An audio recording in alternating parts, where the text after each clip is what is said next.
Welcome to the Nomad Network, your first stop for complete and comprehensive Chicago Bears football coverage. Dive deep into analyses, updates, and all things Bears. Subscribe to our YouTube channel today and never miss a beat. Thank you in advance for your support. We promise to bring you the best because together we're unstoppable. Go Bears.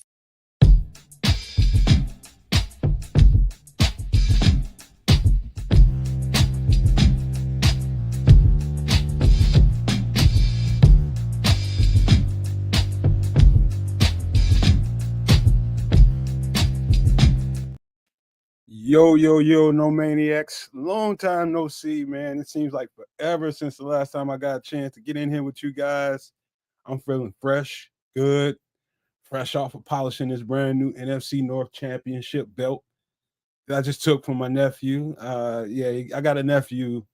One of them, man, he traded up on us probably towards the end of the Aaron Rodgers era in Green Bay, man. So he became a Packers fan. But I've been trolling the dog crap out of him. And I'm just happy right now, man, feeling good.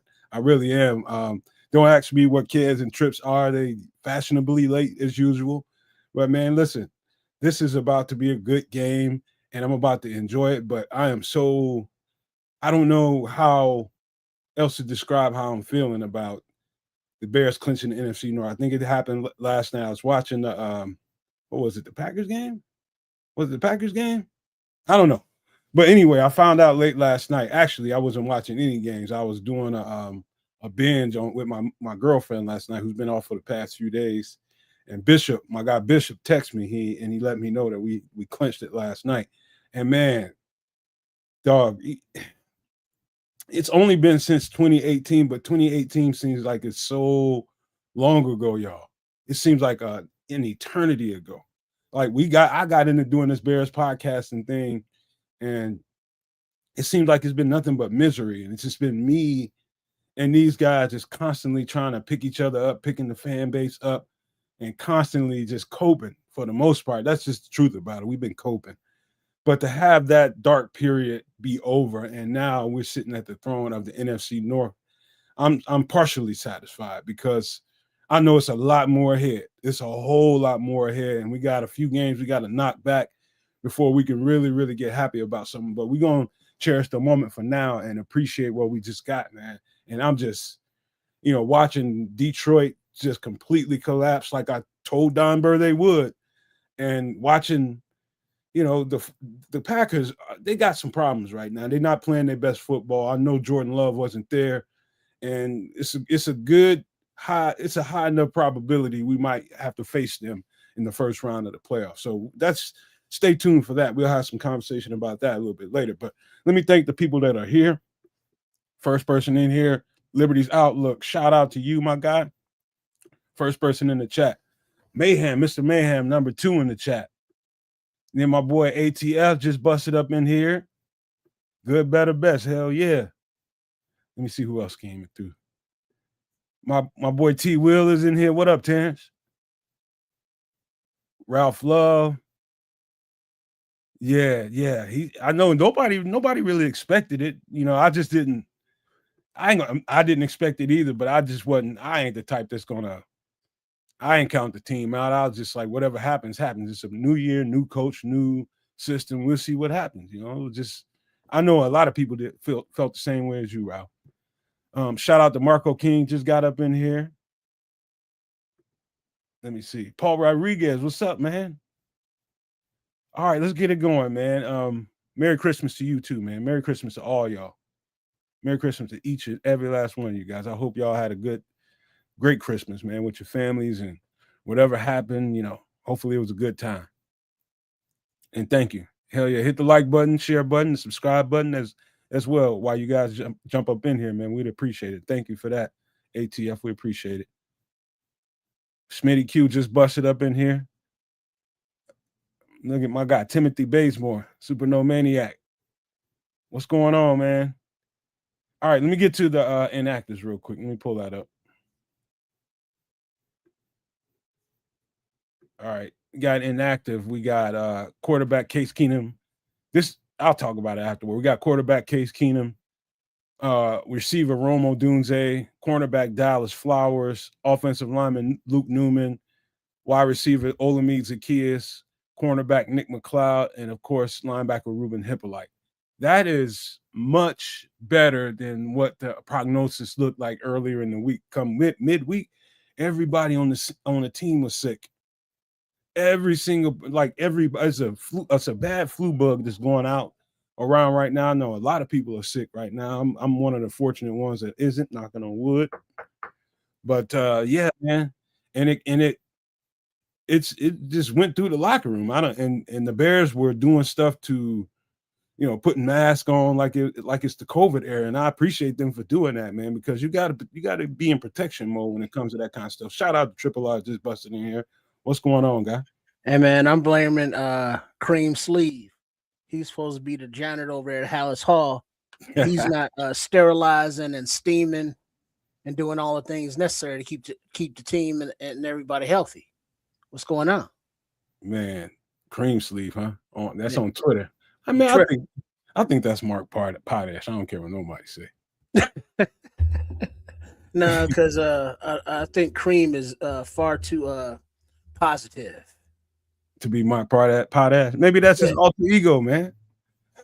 That's the flip side of that coin. Right. Exactly. Yang to that all that yang negativity. Look at that. Liberty's Outlook said the flu got his whole family on Christmas. Oh, damn. I've been hearing about it, man. We just been fortunate right now. Yeah. I've been hearing, but luckily not touched. What up, Raymond and all the maniacs? That's ATL. Just say singled out Raymond because he was over there for the premiere of the pregame 49er Bears pregame, the NFC North champion Bears and all that. Yeah, man. I was just in here waxing poetic about it just before you came in here, man. And it's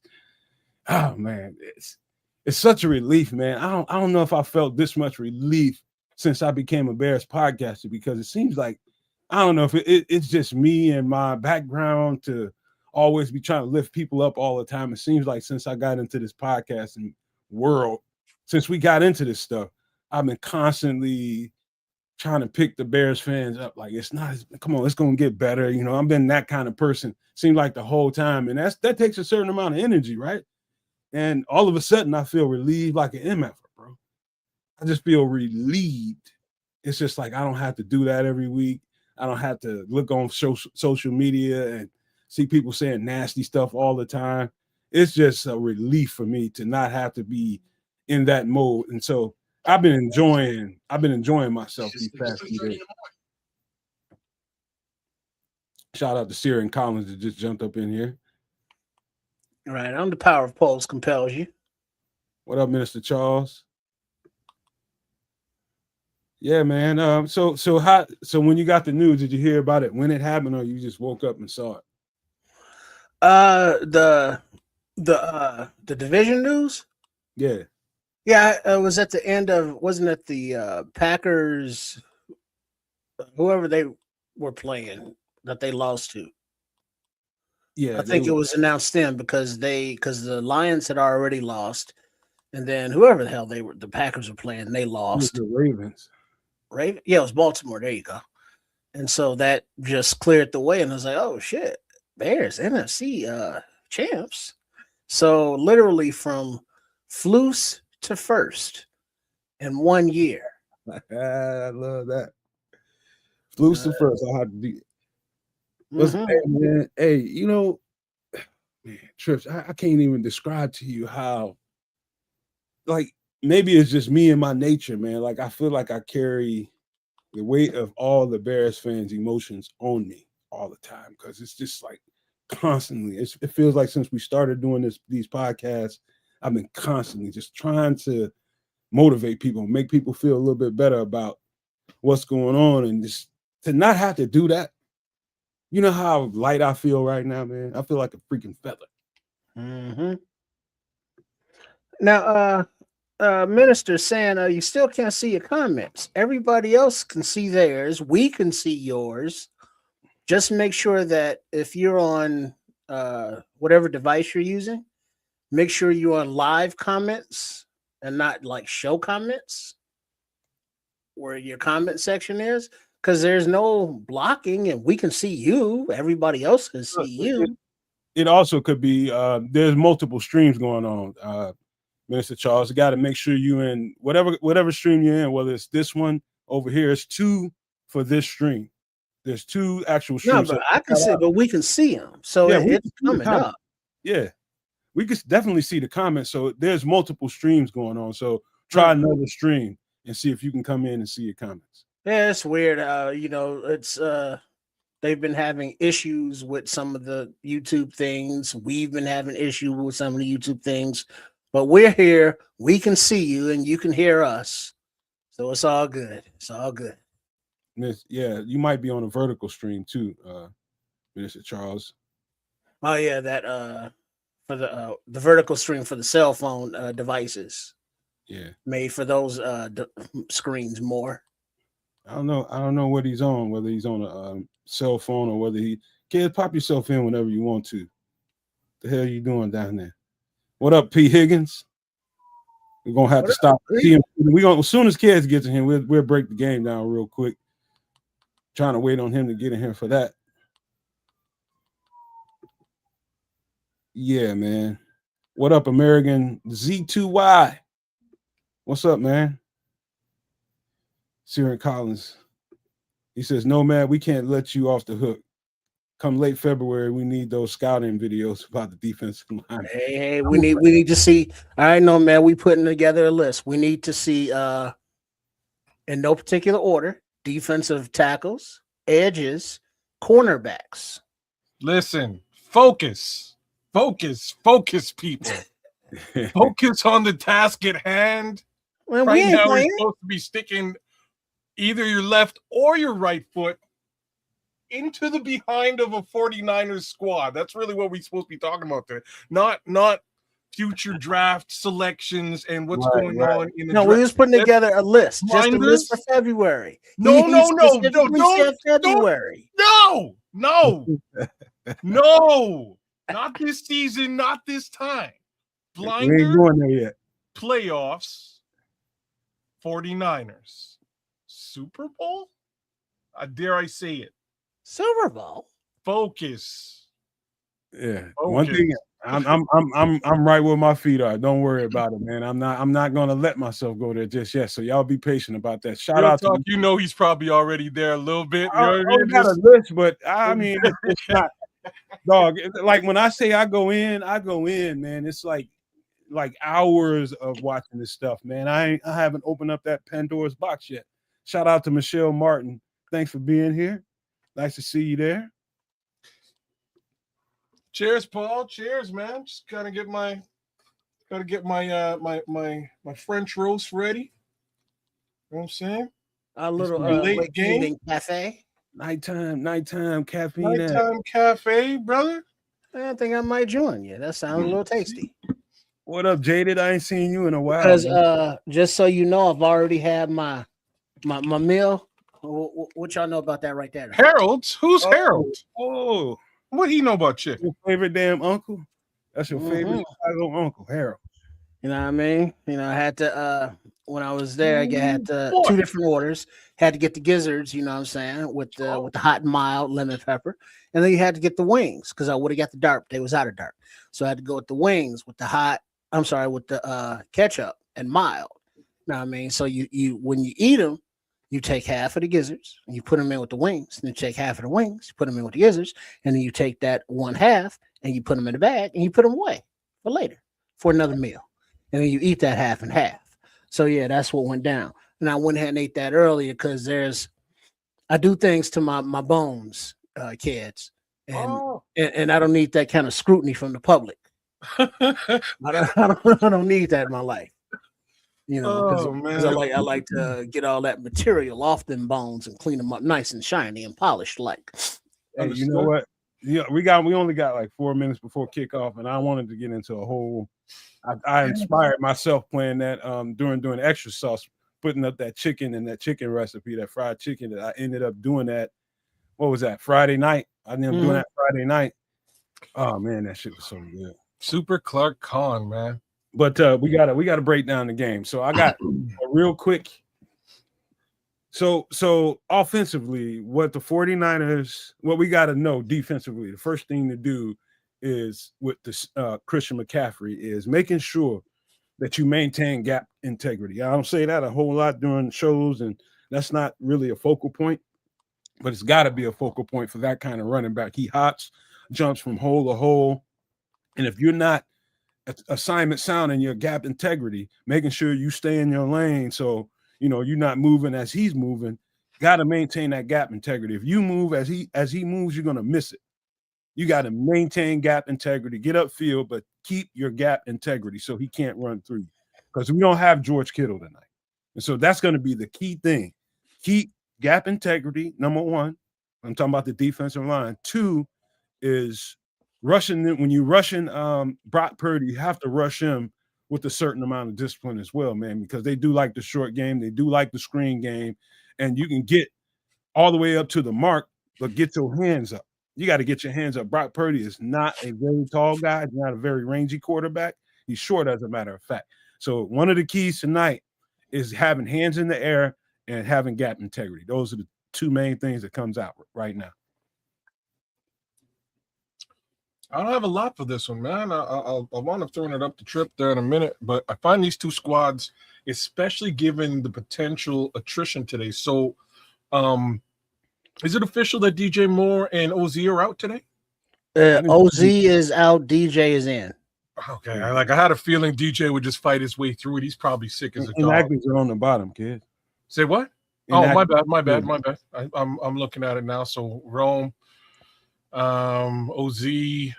Okay, all right. So these two teams line up. It's funny, man. They line up very similarly, with the maybe slight exceptions of a couple of things. The first one being our secondary is playing lights out football. Neither of these teams have a pass rush, apparently. We are very stark running the football in both case scenarios. Christian McCaffrey and the two-headed monster Manung Gift, call it what you will. As far as the receiving game is concerned, I'm going to give the Bears a little bit of a step up. I think George Kittle is out today. That means we technically got two really solid tight ends to talk about. They still have Juwan Johnson, who's a super solid tight end as well. I'm leaning slightly towards the Bears again with the wide receivers. If DJ is playing great, Luther Burden III is a fantastic wide receiver that will show out, and this gives a little bit more opportunity to everybody's favorite wide receiver, a young Jade Walker. With all that being said, you know where my head is. Bears win, but I think this will be a very interesting game. These two teams match up very similarly. Two offensive geniuses for coaches, and very solid, like two defensive geniuses who failed as head coaches. Like they're mirror images of each other, really. Trip? Yeah, with all the wide receivers down with illness and such, I wouldn't mind getting those Jade Walker reps, getting a lot more of those. Then also, let's see if we can get a little white chocolate in the mix and maybe get some JP Richardson with some of those eyes reps and see if JP can squeeze the ball, more often than not. Other than that, it's just containing the run with CMC. Purdy will give you the ball. And I think the defensive line is coming together and getting more pressure for the Bears as a whole. So without blitzes, I think that they can get after it. And on offense, run the ball some more. And get those young receivers in early, get them comfortable. So if you have to depend on them late for any reason, that they're comfortable and in the flow of the game. You see this statement, man? This scroll trying to say I cost him $1.7 billion. Oh, Red Baron ain't playing about his money either. Walking around on Tuesday night, huh? Hey, you know what? What's funny about that is I didn't even realize the Powerball was that high. I didn't realize it was that high until like a couple of days ago. My girlfriend was on her way home from work. I was just like, hey, you hear about this? Why don't you stop and grab some tickets. And she started talking tight shit about money. I'm like, man, if you don't go get some goddamn tickets, I know something. Yeah, I don't want to hear nothing about that. Go get some damn tickets. Shit, back in the day, all the staff at her job would have been pooling up, getting a stack of tickets. Man, I'd have had so many tickets, I could have made myself a fan, like a fan at church or something. Man. All right. So right now on the picture, we're looking at the NFC playoff picture with Seattle number 1, Chicago number 2, Philly number 3. Philly just completed their victory over Buffalo. Buffalo went for 2, did not make it at the end of the game.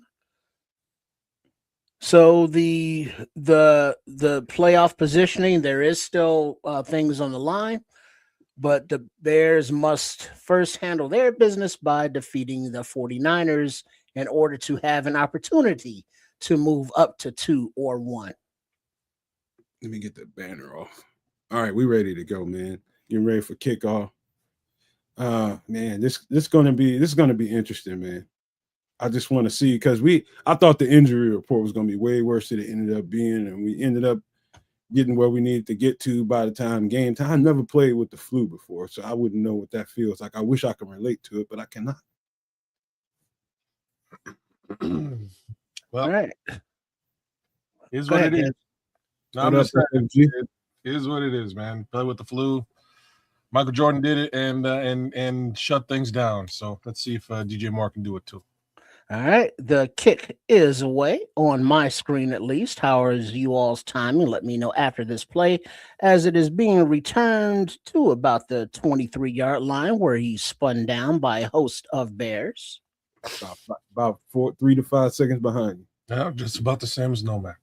Not bad, not bad. Scrolls got the flu knives whooping your ass. Huh? Sweet. So we got the ball after the half. I love it. Here we go, boys and girls. Manifest early, Ralph. Manifest early. This ain't the same old. This ain't your daddy's Bears. All right. Now, we have San Fran in shotgun, running back both sides of them. Pass to the right side is bounced up in there and intercepted by number 53, TJ Edwards. Returns it down the left sidelines into the end zone. Pick 6, touchdown. First play of the game? First play of the game. Oh my God! Jalen was on that ass. They saw that one coming. They saw that one coming. No, TJ Edwards, you did not do that. Yes, you did. They saw that one coming a mile away. Jalen saw that coming a mile away. Oh, that's a great way to start this football game now, isn't it, gentlemen? Jalen Johnson on the defense, got the ball tipped up in the air. Early in breaking. TJ Edwards, Johnny on the spot with the pitch. Drill and TJ in stride takes that ball. You know they knew that on tape, because Jalen didn't even do a back. He did not take one backward step, not one false step. He just sat there on it. That's how I knew he knew it was going to be an early in breaking route. Go ahead and jump that shit. The P after attempt, clean snap, hold, kick is up and good. So you know what I'm about to say?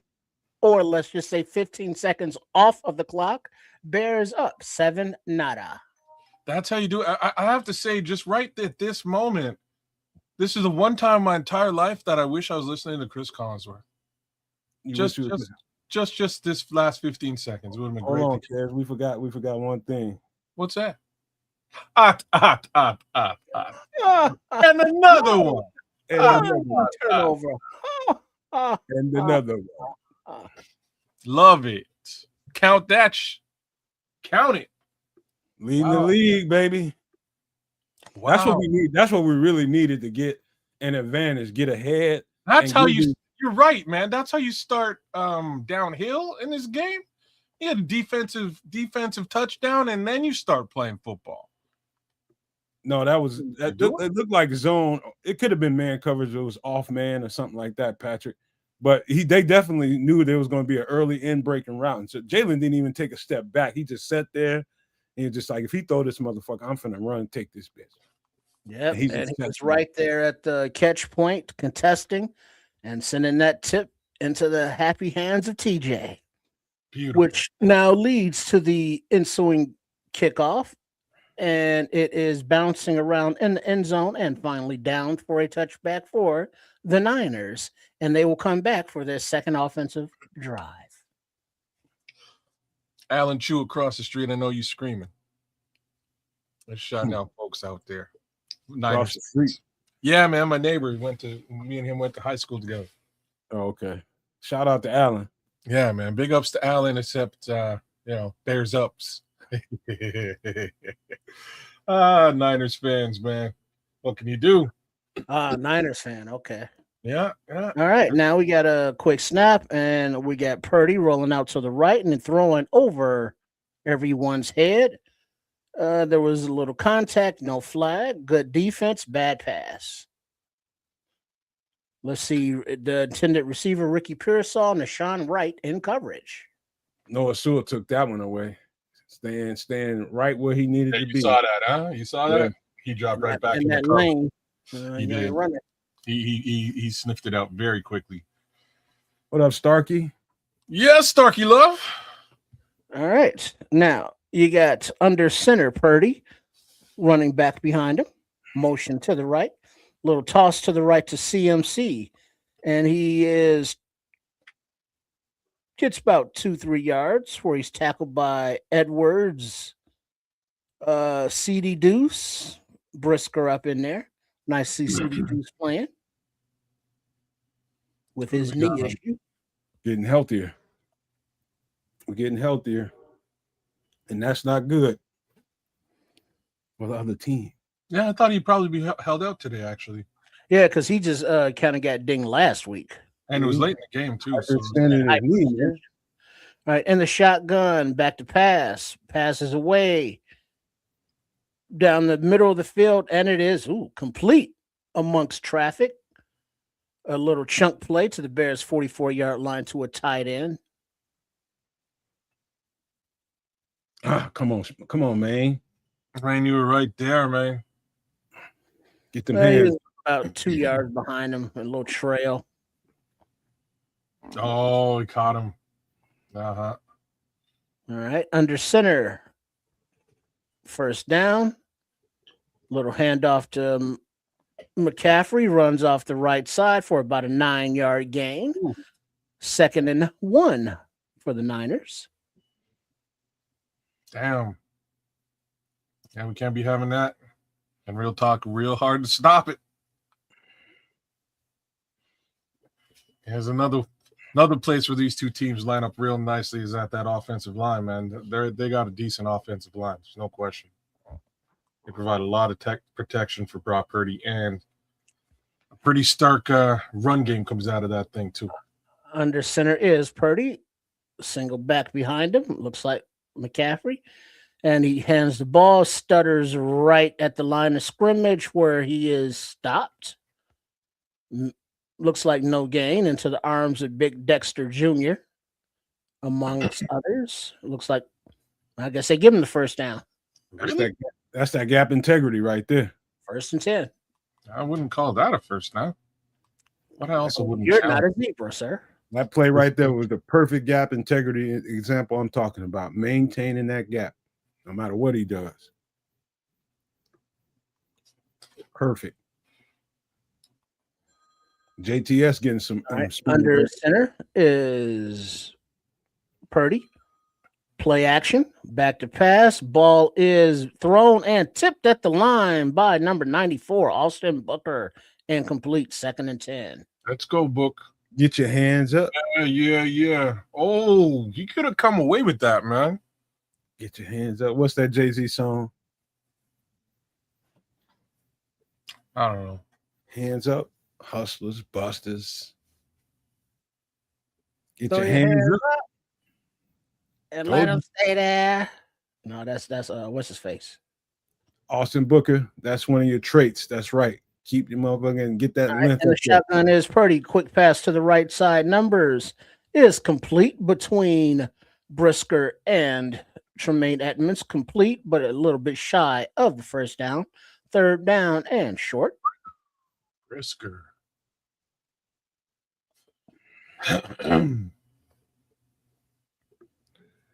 And they stay there. And they stay there. All right. All right. Come on. Let's go defense. 3rd and 2. Under center is Purdy. Single back. Play action.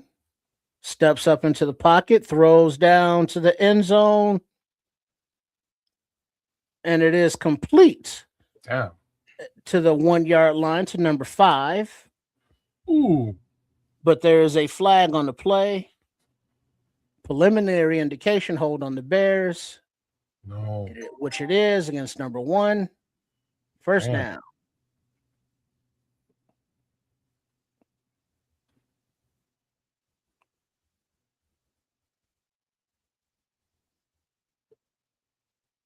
Demarcus Robinson is number 5.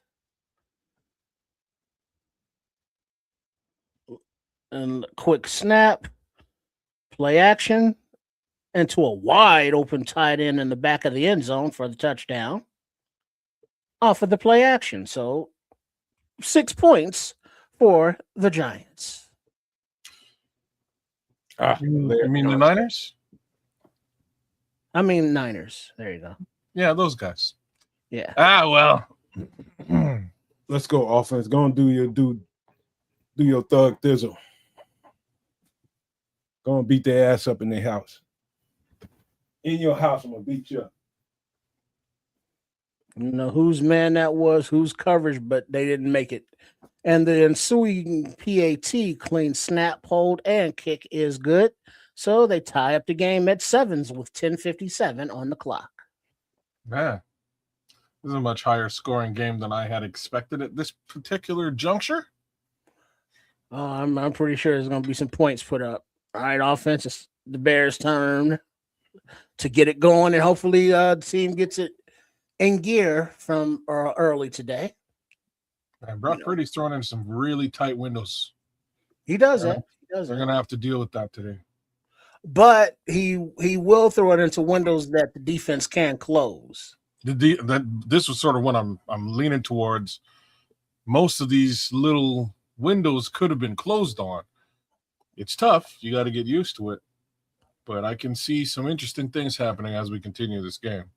But another thing that will help with those windows, pressure from the front 4. You're darn straight. So hopefully they can actually get him off his spot a little bit here, man, as we move forward into this game. I see Austin Booker getting in there, getting a little bit of pressure, but not quite enough. Need some more from the other side. Maybe a little bit from Grady Jarrett up the front too. Smitty Q saying, hopefully you took the over. I didn't. Oh, damn, kids. Really? I did not. So that means we got a high-scoring game coming, folks. Man, I went low. Yeah, that's probably exactly what's going on. I took low early in the game too. That was my bet was low score early because we haven't been putting up a lot of points early in the game. Man, I could be making a lot of money if I was a gambler. A lot of money. Feel free. I just all you gotta do is download the app, pick one. I just don't. You in the game, baby. That's all it takes. Release all kind of degeneracy, man. That's a slippery slope to me. Slippery slope. Well, it's all about what you're putting down, man. You have a limit. Stay within it, as they say. I'm so confident, kids. I'll bet big. Don't do that. Don't be dumb now. I ain't dumb. That's not dumb. I just got a lot of conviction, brother. Also need pockets. Yeah, conviction to make that money.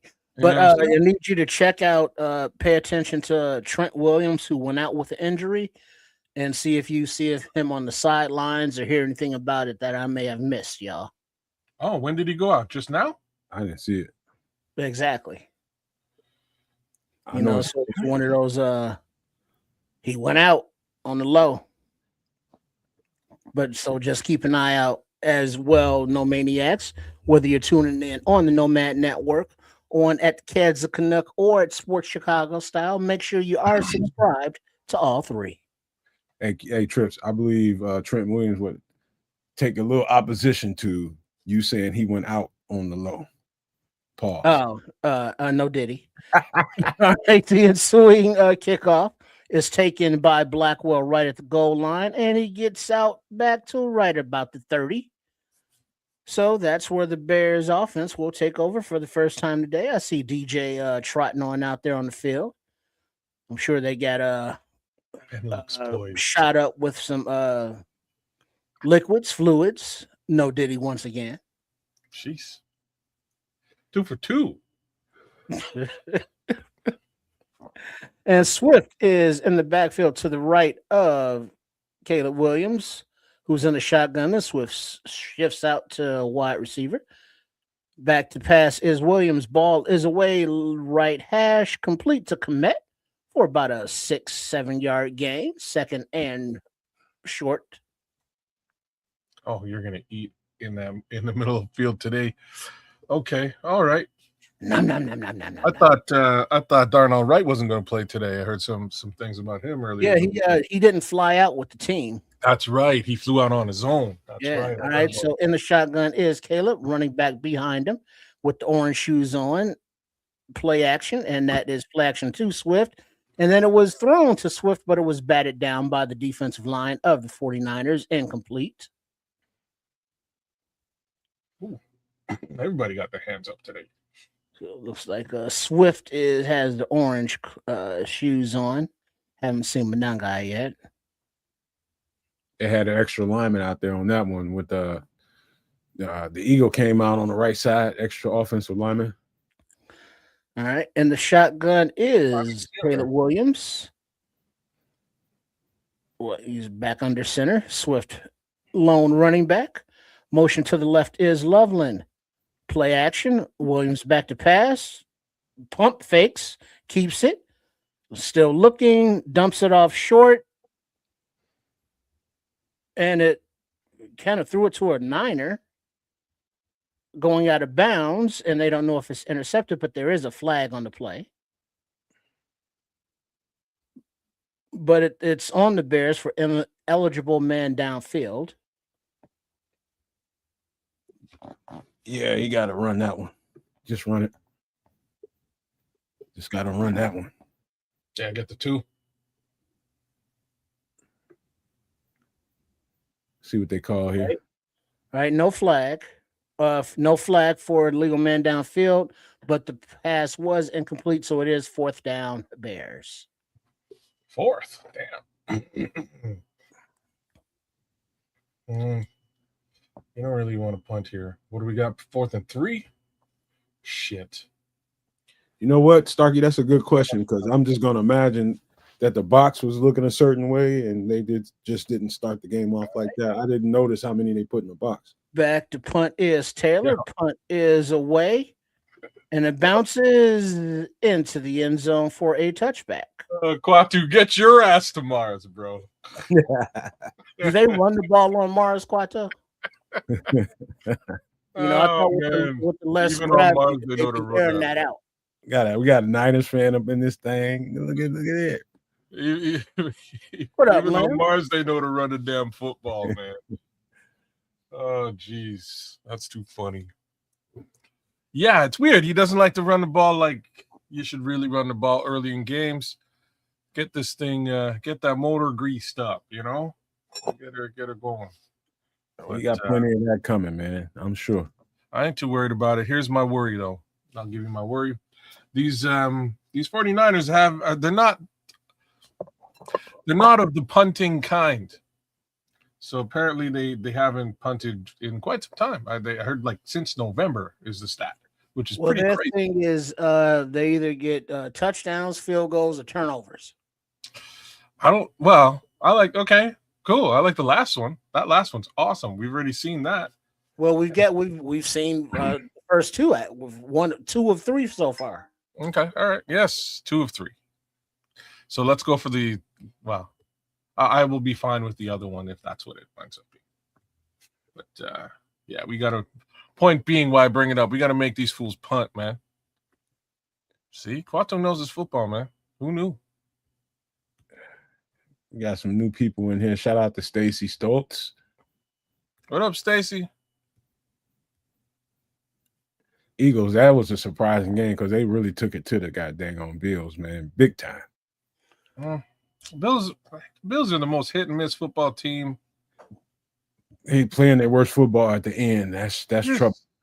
Just don't. It's very hard to call what's cracking over there, man. Just saying. Right. Josh Allen is hampered a little bit. That's the main thing with them. Well, then another thing is also that they have the reputation of starting slow, so they don't really kick it in until the second half after they make their adjustments. But you can't continually win by not playing offense in the first half. Trash. The Skrulls, I wish I could argue with that statement. Maybe it is. Maybe it is. It's true. Possible. Very true. Outside of the, sometimes Bills and the Texans right now, AFC is kind of sketchy. It's super sketchy. Right. Like, what is there to be afraid of? You got Trent Williams on the sidelines, but he has no helmet, so you got to keep an eye on that. Oh, there he is. All right, and the shotgun is Purdy. Back to pass. Ball is away in the middle of the field amongst traffic, but it is complete to his tight end just past the sticks. First down. Oh, come on, y'all. Y'all can't allow that. That's embarrassing. All three y'all there. TJ got a little too deep on that one. Trent Williams, he's questionable to return with a hamstring that he suffered on chasing down that pick six. Oh, you just pulled it. There was no evidence of anything.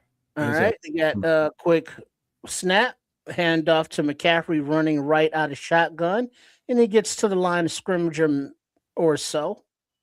Second down and 10. No way to chase that down, Tremaine. Right down the line. That's a concussion tackle right there. Drove his head right. That's an old Roquan Smith shit. Yeah. Drove his head right into the damn ground. Yeah. All right, you got Purdy in the shotgun. Looks like McCaffrey there to his left. Motion to the left. Back to pass is Purdy. Pocket collapsing. Sweat misses the sack. Purdy escapes to the right, slides down after about a 5-6 yard gain.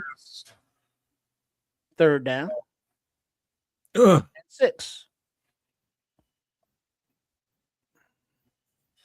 Damn.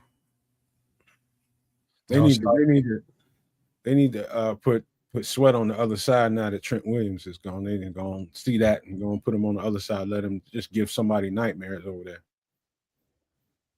That's what I would do immediately. They're saying Purdy and Caleb Williams hold the ball longer than the other quarterbacks. So the defense has got to be prepared. As the snap comes, back to pass is Purdy. Ball is away, but batted down at the line. Looks like Austin Booker may have gotten a hand on it. Get your hands up. 2 knockdowns for you today. Get your hands up, Busters. Man who needs cookies. This is not psychology tonight. Be careful. I don't know what to tell you about that, but bacteria. That's all I got. Yeah. All right. So back to punts. Are the 49ers? It's something that they haven't been doing, as Kaz brought up, but they are doing it right, MF and now. Bear down. All right. The punt is away and a fair caught at about the 16-yard line by Devin Duvernay. See, that's what I wanted to hear. That's why I brought it up. I wanted to see them punt. There it is. How about the pregame notes to how we get this game? Defensive line keeping the hands up. 2 blocks already. Hands up. Yes, sir. Yo, we streaming on three streams right now. We on the Nomad Network, of course. We also on Kansas Canuck and also on Sports Chicago Style, man. Show some love. If you love this Bears content, man, we all do it. So you might as well show some love. Stop for a second and beep. Shout out to ATF and Starkey and Smitty Q. Big ups to Frank Murdoch. coming through. What it do? Frank wants to win. I'm not sure if you are a Bears fan or a Niners fan, and I want to win too, but hopefully you want to win along with me. Bears Dog G5032, shout out to you. And big up to my guy, Patrick Higgins. He's a super no maniac. You should be as well. We'll give you details on how you can do that as we go throughout the day. Quato, Patrick, others have commented. Now, let's run the damn ball this time, see how that works out for us. Oh, yeah. They're gonna definitely run the ball a little bit. There's some screen game going on. Bear Dog. There's multiple comments coming about the ground game or lack thereof thus far for the Bears. We've had one possession. It's okay, guys. Odds are he won't do it here either. I'll just put that out there now. We'll see what he does. See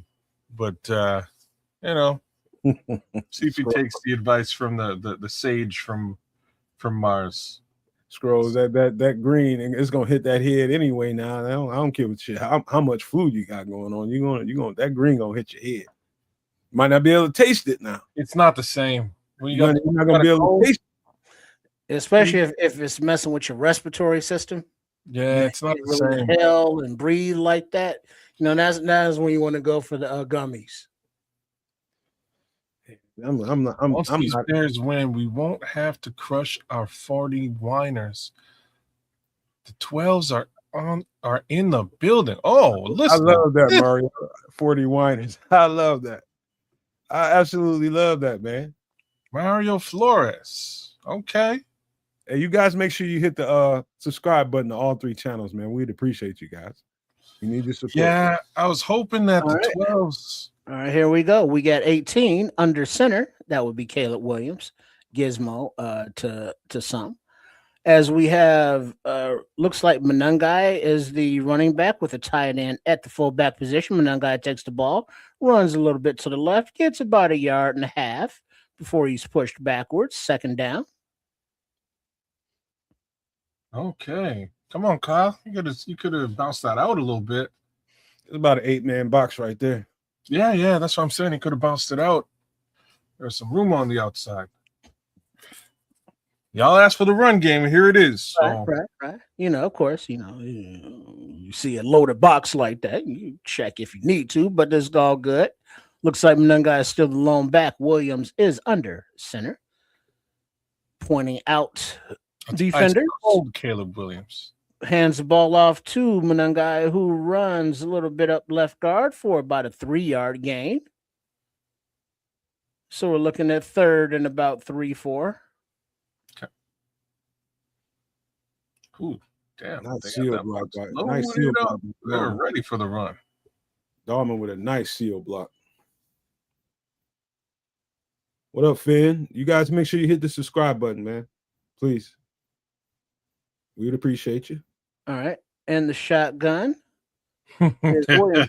Monangai to his right. Quick pass to the left to DJ Moore, but it is broken up by the defender. Incomplete. 4th down. Punt team again. So another 3 and out by the Bears offense. All right. Everyone and their mama watching this game, says MC Monty. What it do, man? Finn Sandoval is with us. ATF is with us. Appreciate the subs. For the Nomad Network, for Kids Canuck and Sports Chicago Style, all 3. Appreciate it. Corey Taylor back on to punt. Takes the snap. The ball is off of his right foot into the arms of a 49er at about the 23-yard line and gets about to the 34-yard line where the Niners will take over on offense. Man, he puts his foot right through that football when he kicks it, though. I have no idea about the seeding, Starkey. I ain't gonna lie, I haven't even gandered. I don't care who we play. I really don't. I do not care. I literally do not care. Well, you kind of want to be the number 1 seed in the NFC if you could be, right? Right. If you can't, you just home game. You want. So we have Purdy under center. Hands off to McCaffrey, who makes a stutter step to the left side, races around, gets to the left sidelines, makes a man miss, outruns the rest of the team, and gets up about to the 23-yard line for a nice chunk run and first down 49ers. Damn. Yeah, that was a big run by Christian McCaffrey. Can't be allowing stuff like that to occur at all. And there it is. That's a big run. Snap. Gap integrity right here. Oh, no. Wow. Integrity. Good awareness, Christian McCaffrey. Gotta give it to him. His body was about to take him right out of bounds, and he just found his way back in. It looks like Nashawn Wright got dinged up on that play, but he's walking off under his own power. Got smacked by Jalen. Damn. It's okay, Capo. I hate it. I hate that we having slow starts at the beginning of these games, because if we had faster starts and got off to like 14-point leads, I think we'd all feel different about the pass rush, because they could pin their ears back a little bit. I agree, man. All right. So first down, number 29 is in place of number 26. All right. Quick snap, little handoff to the right side, and a nice inside run to about the 10-yard line by Robinson. Man, imagine Tariq Stevenson be sitting on a bench somewhere. Too much open space. Tighten that up.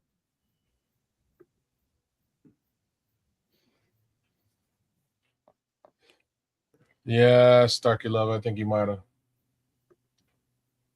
All right. Another first down. Under center are the Niners. Single back. Play action. Purdy looking. Purdy using his legs at the 5, at the goal line. Touchdown 49ers. Purdy with a quarterback keeper for the season. Oh my God. Come on, come off of that, TJ. He's doing the La Cucaracha. Come on, TJ. TJ came off his guy way too late. Come on now, y'all. Yeah, I'll be right back, fellas. Mm-hmm. Yeah.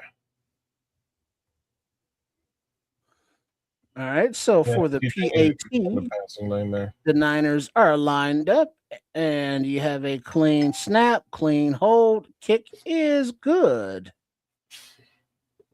And there we have the Niners take the lead 14-7 over the Bears with 4:52 remaining on the clock in the first quarter. Wow, we're still in the first quarter? Holy points today, kids. Yeah, a couple. Right now, need a couple more from these Bears. Well, yeah, that's the part that we hope holds up their side of the bargain, because the defense needs breath right now. They need to make some adjustments even before the halftime adjustments, but they're going to need more time to do that than another 3 and out. Yep. Yeah, we got to get this rhythm going. This rhythm going. That's what they need. Get things rolling here, boys. They have to stop the run. I don't know if they can, Tim. That's the worry. This team has a great offensive line, and Christian McCaffrey is a great back. Very tough stopping the run with this particular squad. Let's score points. Patrick Higgins is right on point, man. We can't keep 3 and out and shit. No, drive, put some work on their ass, man. Get this defense a rest. We've been putting way too much pressure on the defense early in games, and that's costing us. That's it. We got to score some points here, man. Take a nice long drive and come back with 6. That's what we need right now. Get it going. Get a drive going. Get these guys reeling a little bit.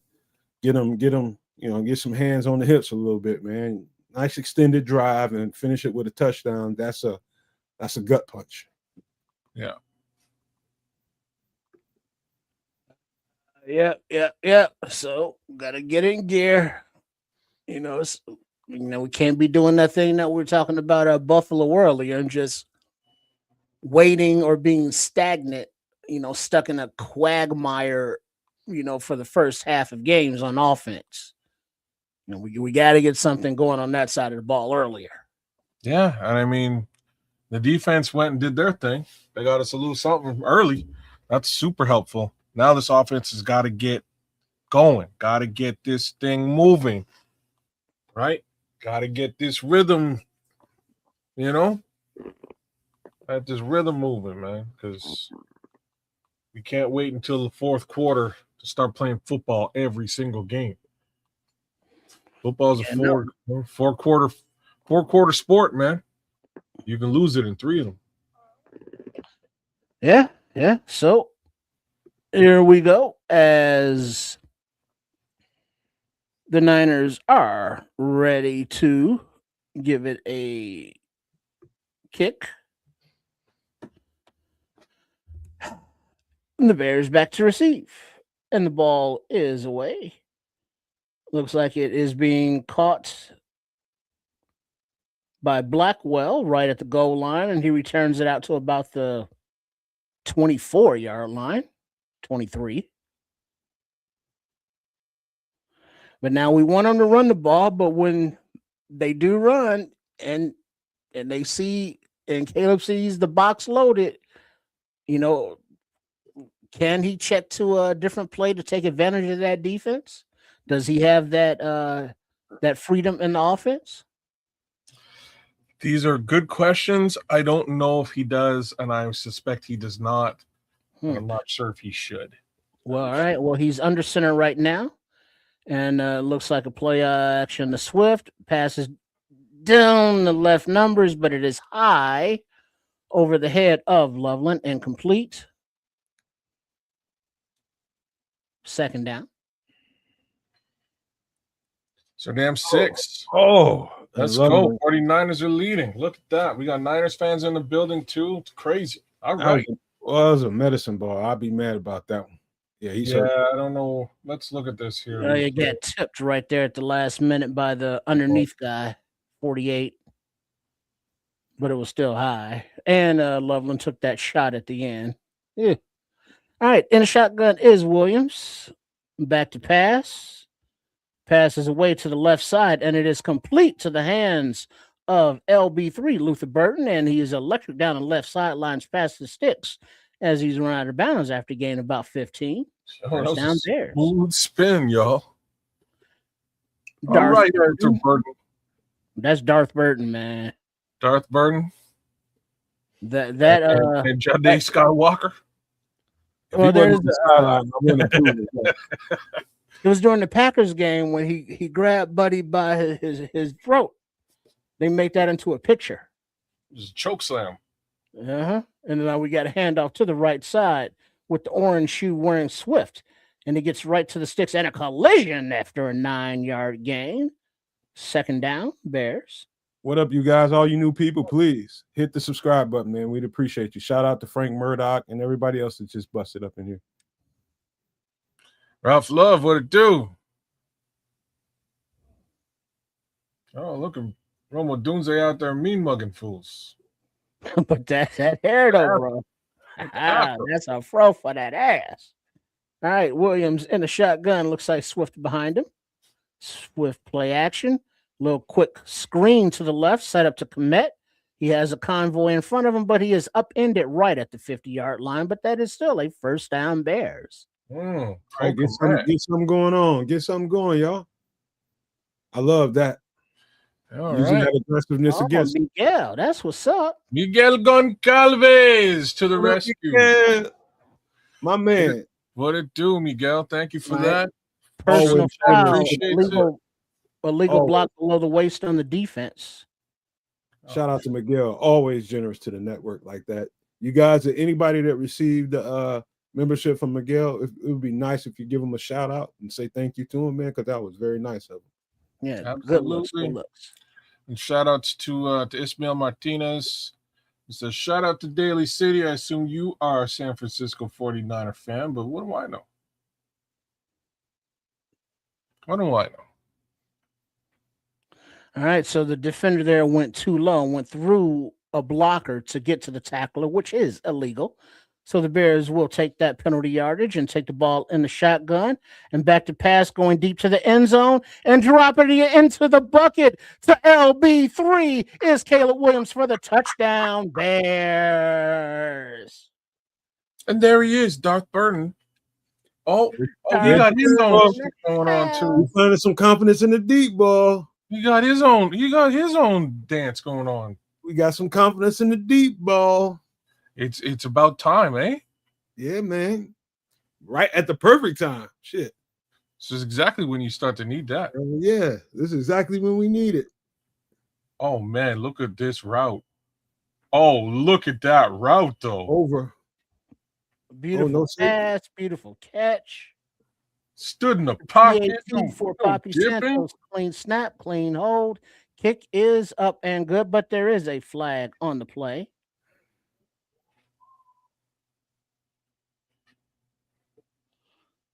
And there's a discussion. And it looks like will Ben Johnson go for the one after the penalty for using was it leverage by the Niners? Of course, you're cheating. Damn you, Kyle Shanahan. But it will be enforced on the kickoff. Leave the point on the board, tie game. Scroll said, did the purple rain. I don't even know what that means, but I take it. Me too. All right. I feel like it's Prince related. Whoa, whoa, whoa, whoa. How can you just leave me standing? All right. Alone in the world is so cold. That's the other one. Maybe I'm just too demanding. Maybe I'm just like my father. Just the first quarter, y'all. So there goes my parlay. Sons of bitches. That's why your ass sour. What is it? What is it? It's still the first quarter. It's 28 points on the board. Oh man. Oh man. Miss He only scored 14 points in the first half in weeks. He said it's so much for analytics. It's kind of Ruth Hallish. You better work. No, damn. Work. Hey, you take that back, Minister Charles. Don't you dare. Hey, yeah, Minister Charles. That's a little bit much. Don't you dare. Was giving fierce. Where's Sheila E? See? Playing percussion somewhere. You living that glamorous life, bro. But she wants to lead the glamorous life. She don't need a man's touch. I can't hit that note, bro. Really? My voice ain't made like that. Well, nah, I can't do it. I'm more Isaac Hayes. I'm more Isaac Hayes. You're more Isaac Hayes. Hey, I'm that. What do you do? What you do? What's that Isaac Hayes song? That famous one. I was just I saw the head toss at the end. I thought like this is why I'm saying this is why Scrolls is saying it was kind of it was like Purple Rain. Oh yeah, he was definitely flexing, flaring out. You know, I mean he's. Oh, you talking about what's it? Sweet chocolate salty balls. Whoa, you went with the chef? Oh, the chef song. Yeah, chocolate salty balls. That's the song. Mm. Yeah, that's Isaac Hayes there now. Hey, Luther. Hello, children. Luther's that kid, that extra kid. People should remember me, but nobody cares. I appreciate y'all for being here, man. But please, you guys Kevin, make sure you hit the subscribe button, man. Please. Purple Rain's a badass song, Mr. Mayhem. It's a great song. All right. So the kick is like a little drop kick with the penalty. And I guess it goes out of bounds at the 2. What the hell was that? Can you do that? Free kick out of bounds, kicking team. Free kick. So San Fran gets the ball at the Football or soccer? 25-yard line. It's a penalty. Well, yeah, they get the ball at What the are the 25 and not what are the the 40. So rules? what else? I don't know. Ugh. What are the fucking rules here? Yeah, Starkey and Caleb couldn't really step into that pass either. So that deep ball is coming along. Pause. Why pause there? Going deep balling. Oh, Ball okay. deep. All All right. right, back to pass is Purdy, back to the left side like a little screen, but to Pearsall, number 1, but it is dropped incomplete. 2nd and 10. Oh, Ricky. And Ricky did get shot too, didn't he? He did. He got shot up. But he's able to come back, and he's back on the That field. was also in California, Yeah, it was. coincidentally. Collinsworth's finally starting to get fat. Coincidentally. All right, so under center is Purdy. I guess that's CMC behind him. And play action. Purdy looking down the field to pass. Plenty of time. Steps into a pass to the left side. And he finds Ricky, the aforementioned, wide open for a nice chunk play. Boy, First look down. how many defenders were there. Why didn't you break on that, Nashawn? You watched him. That's his own. Yeah, but damn. The ball's in the sky. Oh, that was a nasty route. He lost Nashawn. Oh, is that why? Oh boy, that's okay. There you got. That's why. Oh, it was man coverage. He's just off man. All right, a little handoff to CMC. Run to the left. Gets about 6 yards. 2nd and 6. Shoot.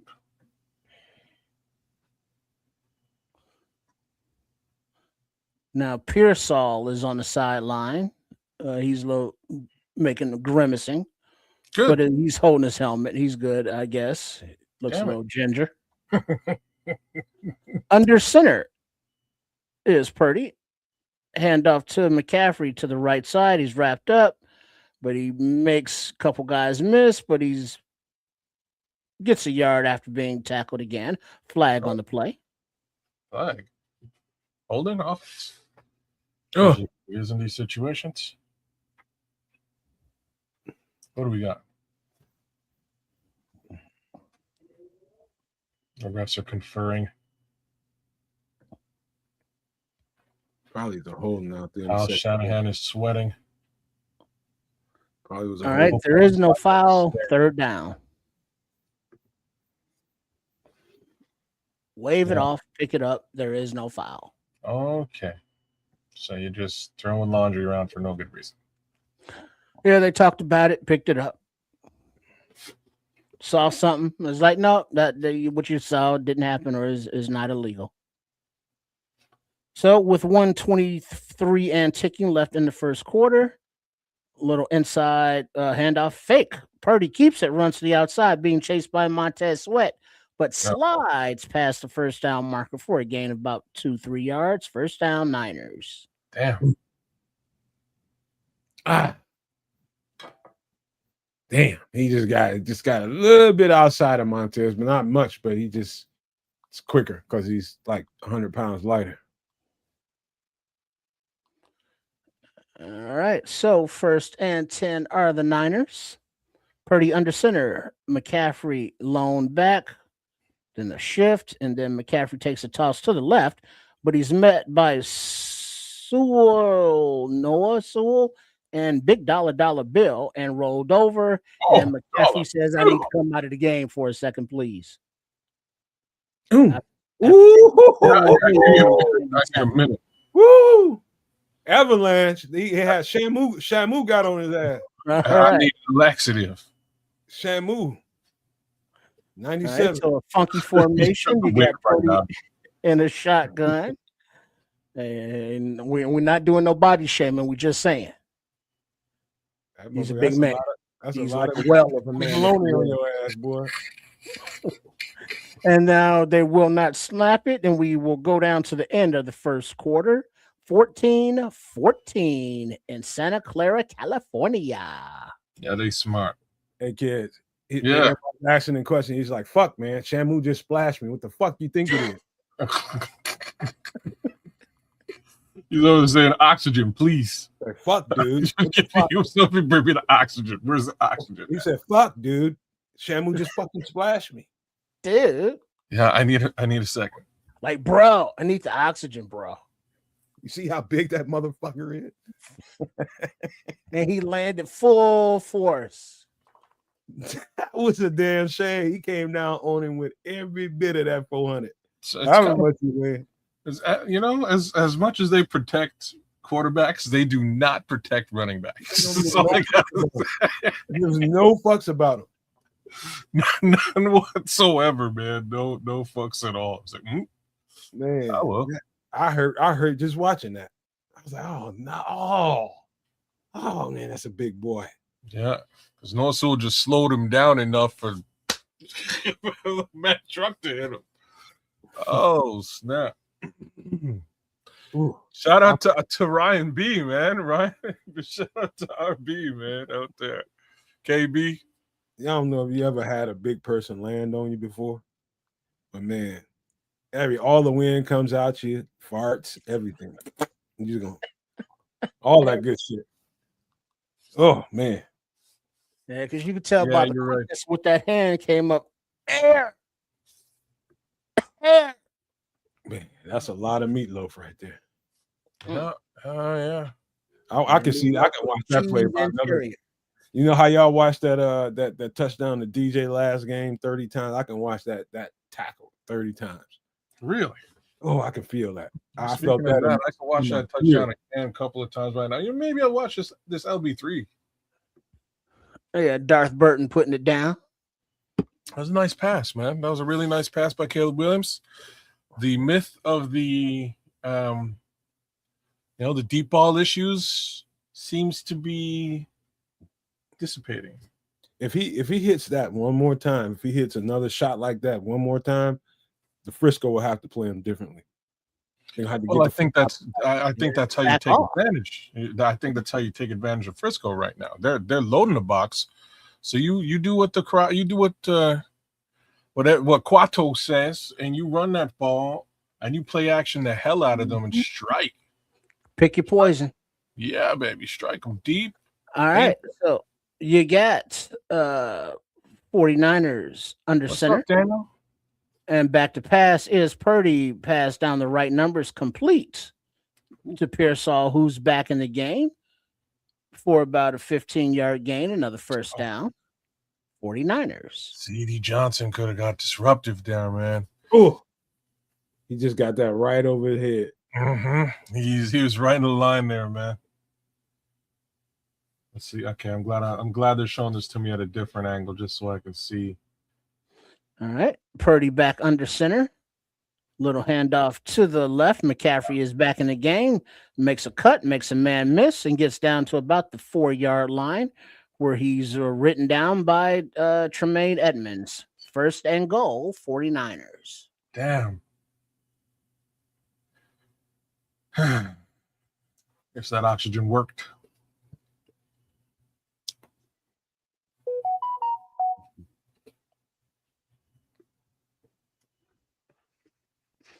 All right, so Purdy under center, McCaffrey in the game behind him.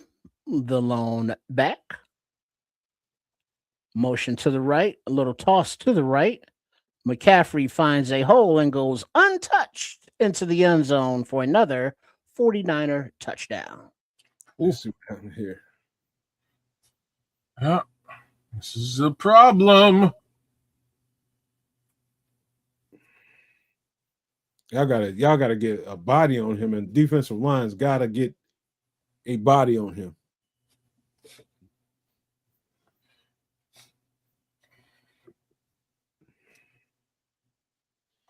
Somebody's got to slow him down. He got wide, and nobody. Let's see what happened with Tez here. Tez got took out by a tight end. All right, the ensuing PAT, clean snap, hold, kick up is good. So the Niners take the lead 21-14 in the second quarter. I saw in that Jalen just basically went into the block. Tez got a little too inside and didn't get off of his block. And Maine came down. It was too late. It's just, come on, man. Now we got to be better than that. There's got to be some more aggressiveness to this. You can't allow yourself to get blocked. Get off your block, Jalen. Number one. Number two, Tez, you just took a little bit too much of an inside technique. You got to stay committed to your assignment. You let him get outside of you. That kind of shit. And then, Maine came down. It's too late. He was in coverage and he had to come off of it. That kind of stuff, you go to the sidelines, you see that kind of stuff like, dog, we need a little bit more aggressiveness getting off these blocks and going to make a play. I didn't dig that at all. High scoring first half, that's for sure. A lot higher than I had expected. Yeah, they was holding him a little bit, ATF. A little bit. But you got to fight out of that block. You got to make the refs throw that flag. That means throw your arm up or something. Do something to signal to the ref. Hey, man, he's make not some noise or something. He's not particularly good at what you're describing right now, though. Like, just to... What'd you say? He doesn't do the acting thing very well, as in Montez Sweat. It's not really an actor when it comes to if you want to win, you're gonna have to be somewhat of an actor. You gotta over exaggerate all the bullshit that goes on between in the trenches, man. Sometimes there's some bullshit going. A lot of times there's bullshit going on. I agree. You gotta learn that there is a degree of acting that must be employed in order to get the calls that you want to get. Like I said, I don't see him doing it very frequently, and is what it is. It's funny because along with that pass defense or lack thereof by the Bears, Leo is saying Olin Kreutz has been saying all season long to give Ford more reps, and he also just put in there that Ford is inactive today. Oh, man, I agree with that. He should be getting some reps, but for whatever reason, he's inactive right now. Yeah, I agree with that. Hopefully, by the time the playoffs hit, he'll have a bigger role in what we're doing. I agree with that, man. Whenever he was in there this year, he's a huge presence in there. All right, Football Psycho, what do you got? All right. So for the ensuing kickoff, the 49ers are lined up to give it away to the Bears to see if they can answer once again on offense. So you got the kick is away. Oh, Eddie Pinero's the kicker for the Niners. I'm telling you, these two teams are kind of like the same thing, except and it's touchback and often. No, Ford ain't cut. Sometimes they shuffle guys around. Yeah, if he was cut, they're gonna pick him right back up. Yeah, I think he got shuffled around a couple of weeks ago and got brought back on.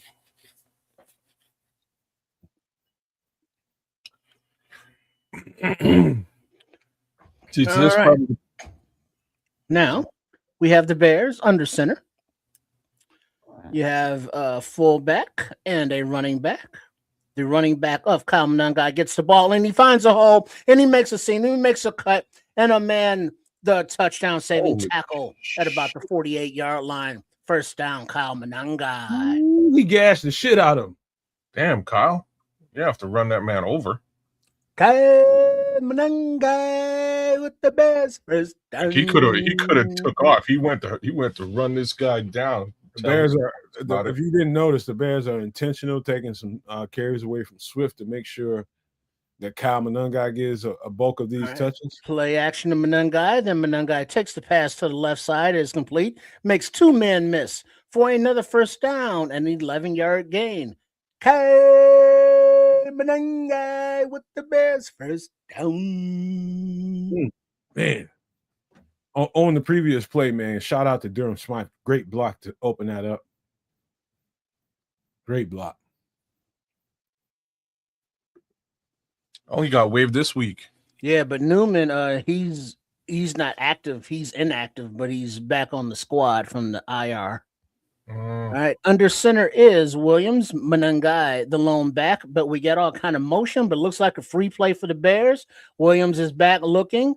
Ball is away to the end zone, up, and it is caught by Colston Loveland for the touchdown. Oh, yeah! Touchdown, Bears. Shades of Aaron Rodgers. Look at that, Bears fans. Another deep shot. That's Colston. Yeah, Offensive sides, defense. That is a decline. Touchdown, Bears. You're damn straight is decline. We're heading for a shootout. Yo, Caleb Williams is putting up numbers today, people. Let's go. We got a shootout in the Bay. 65 yards, 3 plays. Oh, you screwed up, bro. You messed up. Loveland was wide open working across the field. And Caleb put everything a little oomph into that ball. Did you see what went down? These people were double teaming Theo Benedict. Yo, they were lost Snap on that is play. away. Kick is up. The PAT is good. 21 all. Yo, Theo clocked in as a receiver, and he went out into the flat, and he was double teamed. Like, what are you double teaming Theo Benedict for? I can't. I gotta laugh, man. It just left. It left all the more room for my boy to make that count. Let's go. That's crazy. Shout out to Kenneth, M7C. Shout out to you, man. You guys that's just coming in here for the first time in the chat, please do us a favor and hit the subscribe button. We would definitely appreciate you. Yeah, give us some love all 3 ways around. Whether that's in Sports Chicago Style Kids of Canuck, right here on YouTube, or at the Nomad Network. We are triple streaming live. That's what we do about this time. And I hope you guys are enjoying the commentary, because you could be listening to Chris Collinsworth. Man, I love how Loveland catches the ball with his hands. Right on, Chris. Kenneth, we appreciate it. Yes. Yes. I don't know how in this day and age that's like a surprise to people, but that's how it's supposed to be done. I always look like somebody had an alien if they catch it with their body. There's a lot of that going on. But the ensuing kickoff is away, and it comes down to about the 10-yard line. But he is met by a host of Bears right about the 26, 27-yard line. Travis Homer, I guess, leading the way there, where San Fran will take over. Him and Akbog Bamiga, you name it. Everybody was in on this. It looks like, what is that? Hardy, of course. Yeah. Whole squad. Starting to get a little healthier. I still can't believe that Hardy can't do better at edge. Look at these passing numbers. 6. They are identical. Caleb's got the chunk plays, though. All right. So we got a little funky formation for the Niners, which ends up being a handoff up the gut as McCaffrey pushes forward for about 3 yards. Yeah, we can't be having that now.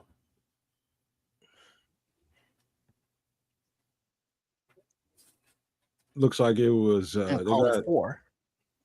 got some rotation in at the defensive line. Little rotation. Let's see. We got 94 Booker still out there. I can't see the other numbers right now. We got that same formation for the Niners. Different motion. Play action. Pass to a wide open receiver. 88. They're tied in. They're at the 40-yard line. Another first down, Niners. He's eating today, Jake Tongas. Yeah, former Bear revenge game. Damn it. Yeah, Tongus looks like he beat Kwani B there in coverage going across the field. I think that was 9. Yeah, it was 9. All right, under center is Purdy. Hand off to McCaffrey. He gets about 2-3 yards. Get him. Holy cow, my boy just keeps his feet moving. Strong as shit. Lower body is strong. Yeah, man.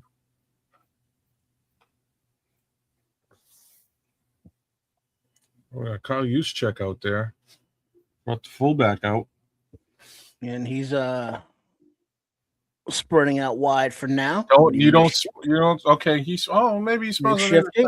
All right, now you got single back, little razzle dazzle, which ends up being a little pitch to the left, a lane, and a first down by number 9. After about a gain about 10 yards by Moore. Oh wow, nicely designed. Nice design play. Good tackle by JTS to finish that off. Good design. Beautiful design. Think I've never seen that. Mm-hmm. All right, under center Oh, are the there's a Niners. straight up hold there, though. Ends up being a play action. Purdy looking downfield. Oh, time runs out as Austin Booker says hello for the sack. Boom! Holy shit! There we go, Book. Hello. Hello. Wow. Hello. Hello. Heat-seeking missile. Hello. It's me. I've been thinking about you. See ya. Oh no. Oh. All Rob right. Purdy, welcome So to the NFL, bro. back to pass on 2nd and 17. Purdy ball is away down the right hash to McCaffrey. Damn. Complete. Just shy of the first down sticks. 3rd down. He did a diamond cutter on his ass. Dallas Page. What's his name? Dallas what? Yeah, Diamond Dallas Page. DDP.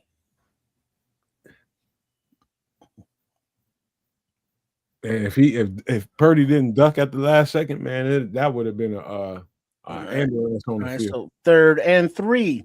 Niners under center. Single back. Hard count, but there's a timeout. 49ers. 8:10 on the clock remaining in the 2nd quarter. Tied up at 21 all. New people that are coming in the chat for the first time, we sure love having you here in the community, man. But please stop for a second and hit the subscribe button, which is totally free. Please, we appreciate you guys. You got the Nomad Network. You got Kids the Canuck, and you have Sports Chicago Style. A threefer. There you go. Got all these streams going on. Please stop and hit that button. We said threefer, Red Baron, not reefer. Reefer, not reefer.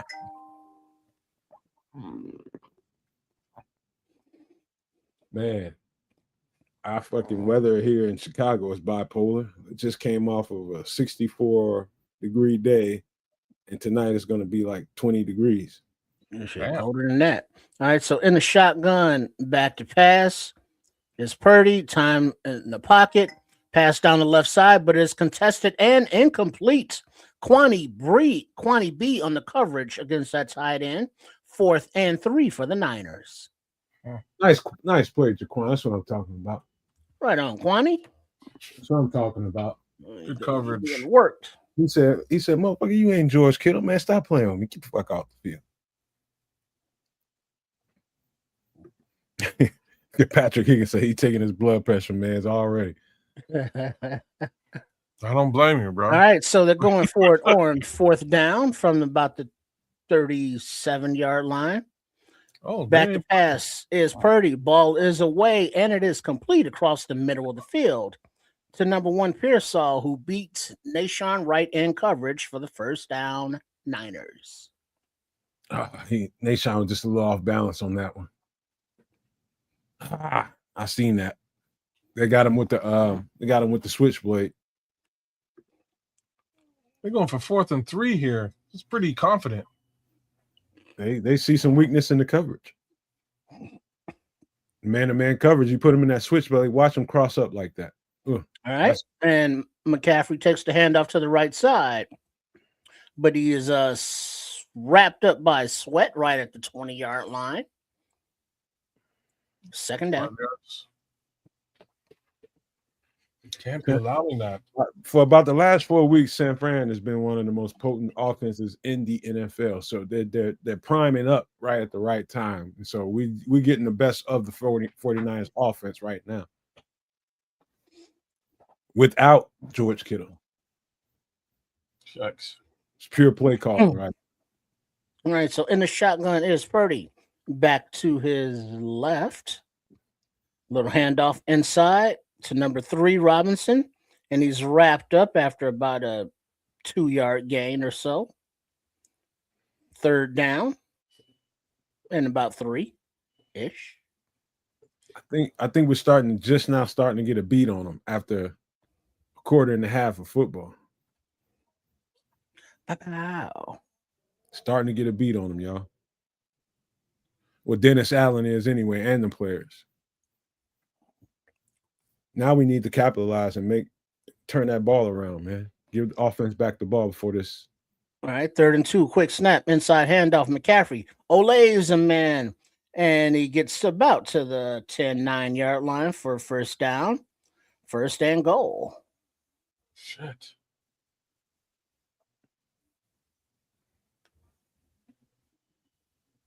Dex looks like he's playing hurt.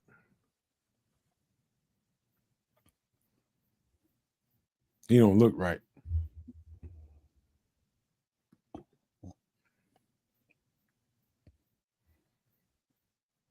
JTS might have been a little too good, you know? Back under center. Little pitch to the right. But 53 TJ Edwards blows that play up, and a host of Bears clean it up for a loss of about 1 or 2. Second and goal. Nice, TJ. There you go. Nice shoot the gap. There we go.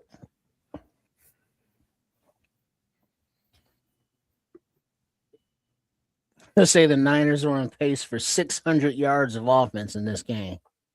Ain't lying. I think Dennis Allen will take that personally, as should the rest of this defense, who are on the field looking at Purdy in the shotgun and back to pass. Ball is away to the left side, but it is immediately tackled after about a 3-4 yard completion by Nashon Wright. Looks like 15 was the recipient there. Juwan Jennings. Man, Shanahan is in his bag right now. I can look in his eyes and say he feels like he got something going on here. And they got a rhythm. He's going right to the bag. All right. And the shotgun once again is Purdy. Back to pass. Time. Ball is away to the right side, up in the air. But it goes into the hands of 35, CD Deuce, and return to the 9-yard line. But there is a flag on the play. Why?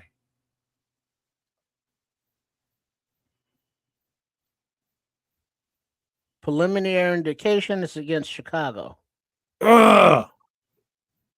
Hands to the face. Come on, man. I want to see this. The flag is on CD Deuce for hands to the face, which will negate the pick. Yeah. So it looks like off the line of scrimmage. He got off the line, I guess. Looks like it's his shoulder. Did he get his face? Oh, man, that was a weak-ass call. Really? You're going He left me at his shoulders. You're going to call back an interception for that. Huh. Oh, man. He's just doing what he's supposed to do. It's not like he's looking at him and all right, so a handoff to McCaffrey. He spun right at the line of scrimmage and wrapped up and down. Kwani B with the tackle right on Brisker. Yeah, I don't know about that hands to the face. I mean, did he go to the face? It looked like shoulders to me. They owe us one for that one. I mean, that's a big one. Oh man, that's a big O. They owe us one for that one. That was some bullshit. That's a big O. That's a weak ass call right there. Yeah. He got that. That ref was getting in his quota or something. Wow. That was weak and weird. That's just a normal football play, bro. All right. Is problems the 49ers are having with their communications. So they call another timeout their second of the half. So 3:27 on the clock. Second and goal. One timeout remaining for the Niners. I think there's some personal the way Shanahan is calling this shit, and Ben Johnson has been getting all the attention in the world because of what he's done with the Bears offensively. Offensive coordinator Kyle Shanahan is feeling it. He's trying to flex his muscles here. He is this is personal. This is personal. And Ben Johnson will start seeing it that way. And the shotgun is Purdy. Shifts. Nope. Goes back to the shotgun. Back to his left. Inside handoff. Nope. Purdy keeper around the left side. And he waltzes into the end zone for the touchdown. Shanahan is in his bag. Damn, Brock Purdy. 15 play, 72-yard drive. What was that, 6 minutes, 6:57? That should have been a pick. We should have the ball. That was a weak punt. So that was I ain't too much against the refs most of the time, but that was a weak ass. Montez Sweat lost contain on the right side. Huh. All right, so the ensuing PAT, clean snap, hold, kick, good. 49ers 28, Bears 21. That'll happen when you put two tight ends on the side. That's Shanahan in his bag, bro. That's what that was. Wow. You got to give that one to Brock Purdy. You changed it at the line. I'll throw that one at Brock. No, that was designed. The change at the line was designed? No. That change at the line that you thought you heard was just them bluffing. That was designed. They went to the sideline and got that one. They just got Sweat in the cross. He's sitting there with two tight ends over on him. He just got him in it's damned if you do, damned if you don't spot.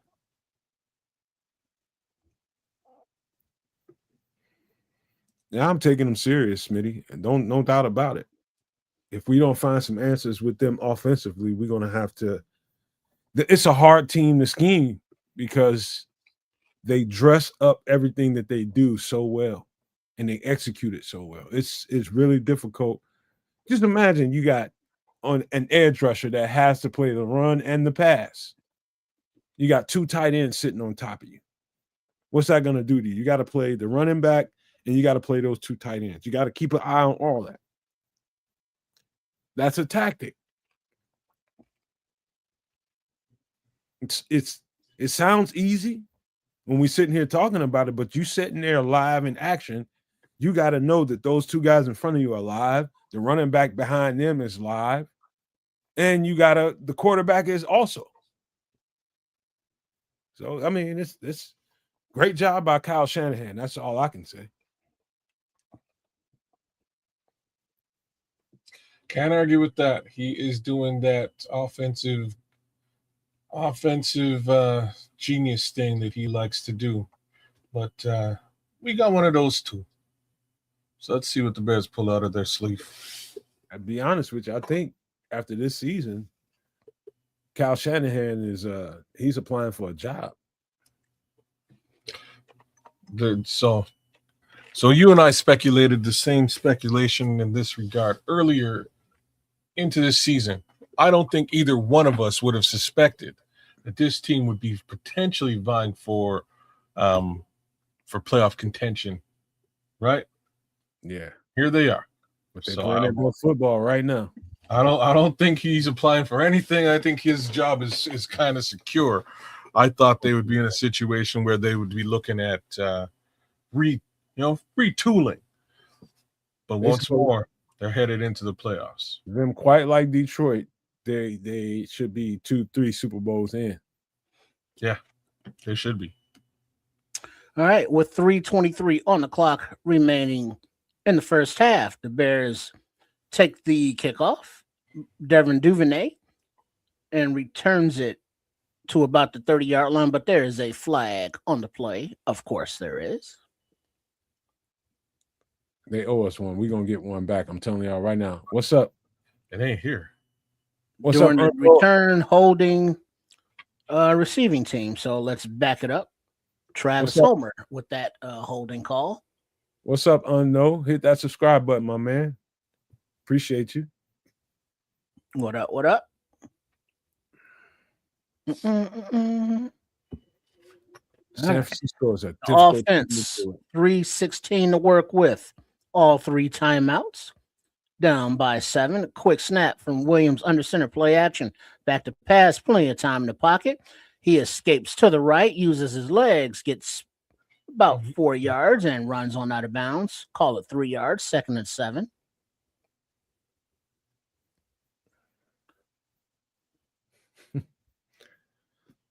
Yeah, Caleb. And Robert Saleh ran his ball ass. Well, there was nobody open. I'm glad he used his legs. Take what was there. Just keep taking what the defense gives you. So 2nd and 8 seems like a short spot, but okay. Williams in the shotgun. Back to his right. Takes the pitch. And that back is Manungai. I'll check that Swift. And he gets a yard past the stick for a first down Bears. Swift in the game at running back.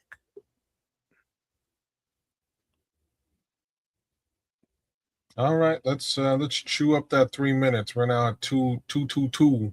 2:17 and ticking. That'll talk to you. But yeah, let's keep chewing up that clock. All right, they're at the line. Motion. Clock is ticking. They are not going to snap it before the 2-minute warning as it expires. So we go to break. 28-21 49ers. 2-minute warning, first half. They haven't attacked the 49ers yet, but they're getting ready to start. Offensively, they haven't really attacked them. You would think the free ball that Loveland caught, that was just a gimme. But the one deep to who caught the first deep ball? Who was that? LB3. That was the design and back the defense off, but they haven't attacked this defense just yet. But that's coming. Since Kyle Shanahan is in his bag, watch in the second half. Watch how Ben Johnson comes out aggressive. That's what I was about to say. I think he's going to save it for the second half. Not to say he won't push the score here. I think they'll get in the end zone here. But I think we start to get funky with it.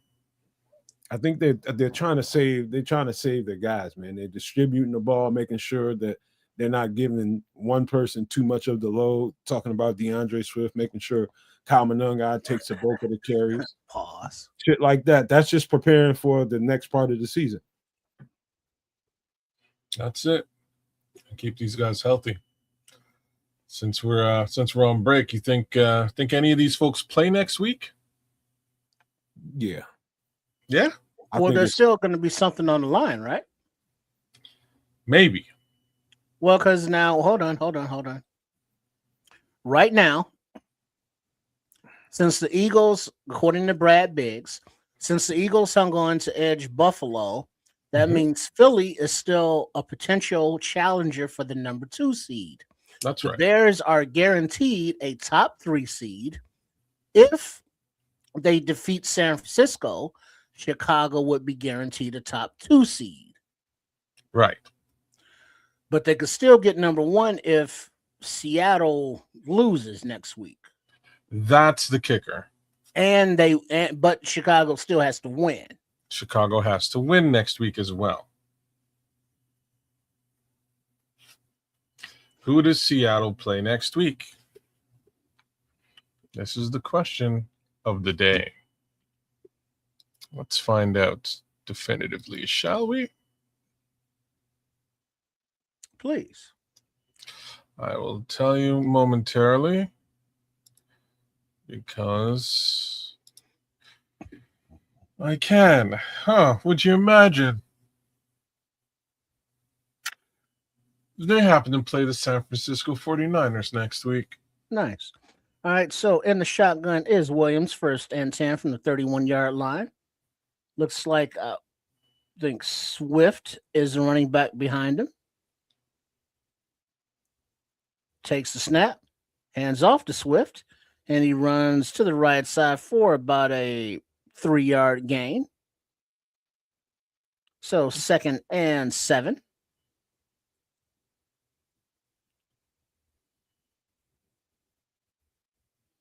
Ba-ba-ba-ba. Here we go. Back out to the line of scrimmage. Williams is in the shotgun, all by his lonesome. Back to pass. Time in the pocket. Looking. Time in the pocket. Looking. Rolls out to the right. Ball is away over the head of Loveland. Incomplete. 3rd and 7. Come on, Caleb. You could have made that pass, brother. That's a pass you can make.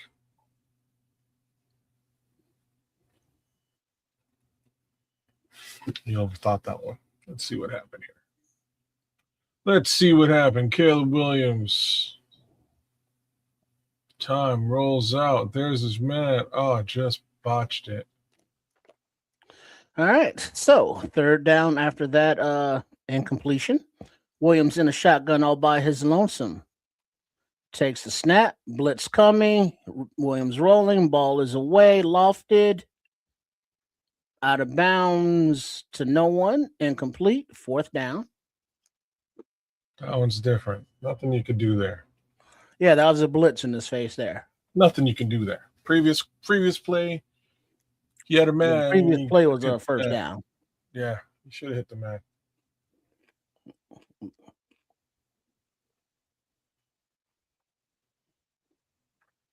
Damn. All right, so back to punt is Taylor. After an unproductive offensive drive. Back to the 10-yard line and immediately tackled by number 33, Jalen Jones. Holy shit. Jalen Jones. 5-second hang time punt. And Sky Moore was immediately taken down after catching it. You just got to make sure they don't That's what happened to Sky Moore. I thought it was Shamar Moore. Make sure they don't get a drive here. Make sure they don't get a drive. We make sure that they don't put points on the board. At the minimum 3, because you left them too much time. Okay. All right, defense. Time to step it up. Let's see if we can get not only off the field, but a turnover. Hell, even another score. I wouldn't be mad at it. Would you be mad at it, kids? No, sir. Yeah, man. A pick 6 would be sweet. That'd be nice. Even just a regular turnover, get these guys in a good, favorable position and do what they do best. But I'll take either one of those, please. You got to ask yourself, Patrick Higgins, you got to ask yourself, why haven't they blitzed all this time? I'll tell you why. Because that defense, that offense that the 49ers run is perfectly suited for the blitz beater. Everything in their offensive scheme is designed for pressure.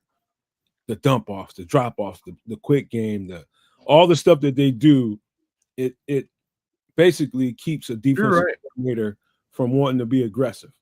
You're right. It's tight ends, it's flat, it's slants, it's screens.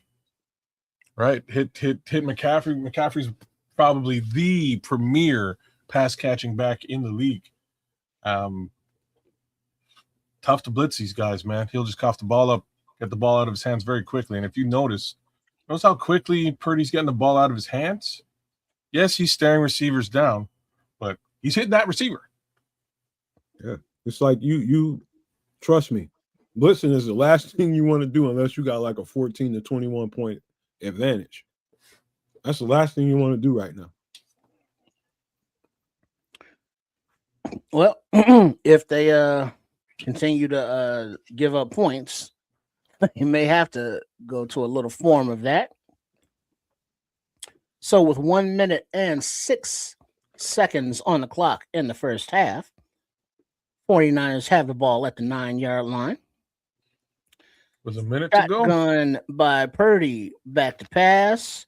Time erupting, evades the blitzer, but is chased down from behind by Montez Sweat after about a 2-3 yard gain. Timeout. Chicago. Who missed that? Who's 91 again? Chris Williams?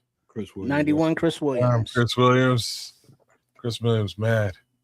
Had him in the end zone. Yeah, he did. Dead to rights.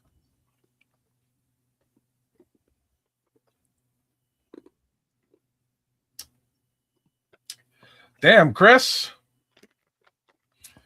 Look at that face. They know they got to get them off the field. They don't want them to drive. Got to get home. 3 and out, getting off the field would be preferable.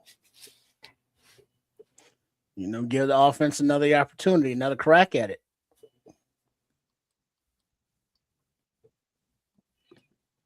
Somebody call a timeout here? Is it Chicago? Yeah, the Bears did. They want that ball back. Okay. So, 2nd and 8, 49ers in shotgun, little inside handoff, and he is tackled about 2 yards shy of the first down marker. 3rd down, and the Bears take their second timeout with 52 seconds remaining on the clock.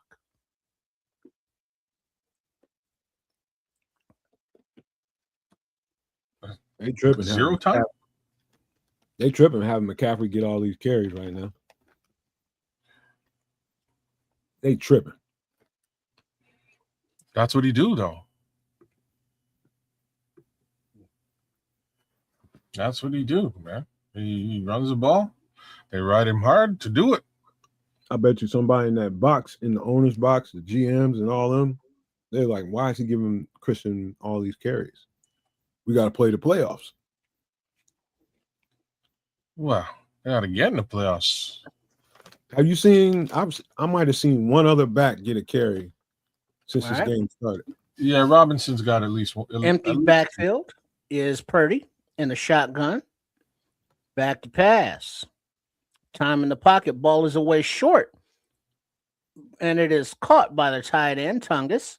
And he makes a man miss and gets the first down by a yard or two from that missed tackle. So back to the line. Quick snap. Ball is away and complete again in the middle of the field to Marcus Robinson to the 27-yard line. Clock is ticking. 22-21. 2nd and 5. Back to pass.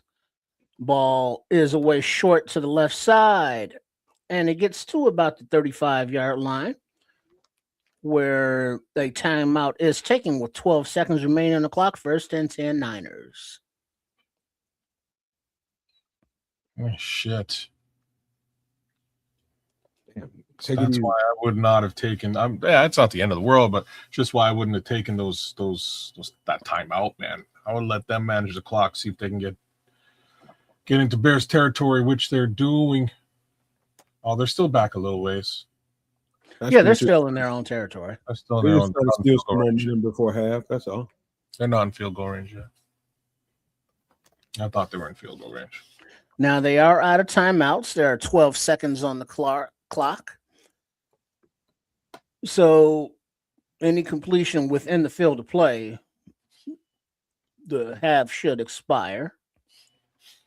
Who's he glazing, Starkey? In the shotgun. Little inside handoff draw to McCaffrey, and he gets to about the 50-yard line where he is tackled. This play works. the clock has expired for the first half before they could spike it. So as we go into the halftime, 49ers 28, Bears 21. Bears will have the ball coming out of the half. Fair enough. Just in general, the Niners understood. Again, reasons why I can't stand that guy. Can't stand ya. Now you don't like Collinsworth. First it was Aikman. Who, Aikman? Now you don't like Collinsworth? Wait a second. I respect Troy Aikman to a certain degree. You know what I mean? Just because he talked trash about my quarterback, I'm not going to like him because he talked trash about my quarterback. But Chris Collinsworth is a whole other story. Chris Collinsworth is the glazingest of the Glazers. The glazingest. If it was Aaron Rodgers, he's glazing up Aaron Rodgers. If it's Patrick Mahomes, he's glazing up Patrick Mahomes.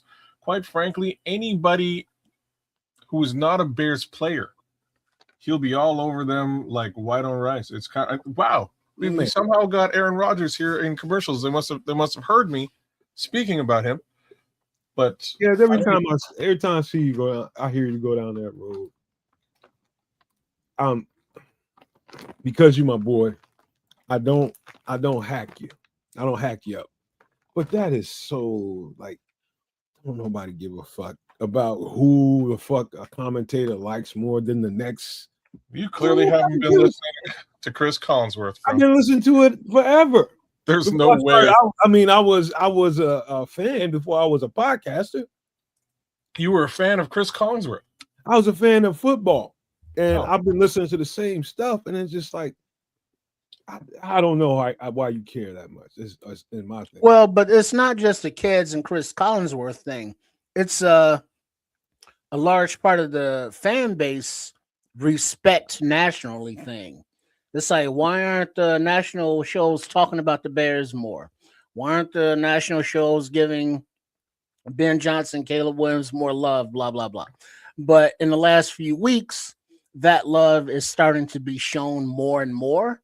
But it's a thing to where it's like if a announcer or a network or the national media isn't showing the proper due to your team, it's like, hey, F those guys because they're not showing the proper due to my team. And I think there's some of that going on. Just a little bit. But I guess like, just don't sit with me, that's all. With respect to Chris Collinsworth, no. Chris Collinsworth is the glazingest. He just is. Feel free to watch Chris Collinsworth moving forward and listen and understand what I'm trying to say. And listen to him evaluate quarterbacks. It's a pretty funny thing. It's actually super funny. And I'm just saying, for those of you who are with me, give me a thumbs up in the chat if y'all know what I'm talking about. Chris Collinsworth sucks. This ain't that, man. I'm just saying. Up until, like I've been saying, up until 5 minutes ago, and I don't mean like literally 5 minutes ago, just very recently, the Bears have given no commentator anything to be like, you know what? The Bears are going to, they haven't given them anything. And so it's going to come off that way. They're going to criticize us. But up until 5 minutes ago, the Bears have given none of these commentators any good reason to be like, you know what, I like what the Bears are on to right now. And I think they got something. None of that's going on up until 5 minutes ago. Be grateful that we are in the position that we are in. I'm so glad that we're past that right now. So glad. Well, I agree with everything you're saying, except as the scroll says, I'm only quoting the scrolls. Chris Collinsworth is an idiot. That's what the scroll says. I'm just saying. Man, I just can't stand that shit. I'm sorry. That's what he says. I just can't stand. Who am I to argue with the scrolls? Who am I to be arguing with y'all? Because it's just like it doesn't affect me. It doesn't. That's okay. I can give a shit what somebody talking about on a broadcast. That's all right. I'm just there for the game. This is the same guy that coined the double doink and then replayed it like 8 times. Like Chris Collinsworth is the worst, bro. If you're a Bears fan, like straight up and down, if you're a Bears fan, listening to Chris Collinsworth call anything should be like listening to fingernails on a chalkboard. Pretty close. Pretty close. Can't stand the guy. Yo, the homie Jim likes he likes big women. I got nothing wrong. There ain't nothing wrong with that. All righty then. Well, Smitty, you saying Chris literally said Caleb is a burgeoning superstar. So that what you know what that means? That translates to, oh shoot, I might have to glaze this next. Hey, you know what? I called my a couple months ago is when coming around. About a month ago is when the conversation really started to happen. I called one of my homeboys, ex-teammate, and he was just like, man, that typically happens when your team sucks, man. When people start finding reasons to point the finger and being negative about how they do. I was just like, I thought so, man. Our team sucks. It was sucking. And we needed the first outlet that we can find. It's the truth. But that's not the case no more. But that's the truth, kids. When your team sucks, you find the first thing to lash out at. Sure. Like, and Scrolls is actually kind of nailing it in the chat, and that's not really the case, but I'll put it up still. It doesn't affect us. This is quote unquote from the mind of the Scrolls. Doesn't affect us, Nomad, but perception bleeds into officiating. So we'd like these guys to be unbiased, and I cannot argue with this at all. I don't know about the second part of that. What do you mean? Perception bleeds into a fish. No, I don't buy that one. Okay. Well, everything else I understand totally. Well, I still would rather my commentary be somewhat down the middle, somewhat down the middle. It should be, in my opinion, it should be neither here nor there with you. If you don't care what some motherfucker that gets paid hundreds of thousands, if not millions of dollars to call these games, that has no effect on how I view my team. That has no effect on how he's making somebody else view our team. That's not what so the problem with your visage here, with your view on this, is that might be the case for you specifically. It is. Then that's fine. There's nothing wrong with that. I'm saying that what it does, though, is it unfortunately paints bias on new potential fans who are watching the team. It paints bias in that regard. Look at what Miguel is saying, man. Just look at that. Blaming refs is for teams like the Jets or the Browns. And up until maybe 9 months ago, I feel like it's beneath me. We're real far away from those two teams. That's how I feel, No Maniac, Super No Maniacs, and everybody that's hearing my voice. Maybe my response to it is that I feel like that's beneath us. It's beneath me for sure. Well, I'm not talking about the refs. I'm talking about Chris Collinsworth. That's what I'm talking about. Blaming him, that's beneath me too. I'm not blaming him for the outcome of football games. I'm blaming him for the visage or the bias that is being pushed onto new burgeoning Bears fans. That's what I'm talking about. I'm giving you a hard time for conversation, but I believe everything I just told you, kids. That's all right. Tristan took off for halftime, then go eat fried chicken and shit. Look on break. I already ate, so I'm having my little snack. Oh, you on to dessert? So let's give you a quick little tail of the tape. Yeah, hold on. Hell yeah, Smitty. That's some soft shit, man. I don't care what you say, kid. It's soft. Hey, that's fine, man. That's you can say it's soft if you want. You're all for favoring the refs. I'm not a fan of Bears tax in any forms, and I will fight Bears tax all day long. Fuck it. I'll put it that way. Tail of the tape, y'all. 154 total yards for the Chicago Bears, 330 for the San Francisco 49ers. 100 yards in the air for Caleb Williams, passing. 157 for Brock Purdy. On the ground is where things look a little bit different. So back to Kwatu and his advice from Mars, run the damn football. Right now, Chicago Bears 46 yards on the ground, rushing.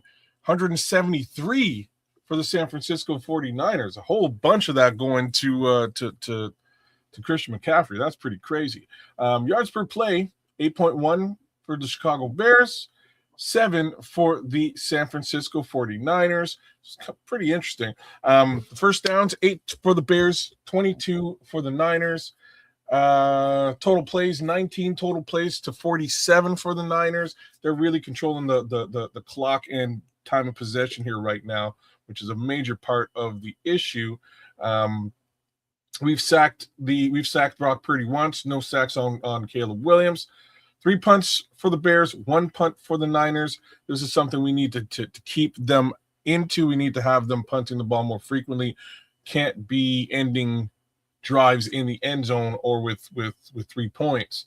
Interceptions thrown, 1, should be 2. Not sure what happened to that other one, but won't too late to complain about it now. Patrick, That's fucked up. No, you want to know what I have one, but like, hey, people need it. I got one. It's an important apparatus if you're out there, especially. That's a comment of the night. Hell no, Patrick. Didn't help it, but no, I got energy tonight because I went out. I had to go out, and I took a brisk sprint. You know what I mean? Before this episode, I knew we're going late here tonight. We're going deep into it. So I said, forget about it. Let me go do a sprint around the block. Took my doggy out, came back, and it is good to see you with some energy. He ain't lying, kid. It is good to see you with some energy. Jamie McFadden says, can you explain something to me? Sure, Jamie. What needs explanation? Keep it above waist. What so that means no muff, no fupa. Yeah, bad calls are just part of the game. It's fine. I ain't complaining about the bad call. It is what it is, man. Like I said, we're gonna get the ball back and we'll even up the score and continue on down the road. This is not a game that I'm worried about. I'm less worried about the biased refs. I'm more worried about the bias that young fans who are watching the Chicago Bears on prime time are being fed. That's really what I'm talking about. You got to read the room back, man. Jamie McFadden wants to know, why is it called football? All I see is the word foot when you say that question, and I start thinking triple R for whatever. Damn, Jamie. Just know, all I know is that must trigger him to some deep. I'm gonna ask. Can I ask a question to your question, Jamie? Are you from North America? Are you North American? Or are you from across the pond? I was being facetious, but that's a good question, kids. Thanks. Well, maybe because baseball. One thing, maybe at the time, baseball and basketball, they were using their hands and stuff with it. So with this ball, with the kicking aspect of it, they were like football. Well, because remember, soccer didn't exist at the time in America. Of course, yes. Why was soccer disappeared? Soccer's been no around. One gave a shit. It's been around. No one does soccer in America. Just stop. That's maybe. Sure don't. But like the fact is, that's not true. Soccer's existed for hundreds of thousands of years. Like you won't find people walking around as long as the ball has existed. What did they call soccer in America back in the day? No, please don't insult me like that, brother. But it's not a ball. Sorry, I wasn't trying to insult. I was just asking a question. If you're from Europe, or even the Caribbean, asking that particular question just makes a bit more sense. The reality is, in football, you seldom use your foot. They're kind of trying to phase out the use of the foot. The soccer. I've known a couple of soccer players that's frustrated with the fact that we call our sport football, and like they see their sport that way. I've run into a couple of people, not that many, but a couple of people in my life that was a little upset about that because it always gets confused. And when I'm doing football content, when I'm putting stuff out, content for you all, or when I have to tag it to get you guys to look at it, they want to specifically let you know that they're looking for you're talking about American football. So that's when it becomes pertinent to me that you have to make sure you make the distinction between the two things. All right. So after that foot by the kicker to the kickoff, Bears take the ball at the 35. Play action back to pass is Williams. Complete to the left side to 81. Was that who's 81? Smythe? Smythe. And it gets a first down. Bennett is in. Wright must not be feeling well. Highly possible. Is he in on the right side? Yeah, coming after a week of being sick, how much gas you got in the tank. After traveling, you're sick. All right, and the shotgun is Williams. First and 10, back to pass. Ball is out down the right hash and is complete to DJ Moore for a gain about 6-7 yards on the quick pass. So so Jamie, you're a soccer player in that respect. He's right though. Like internationally, soccer is I keep calling it soccer. Learned that in Jamaica. I didn't know that until I got to Jamaica. All right, under center is Williams. Handoff to Manungai. Straight ahead, runs hard for the first down after about a 4-yard gain. First down, Bears. Yeah. Football or soccer is definitely all over Europe, Africa, Asia, the Caribbean. Whereas American football is really only played for the most part in North America. Yeah, and that's really why I was asking you, Jamie. I mean, but there are like little soccer leagues all around the country, but NFL is king. Yeah. Like that's where the money is. Yeah. All right, so under center, Williams, handoff to Manungai. Ooh, but he's met behind the line of scrimmage and spun down for a loss by Sam Okawanu. That's a big tackle right there. You know what, man? To that point, man, I have some homies that be out there at this local school not far from my house. They'll be there every weekend playing. They get permission to get out there and play. Mm-hmm. Dude, they always invite me out there. I'm like, dude, I have nothing in common. I don't even know the game. It's just like, come on out and eat, drink. Know the game. And be merry. Yeah. All right, and the shotgun is Williams. Back to pass. Quick pass out to the right. And it's complete to Burton, but as soon as he caught it, he kind of stumbled and fell down. Luther? Why'd you go down? He lost his footing or whatever. Yeah. So 3rd and 14. Nomad, I encourage you to go play soccer, bro.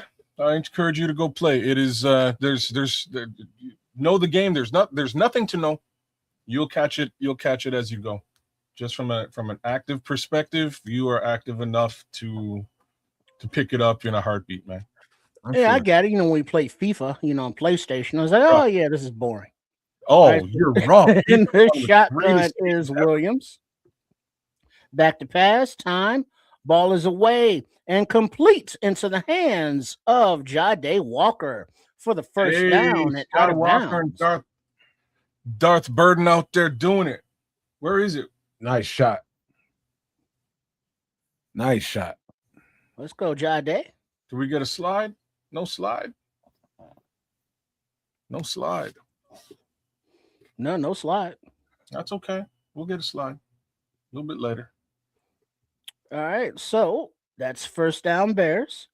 Jade has 21 yards on 2 catches. So from the 27-yard line, a little play action roll out to the left, a little dump off, complete to LB3. And he rumbles down to the 2-yard line where he is tackled for another Bears first down. Oh, first and goal. It's all Star Wars right now. Nice. Boy, that's nice. Man, talking about soccer, Chad Ochocinco, he's all into that. Yeah, he playing, man. He loves it. I do need to learn the game, though. There's not much, like I'm telling you, there's like every sport, there's nuances under which you can learn, but all right. To get out there and play, there's not much you need to learn. Under center is Williams, handoff to Manungai, and he's stuffed right at the line of scrimmage. Ooh, ow. 2nd and goal. Good tackle. That's Quatum. Mini Star Rick, what up? A burden on the defense. You damn straight. Put that burden on that defense. Give it back to Manungai again. You're probably right, Scrolls. All right. Give it right back to him. You got Williams in a shotgun. Manungai to his left. Inside handoff to Manungai. No play action, but it's a pass to DJ Moore. And it is over everyone's head, incomplete. Oh, Caleb. I got to blame Caleb for that one. If he just took one more second to let DJ get out of his break. Something was off there. He rushed it. Yeah, he had plenty of time, and DJ was going to break wide open. Yeah, he just wanted to float it out there for him to make a play, but he didn't really wait for him to get out of his break. All right. He threw the ball the wrong way anyway. Exactly. Yeah, should have thrown it out in front of him. But third and goal, little handoff to Swift running to the right side, and he skips on into the end zone for the touchdown. Bears. 3 words we wanted to hear. Swift. Bring in your horse. Bring in the horse. DeAndre Swift in the end zone. Let's go. Run that football in, just like my man said, from Mars. Bring in the horse. Message from Mars. Run your ass to the end zone. He was just over there on the sidelines. Gimpy, he was like, "Oh, y'all gonna give it to me down there?" Big Jonah Jackson leading the way, number 73 out there pulling. All right, so for the ensuing PAT, you have a clean snap, hold, kick is up and good. So the Bears tied up at 28 with 9:51 left on the clock in the third. All right, now defense. You don't want to be out there with him. Let's come take this ball back. Take this ball back. Yeah, man. Jonah Jackson coming at you, bro. You want to get the hell out the way. Hell no, man. He was just like, come on. I want one of you, motherfuckers, to step up. Come on. Come on. I need some meat in my teeth. All right. But yeah, man. Get out there, go play some soccer, man. You will love it. It's a great sport. Super, super simple. You can get complicated with it if you want, but get out there, kick the ball in the net, man. I'm just worried about my shins. That's all. And I've seen a lot of soccer around the city because it is such an international sport. So when you go to the different neighborhoods, they're all playing it. You know, the Mexicans, the Puerto Ricans, the Jamaicans, the Africans, you know, the Europeans, the Greeks, all those different neighborhoods are out there on the soccer pitch, you know, doing their thing.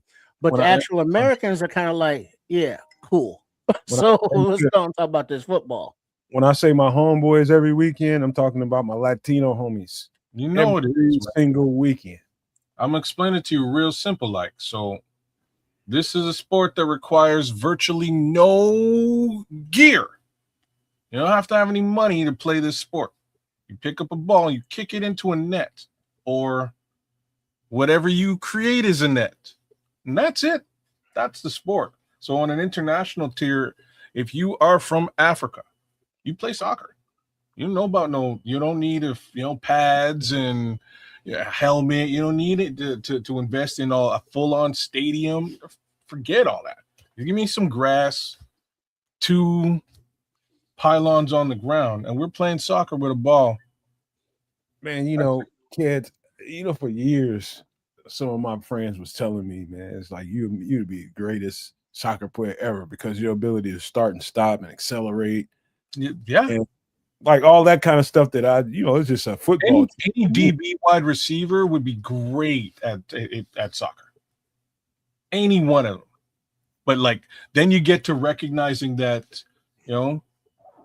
change of direction, all that. You get to recognizing that ain't everything. There's other things. That's endurance. Bro, there's some of these guys are slow as all stink, and you're like, how's that guy on the team? Like, how did he make the soccer team? And it's control and breath control, and he's just out there. He's got wind all day long, hustling, right? There's different aspects to the game, but all right. So the kick is away, and it is down into the end zone. Yeah, every time I had to play floor hockey or soccer, I always play goalie. Notice I say had to play. Your I body, might go. Maybe Patrick. Maybe I'll go to World Cup this year. that's your body type, Triple R. Mm-hmm. Yeah, I ain't made for all that. So that's what I grew up and played. I played basketball. I played a little football, but I played basketball and soccer for many years here. I played soccer for 13 years. I played every position on the field, including goalie. But it is a great fun sport that again you All right. you pick up All right. very quickly. Back to pass is Purdy, and it is complete to use check. No, I'm sorry, check that 84 more for a nice big chunk play and a first down 49ers. Bears, how are we gonna let Sky Moore come out here and put up chunk plays? Like Sky Moore couldn't get it done with Patrick Mahomes. How come he's getting it done? Even on the scheme, the route combinations are awesome. Awesome, straight up great route combinations. Under center is Purdy, and a handoff to the left. McCaffrey gets about a 4-yard gain or so to the 36. Second down. Montez Sweat just gobbled them up. Good play. They think the middle of the field is vulnerable, and they're using it. I don't know about that, Red Baron. Ice. You know what I mean? Handoff to the left are the 49ers. And McCaffrey with about a first down run, gets about a yard past the sticks. Man, you got to stop this guy. That Bears defense ain't did diddly poo-poo since that original pick six. This team is tougher than y'all think, man. Offensively, the scheming, route combinations, and the stuff that they do, it's hard to stop. I'm telling you, it is difficult. Shanahan is probably the best offensive play caller we have besides McVay. All right, so from under center, back to pass, time in the pocket to complete the 44 use check. And he's tackled by Brisker after about a 8-9 yard gain. And they're going to let that go. Okay. But we have a bear down. Number 44, Noah Sewell, is grabbing at his right ankle Achilles area. So he's being tended to, timeout on the field. Damn. Oh, man. Got to get some pressure on Brock Purdy, man. Cloud Chase is out here. What that is? I'm gonna read what you're saying. He says no one is arguing that, no, man. But does our defense get paid too? Nah, this is an embarrassment. Everything you're saying is right. Everything you're saying is right. I'm just emphasizing how difficult this team offensively has been putting up 30, 35 points a week for the last 4 weeks. They're hitting their stride. It is difficult. What Shanahan does best is tailor the offensive game plan to the guys that they have on the field. And so 1 week it might be Brock Purdy throwing it 35, 40 times. The next week it might be Christian McCaffrey getting 35 carries. Tailored to specific game plan that you have to deal with. Shanahan is one of the top 3 in the league. Ben Johnson is right there in that category as well. He's in that top 3 to 5 too. But this he's great for a reason. It's hard to deal with. It's extremely hard to deal with. Yeah, Dr. Erling kidding, man.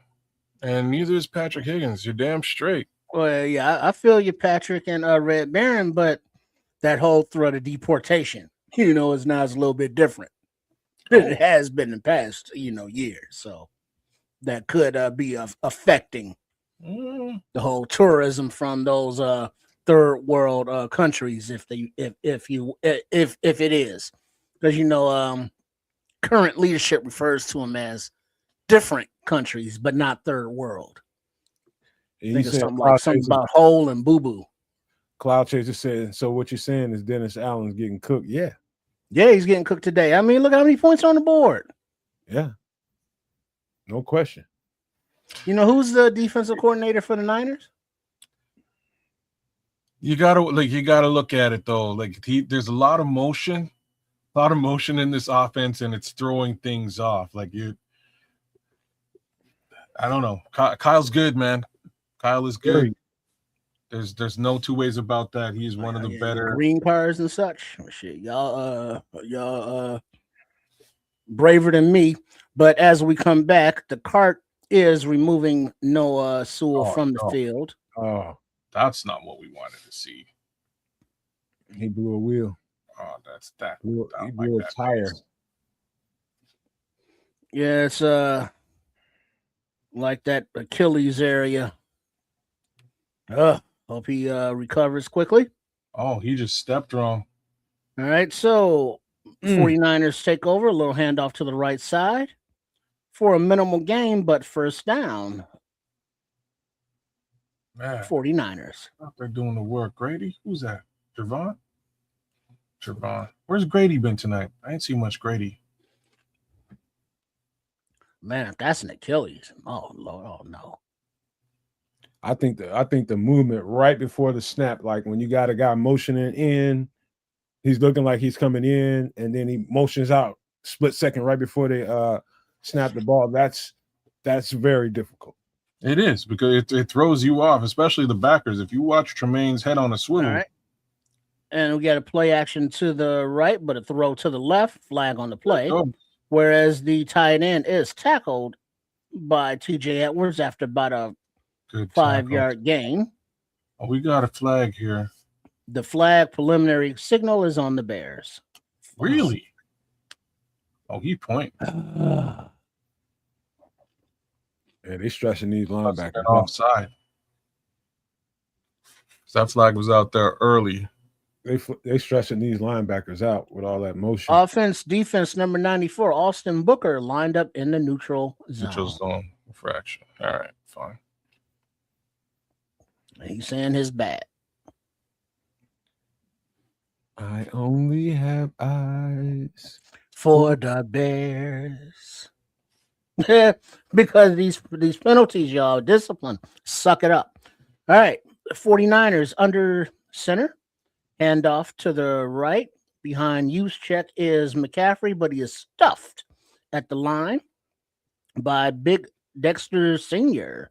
after a gain of about a yard. Second down. And now y'all seen Grady Jarrett tonight? Or is Grady Jarrett out tonight? They're taking some snaps. He was on the field. He just hasn't been active. They're taking some snaps off him. He a veteran. Okay. Well, ain't no time for veteran love. It is. So you got 90, 99, 97, 94 out there. So Don Rob is out there and not Sweat. There's a play where he drove his shoulder into the ground too. You probably all right. Back to Grady? pass. Yeah. And the ball is away to the left. Complete. Cut back inside. Makes a man miss. And gets right to the sticks. Looks like first down, Robinson. First and goal, 49ers. Juszczyk Third down is not good on the Bears for defense or offense today. Juszczyk is a problem, bro. He didn't get that ball, but the shit he used. And he just threw his body at C.D. Johnson, and that's what prevented C.D. Johnson from making that play. Only came back and made a little extra effort, too. All right. I formation are the Niners. Can.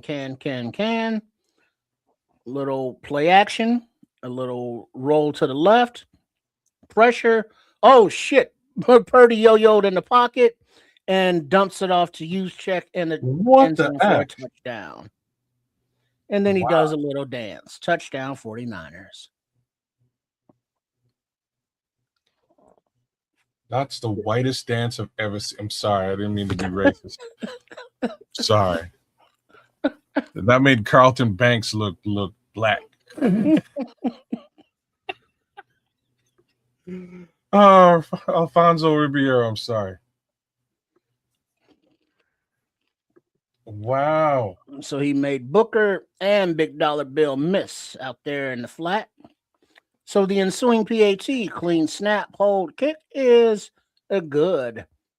49ers, 35. Bears, 28.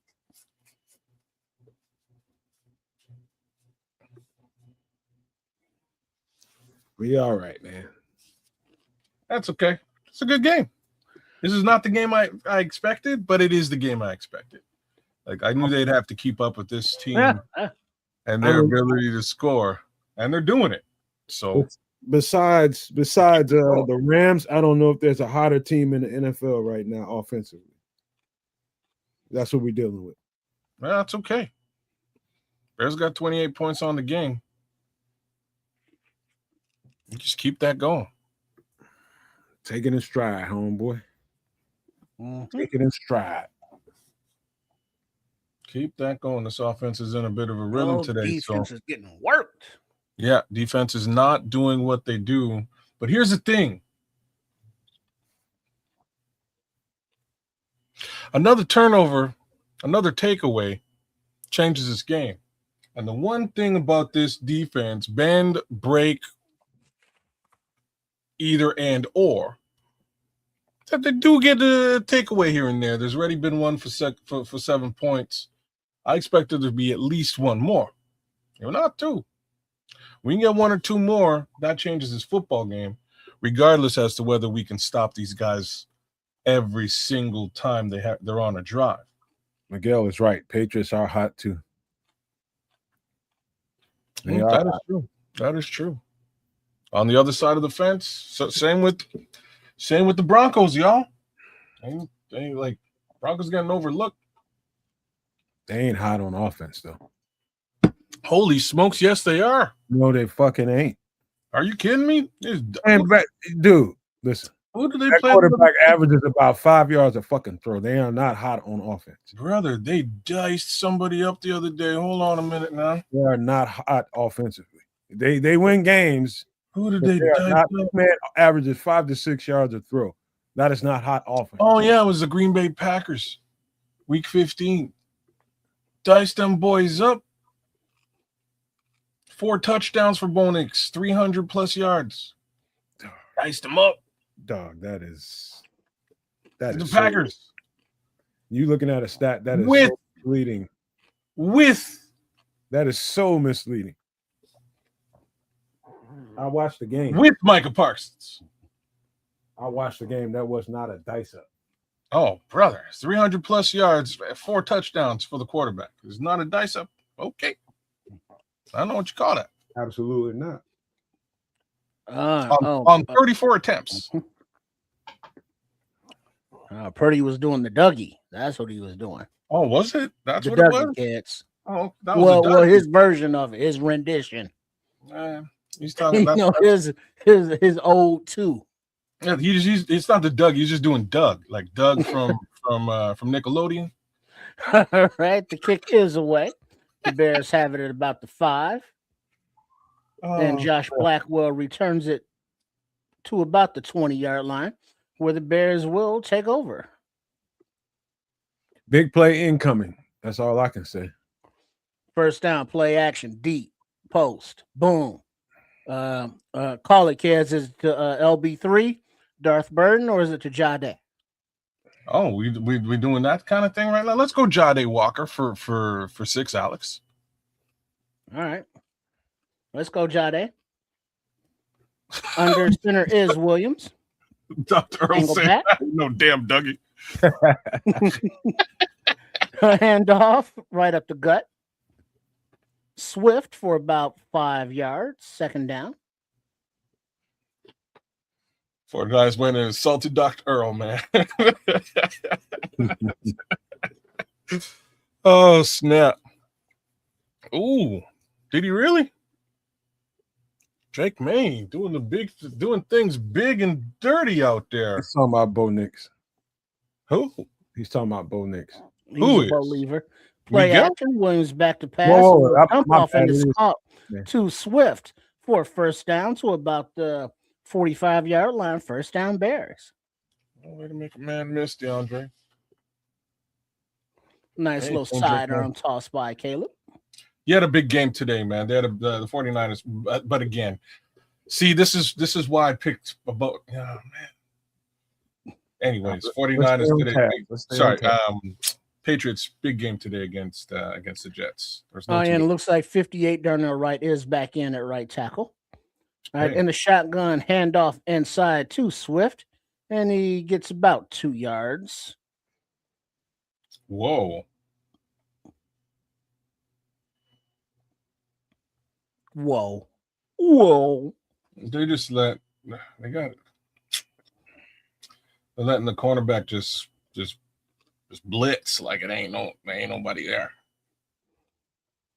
There's good old John Lynch. Bro, Lynch, huh?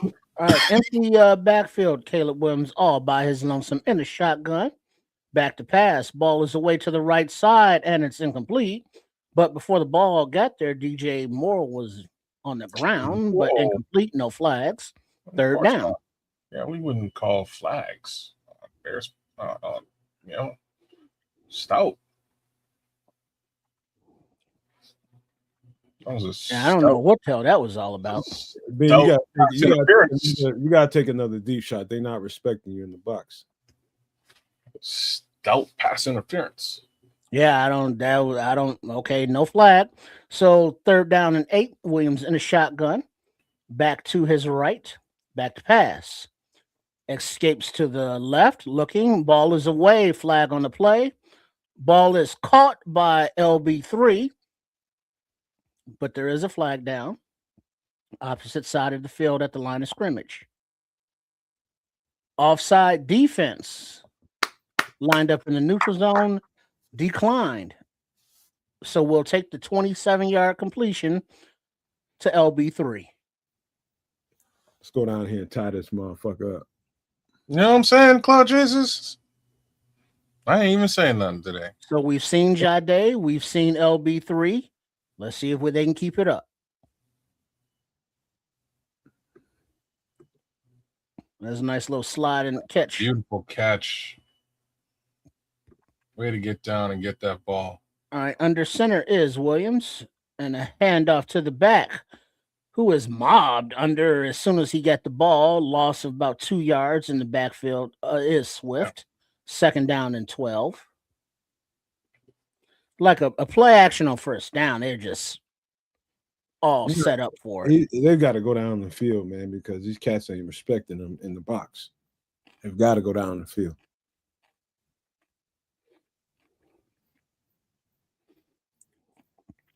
All right, back in the shotgun is Williams. Swift to his right with the orange cleats. Ball is away to the left side and complete to the hands of Jade Walker for about a gain of Jade, you 3rd and 1. Come on, Jade. So was that a gain of about 9, 10? About 9, just shy of the 1st down, man. Just shy. 1:40 on the clock in the 3rd quarter and ticking. Bears down 7, 3rd and 1.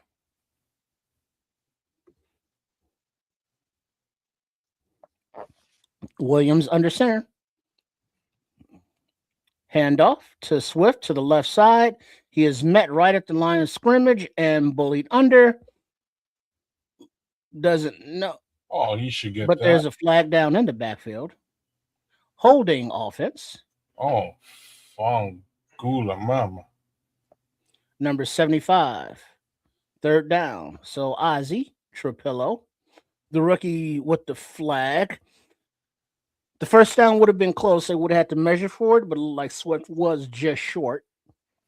Oh, they took the yards. I would have declined and gave him 4th down. Yeah, okay, Ozzy. 5 penalties, 29 yards for the Bears. All right, so now we're back to 3rd and 11 Shit. from about the 32-yard line.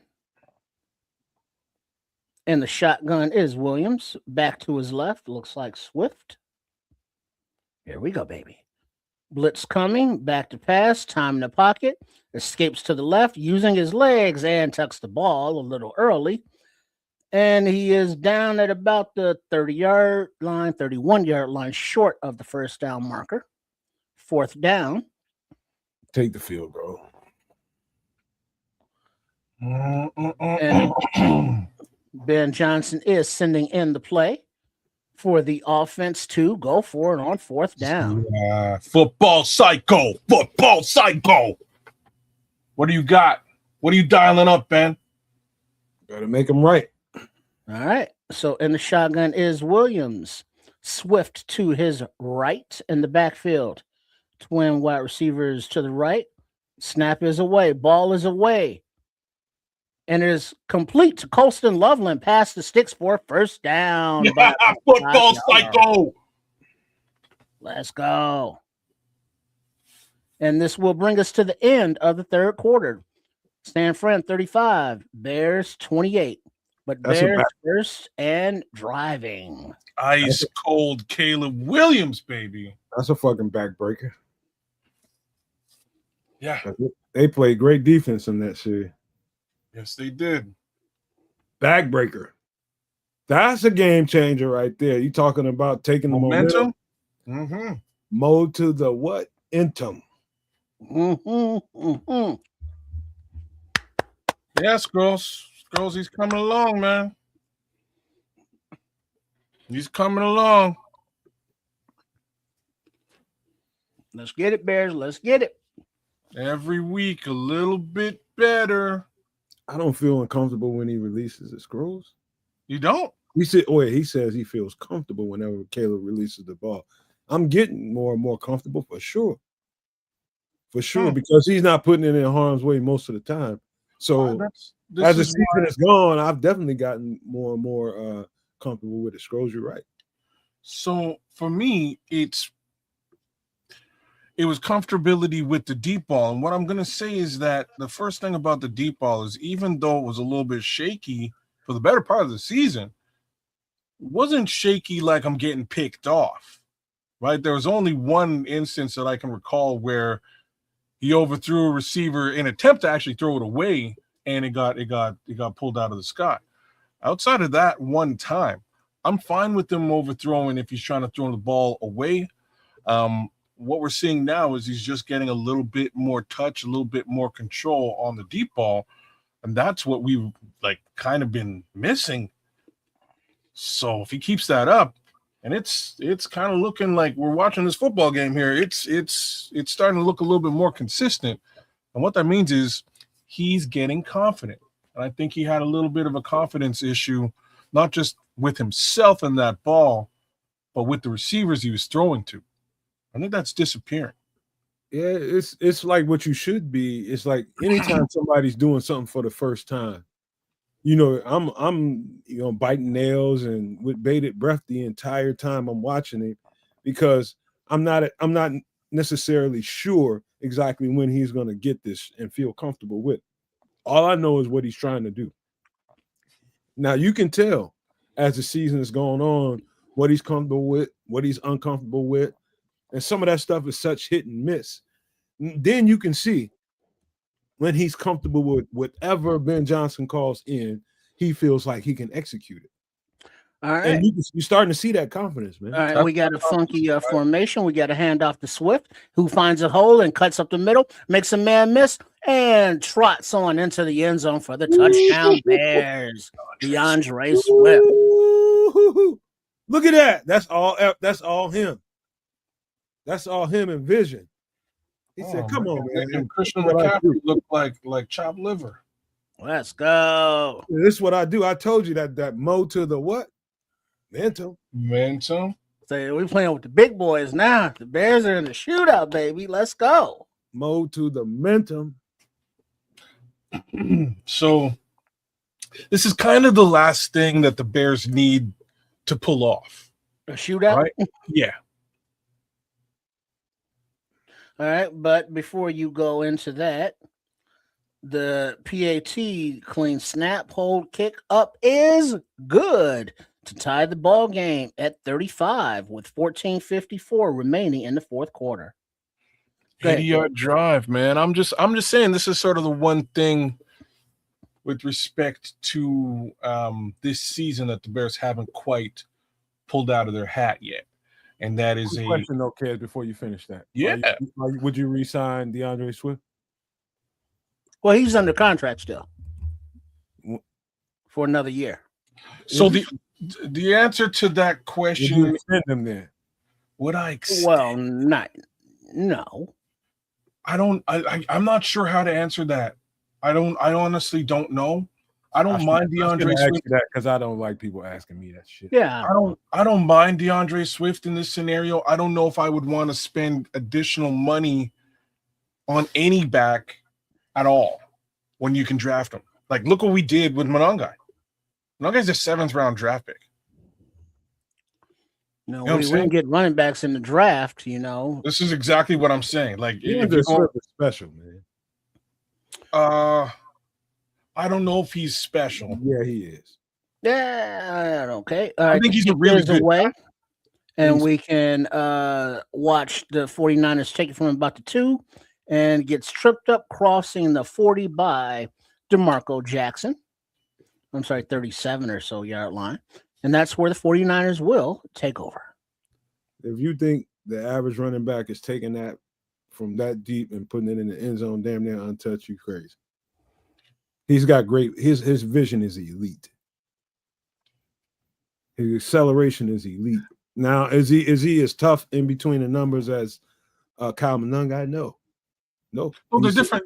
They're different backs that way. Different But I'm backs. telling you, that's a All right, special. a quick snap, little play rollout to the left, quick pass to Pearsall, complete for about an 8-yard gain, out of bounds, 2nd and 2. CD Johnson, man, you could have been on that. Yeah, I don't know, man. This is a good one. Me personally, I don't know if I would do it. I think I would probably pass and grab one, if not 2 backs in an upcoming draft. That's just me. I shouldn't ask you that because All right. Now we have Purdy under center. Handoff to the right, little cut back to center, and a first down by CMC after about a 3-yard gain, but a flag on the play. Preliminary signal against 49ers holding. Offense 77, back him up. The right guard.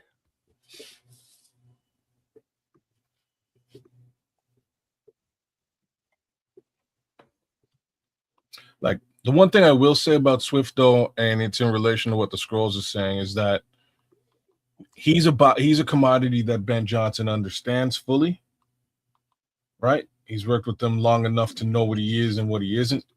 So I think that's helped Ben establish the run game this season.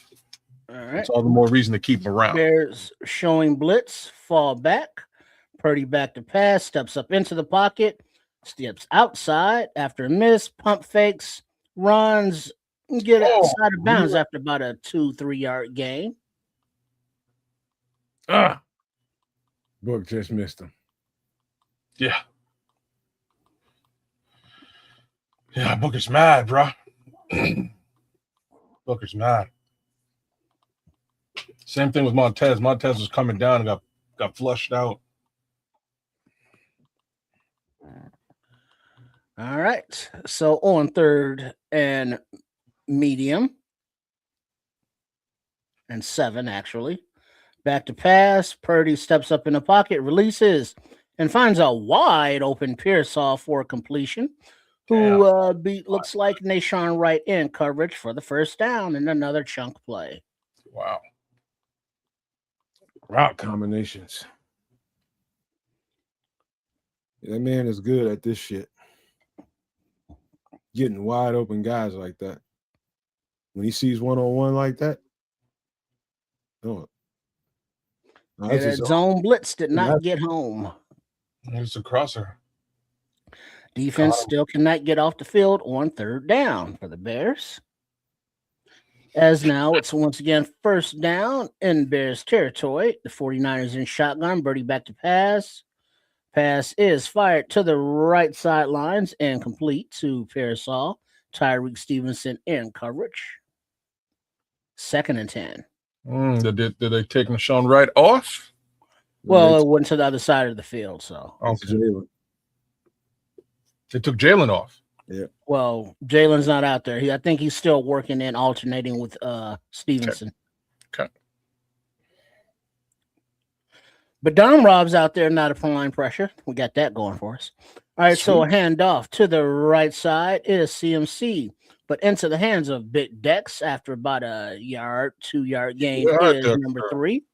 Robinson. Way to get off that block, Javon. That's how it's done. Yeah. He played that well. Third down.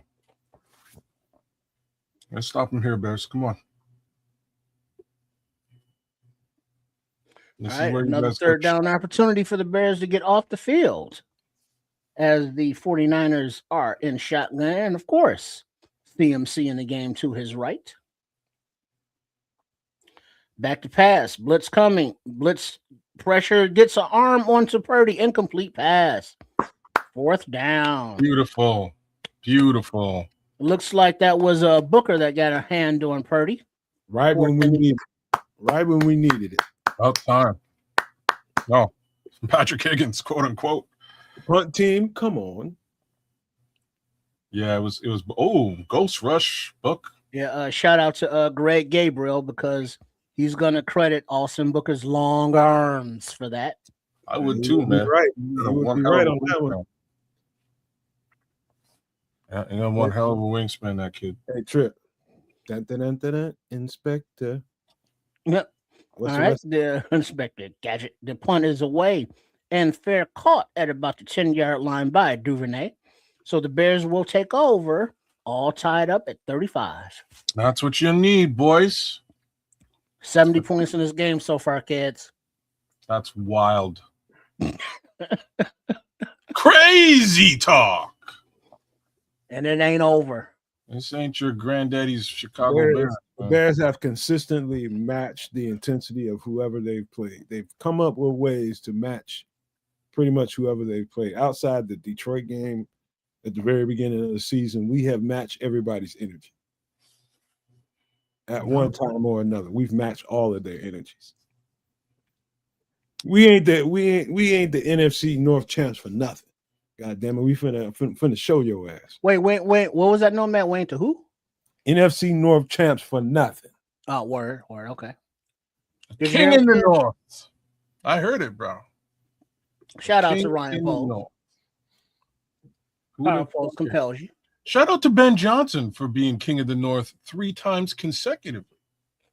Nice. For 2 separate teams. Wow, that's a trip. It is, isn't it? That's saying something, though. It is. You know what else is saying something? The previous team ain't even make the damn playoffs. Yeah. We're gonna bury them. We're gonna bury them fuckers next time we get some extra sauce. I don't know if we're gonna be able to do it this week because we got New Year's, but that's up to you two guys. Let's see what we can do the day before if you guys want to. At the Kansas show, if you're doing it, it's up to y'all, man. I'm gonna leave it to y'all. Well, we'll figure it out, man. I have plans with alcohol. I got all kinds of plans with alcohol. Drinky. Oh man, look, man. People, man, and I want to deliver for them, man. I'm just saying that's a sad day in Detroit for all. I love these people more than I like having a good time sometimes. Just because they always there for us, man.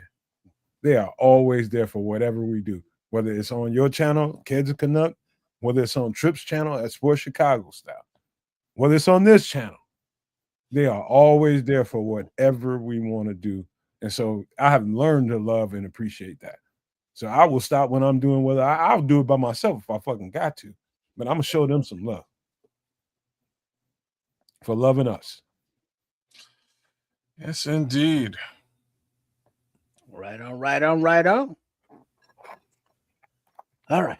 So we're getting down to crunch time, and the defense got off the field finally. Now the offense has the ball. Williams in the shotgun from the 11-yard line. Looks like Monangai in the back. Field to his right. Pass to the right is complete.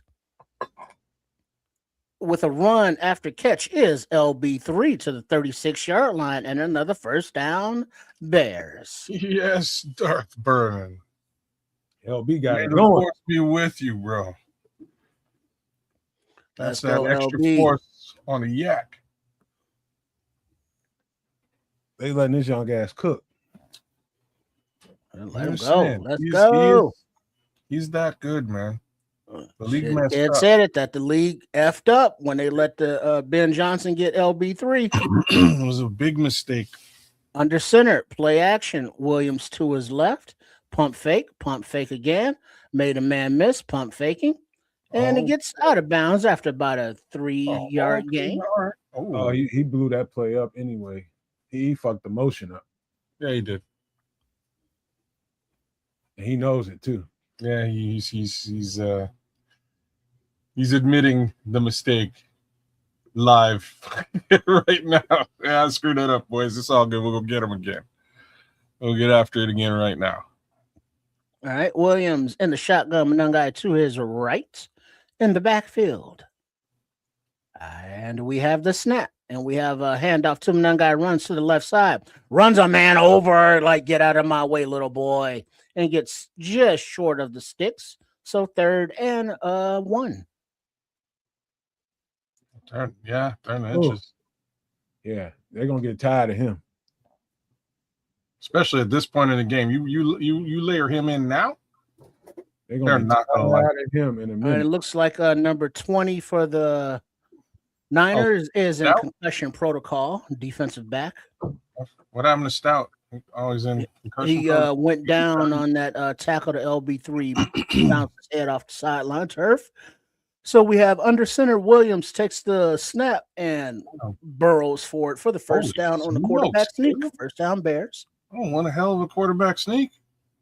Ooh. Like 3.5 yards. Said Collinsworth said he just said the Bears game don't start until there's 3 minutes left. Shut up, Chris. Man. Leave CC alone. All right, under center. I remember when he was a receiver back in the day. Yeah. All right, under center is Williams. Monangai, the deep back, play action. Passes away deep down the left side into the hands of 84, Colston Loveland for a nice chunk play. First down, Bears. Big chunk, Colston Loveland. Big game, Colston Loveland. Good throw. Luther Burton the third. Good, you know, all throw. these youngsters making plays out here. Yeah, man, the rookies stand up. That's a money throw. That's a money throw. You got to that linebacker had no chance to stay with Loveland. Wow. Behind his head, you got to be precise on that one. Yeah, that's back shoulder. Yep. Nice wheel route by the tight end. All right, so I formation Bears. Williams under center, motion to the right. Little pitch to the left, but whistles stop the play. Flag. Timeout. Flag. Game offense. Oh. Back them up 5 yards on first down. Fine. Oh, man. Yeah, I don't know about that one, Scrolls. We're a little bit shy. All right.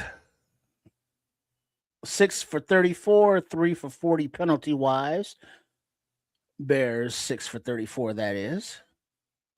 All right, under center, Williams, I formation.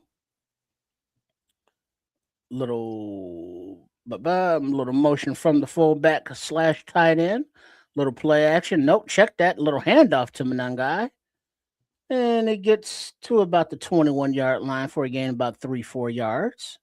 Second down and 11. We'll take those. Mm-hmm. Let's go. Yeah, Miguel, we're a little bit shy, man. We're a little bit shy. But who gives a shit? No one gives a boo-boo. Nobody cares. All right, under in the shotgun, check that, is Williams. Monangai to his left in the backfield. Takes the snap, looks to pass. Ball is away to the left side to Monangai, and he's written out of bounds immediately at the 20-yard line by the defender. Oh. But there's a flag late on the play. What happened? Looks like Loveland was engaged with Bethune. And so it looks like 49ers. This against. Oh, yeah, that's a face mask on. There's got to be a face mask on the Niners. on that replay. After the play, For sure. personal foul, unnecessary roughness. 49ers, half the distance, first down. I saw Kyle laughing at him, pointing at him. He's just like, yeah, he tripping. He tripping. You lost your head, homeboy. What the fuck is that all about? Who, Kyle Manunga? No, number 48 for Frisco. You gave us one, so thank the refs for that one, kids. Hey, man. Well, that was they called it, but don't thank the refs. I guess thank them for calling it. I guess. All right. I'm giving him a hard time. But he did it. All right. So from the 10-yard line, Williams play action. Little dump off to the right is complete into the hands of Loveland for about a gain of about a yard and a half. Second and goal. What was that? I think somebody was open in the end zone. Somebody was. I've been Duvernay or somebody. Actually, I think Cole Komet. So we get a replay? No. All right. So under center is Williams, Manungai in the backfield. Play action. A little shovel pass to Manungai. And he got it, but he's immediately tackled. That was just nasty. Oh, the homeboy didn't go down, No, he was down. So third and goal. I don't know. Looked like he bounced right back up off the tackler. All right. Oh, so here we go. Third down and goal. In the shotgun is Williams. Manungai to his left from the 11-yard line. And the snap back to pass. Looking. A little dump off to the left side over the head of Manungai, almost into the hands of a defender, but it's incomplete, luckily. You got to remember, he's real short. He's not a tall man. Oh. No, he is not.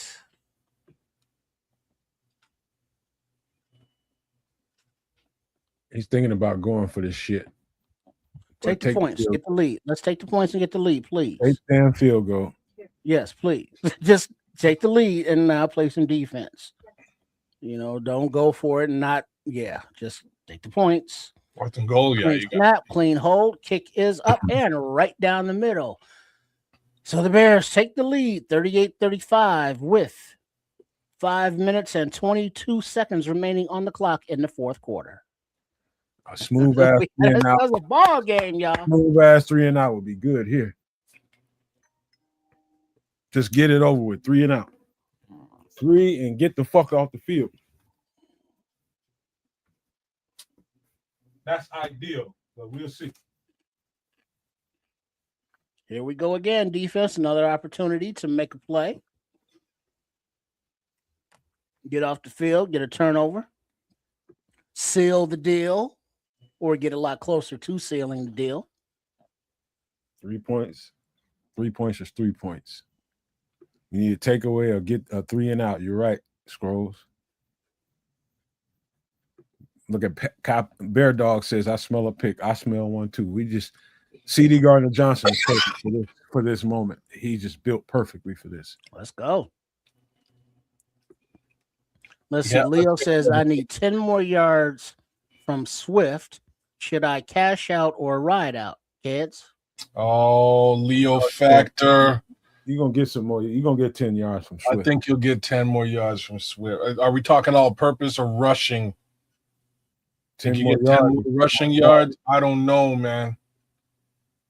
All purpose, yes, definitely. It's 10 yards, I think. Yeah. I don't know. I would cash out, Leo. He said rushing. Well, what's the difference between cashing out and letting it ride? Money or no money. Well, yeah, but how much money? Or a lot of money. Those are the three options. Depends what the cash out is. If it's like $5, $10, go ahead and take that cash out. But if it's substantial, let it ride. Mm-hmm. Speaking of which, I should check my parlay. Hey, Triple R, big time players make big time plays and what? Big time plays? in big time moments. Big time moments.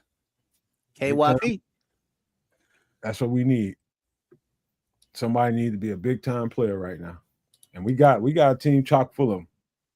Kevin Byard's been quiet the entire game. Wait, say I win 40 to cash out a 6. Wait, you let that ride. What you gonna do with $6? Oh man, if it's a $40 payout, you let it ride, bro. I'm with it. Because for $40, you can go on the west side and get company. No. Fuck that $40, man. You know, for that $6, you might get company, but not the kind you want. No, you want them. Don't use that $40 on the west side though. Never. And make it stretch. You want that company to leave. Don't take that. You don't go to the west side with that little $40, man. You're gonna get your head busted. More so than 6. All right, so the kick is away, and it is picked up at about the 7 and returned to about the 25, where he's taken down by a host of Bears. So Niners will take over there. If it take me $40 to get some company going over there, shit, fuck that. I'm gonna be a lonely motherfucker. I promise you. I'm gonna be lonely. I'm gonna enjoy myself that night. Shit, a pack of squares, nickel bag of funk. Horse. Yeah, man. All right, so the 49ers under center, handoff to McCaffrey, who stutters to the right a little bit. Jalen Johnson in to make the tackle after about a 3-yard gain. So Jalen is back in for Stevenson, looks like. And it also looks like CMC was a little dinged up on the sideline, lower back issues. Yeah, we don't. That's why they shouldn't be playing him right now. He's over there doing leg lifts and keeping it warm. 4:44 on the clock and ticking. He's in the game. Purdy's in the shotgun, back to his right. Back to pass. Plenty of time in the pocket. Plenty of time. Ball is away, and it is incomplete. Get him. CD Deuce in coverage, forcing that incompletion. 3rd down. Well, I tell you, just the kind of man you need. All right, here we go, D. 3rd and 6. Let's get off the field. Force him to punt. Come on, defense.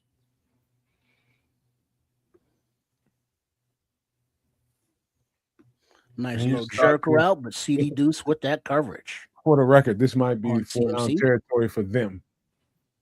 Oh, okay. All right, and the shotgun is Purdy. Back to pass. Back steps up in the pocket, dumps it off short, and it is complete to Tongas once again. He makes a man miss and falls down past the stick for a 1st down, 49ers. No pressure at all.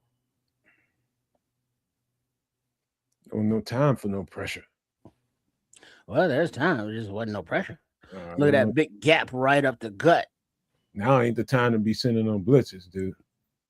Hicks was in there on the blitz, but couldn't get home. 22. TJ was just late. Under center, back to pass. Time in the pocket. Ball is away, complete to McCaffrey for about a 3-yard gain. Owned out there. Just swallowed up by that offensive line.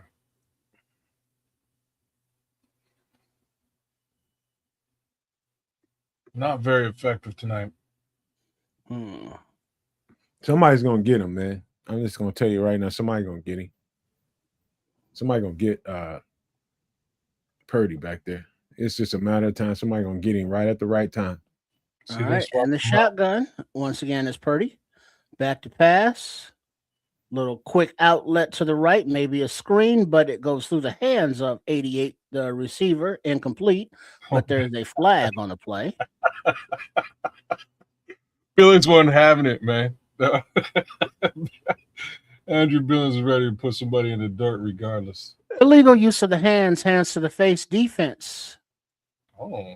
1st down, 49ers. Oh, you gotta be kidding me. Billings was on that motherfucker ass like he had a sub sandwich in his back pocket. Big Dex. Big Dex got called for that. Oh, okay. No, he That did. I pass mean, rush. hands in the face. Mhm. Nothing you can really do about that. So first down, play action. Purdy throws to the right, little screen back to CMC, and he has a lot of room up the right Oh, sidelines, Andrews, about the 6 only yards man. past the sticks. First down, Niners. Damn it. Convoy. 18-yard gain. Perfect play call. Gary the Snail came in. What up, Gary? All right. Bye-bye, bye-bye. Somebody just, Down. somebody just got to make a play here. Somebody just got to make All a right. play. No block in the back there. All right, you got an inside handoff to number 3, Robinson, but he is met by number 53, Edwards, 91, Williams, and 90, Dom Rob for minimal to no gain, second down. Grady Jarrett was involved in that tackle as well. I think it was mainly him. About time we saw some What's progress. up, Gary? What's up, Gary? Gary the Snail. With 27 touches. Y'all hit the subscribe button, you all, if you don't mind. It's totally free. And the shotgun is Purdy. Back to his right. All right, back to pass. Ball is away down the middle of the field to a wide open receiver, number 15, and he waltzes into the end zone. Jennings for the touchdown. Damn. Only problem is he left too much time. Damn, Kevin Byard. That is the problem, isn't it? Isn't that the problem? Left too much time, homie. Left too much time. Look at the cold stare of Ben Johnson. Football cycle. Left too much time. It's time for the Iceman to cometh. Yeah. Pause. Left way too much time. That's your fault. That's your fault, Frisco. About to pay the price now. But because Ben Johnson decided to take that 3 points on the last drive, we have 2 minutes and 15 seconds right now on the clock. The Bears have all 3 timeouts, but right now the ensuing PAT is up and it is good to make it a 4-point game. So 49ers 42, Bears 38, but the Bears get the ball on the other side.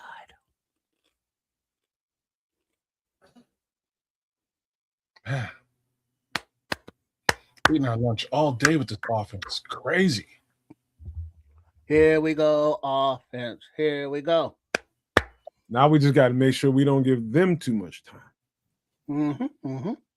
Because obviously we ain't been able to stop them too much on the offense. I mean, defensively the entire night. So we got to make sure we eat some clock up and put the ball in the end zone and end this thing.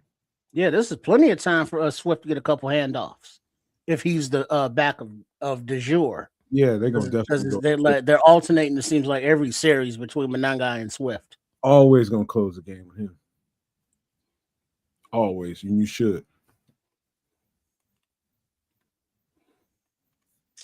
Well,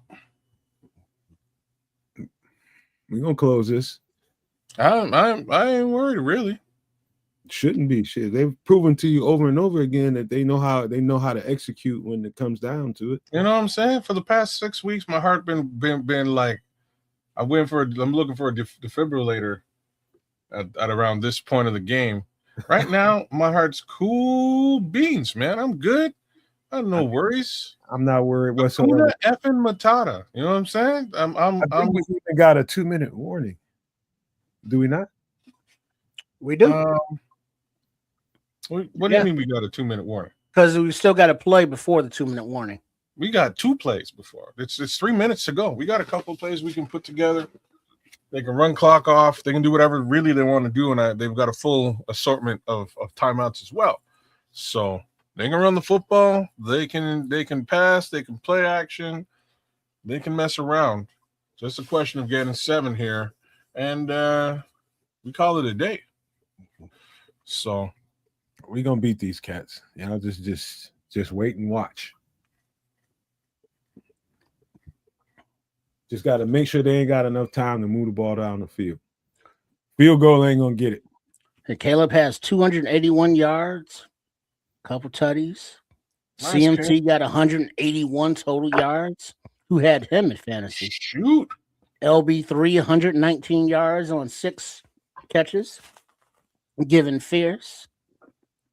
Purdy got 303 pass yards. Yeah, man. You got any of these players today in fantasy football and in fantasy football championship, you are laughing. Including Colston Loveland, who's had a pretty solid game. Including LB3. Including DeAndre Swift. Real good output from this particular football game. So, as far as offense is concerned. All right. So the Niners are lined up for the kick. And it is away into the end zone where it is downed by the Bears. So touchback at 35 with 2:15 exactly 2:15 on the clock in the fourth There quarter. was 3 Watch minutes. Watch DeAndre Swift cut these motherfuckers up. Now I know Leo's hoping for that. So he can hit the Wild Wild West. Swift about to cut these motherfuckers up. Watch. See We if the need to go chickens are outside. clucking. 129th Street. Party. It's an OG track. All right, here we go. Williams in the shotgun, back to his left, and the back is Swift. I can see those orange cleats, and Swift gets the handoff. He runs up center for about 5.5 yards, Mm-hmm. and that will take us to the 2-minute warning. That's exactly what you need. Where you at, Leo? What you What's the need. count? What you need, Leo? You need What 4 you need? yards? 6 more yards to go. 6 more yards, and this Mr. Nasty time. What you need. Mhm. All right, so you got your defibrillators, you got your diazepams, or whatever cardiac medications you got. You got your nitroglycerin. Oh, nitroglycerin. Let me ask you guys a question. So far, who've been the big play players? Out of all of them, have you seen number 2 be the big play player? Number 2. No, you haven't. No, he hurt, man. They're gonna be paying particular attention to number 10 because he's been cutting them up. Yeah. Yeah, shit. I've I'm seen more even sure number number 20 two been than on we have number 2. Number 2 is going to come into play once number 4 gets a little tired. I'm telling you. Well, hey, number 2, number 20, number 10, number 84. I don't give a damn. Just get it done. Hell, number 85 even. Shit, 81 even got a pass earlier. I love how pissed off Dr. Earl is about Brock Purdy's Dougie. He's not having it, man. I'm with it. The dog. That shit dry. I mean, See, real Starkey Love, you're not nervous either. I'm not nervous either, man. This is what's happening. This is just what's happening now. It's what happens. It's what happens. I hear you. Games where they need to be. I hear you, Manny Stark. Don't sleep on 20. Well, 20 and yeah, because we haven't seen white chocolate at all. JP Richardson. Nah, he just supplementing if somebody go down. He ain't gonna get it, man. But yeah, He- so he- between 20, 10, and 2 and 84, 18 has options. Yeah. I As like long as those. they get options, open. man. I like all of them. I like Jade. I don't have a problem. I don't like. Let's just look at something real quick here, but I don't know. All right. If we got much. Here we go. We didn't get much from DJ Moore at all today at all. I don't. Is he even out there on the? He's out there on the field. Yeah, he's out there. All right, so Bears down by 4 points. Colston, Coming out of the 2-minute warning. Already at midfield. Second down and 5. And the field position is at the 40-yard line of their own. And the shotgun is Williams. Swift still in the backfield to his right. Back to pass, looking, plenty of time. Little dump off to the right to Swift, incomplete. But there's a flag on the play in the secondary. Okay. Somebody Prior to the pass, holding, defense number 26. is on Duvernay. Automatic first down, Bears. Somebody was holding Duvernay or DJ, one of them. All right, yeah. So 26 is who the flag is on. He's in because of that injury. And it looks like he held number 10, LB3. Oh, LB3 just grabbed right on him. Oh, man. Face mask and everything. All right, no problem here. All right, so from the 45-yard line are the Bears. And the shotgun is Williams. Swift to his right.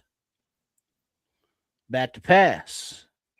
Ball away to the middle of the field, but it is batted at the line, incomplete. 2nd and 10. Looks like it was going to be a short pass across the middle. Ooh. Yeah. I think he was targeting Colston Loveland there. Yeah, that would have been a time. That would have been a clock eater. We got this. Don't worry about it, y'all. All right, so 1:51 on the clock, 2nd and 10. Bears in the shotgun, back to the left, 2nd and 10. Back to pass. Ball is away short to Swift, who cuts up for about a 6-yard gain to about 3rd and 2 or 3. Work their ass, Swift. So is that all purpose yards, Leo, or is that ground yards? 4 down territory. Come on. That's All in right, the sky. In the shotgun on 3rd and 4. Swift to the right of Williams, but there are whistles. Timeout. San Francisco. Good timeout, San Fran. They wasn't ready. That was going to be a Loveland throw. I can see it. Let's go. Gotta get 6. We got to get 6 no matter what. Actually, Into the end zone we go. Into the end zone we go. If you want to unalive, You take the shot right here? Well, I think he takes a shot. 24 on the clock. No, you don't take the shot here. You don't think so? If I the think shot presents itself, but I doubt it. I think he takes a shot. Or do you take more time off? Take some time. Because it's 3rd and 4. So, I mean, do you want to get the first down? Yeah, let me get the first down. Let's go Get the first down. Choose some clock. Well, I would get the first down and not have it come to 4th, if at all possible. All right, so empty backfield, and in the shotgun is Williams.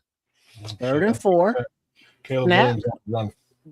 Time in the pocket. Williams escapes to the left. He's using his legs. He has the first down marker and out of bounds after getting the first down, Bears. What did I tell you? Stay in bounds, fool. Stay in bounds. No. It's only it's a minute. It's minute 17. He's trying to avoid the hits. I get it now. But Yeah, it's a minute 17. I think we got just enough time that we won't leave them with too much time. You know what I mean? No, I think we're okay. Run that ball a couple more times. I agree with that. Make them burn a couple timeouts. At least one more timeout. All right. Williams in the shotgun, 1st and 10. Looks like Swift to his left. Back to pass. Ball is out to the right side into the hands of Loveland, but he turned around before he had the ball and dropped it. Incomplete. That's his first drop of the year, they're saying. Of the year? Mm-hmm. Okay. He probably was going to get 6 there. It's okay. It's all right. Stop the clock with 1:13, 2nd and 10. Scroll says, no, man. We need a TD. See? All right, yet. so in the shotgun is Williams. Swift to his right. Back to pass. Ball is away down the middle of the field. I guess maybe to Komet, but it was incomplete. 3rd and 10. Minute 9 on the clock. You're doing right in the traffic, and 6 is 6 is an assassin too.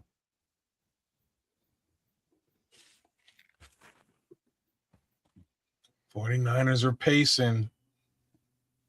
Kyle Shanahan's red in the face. All right, here we go. 3rd and 10.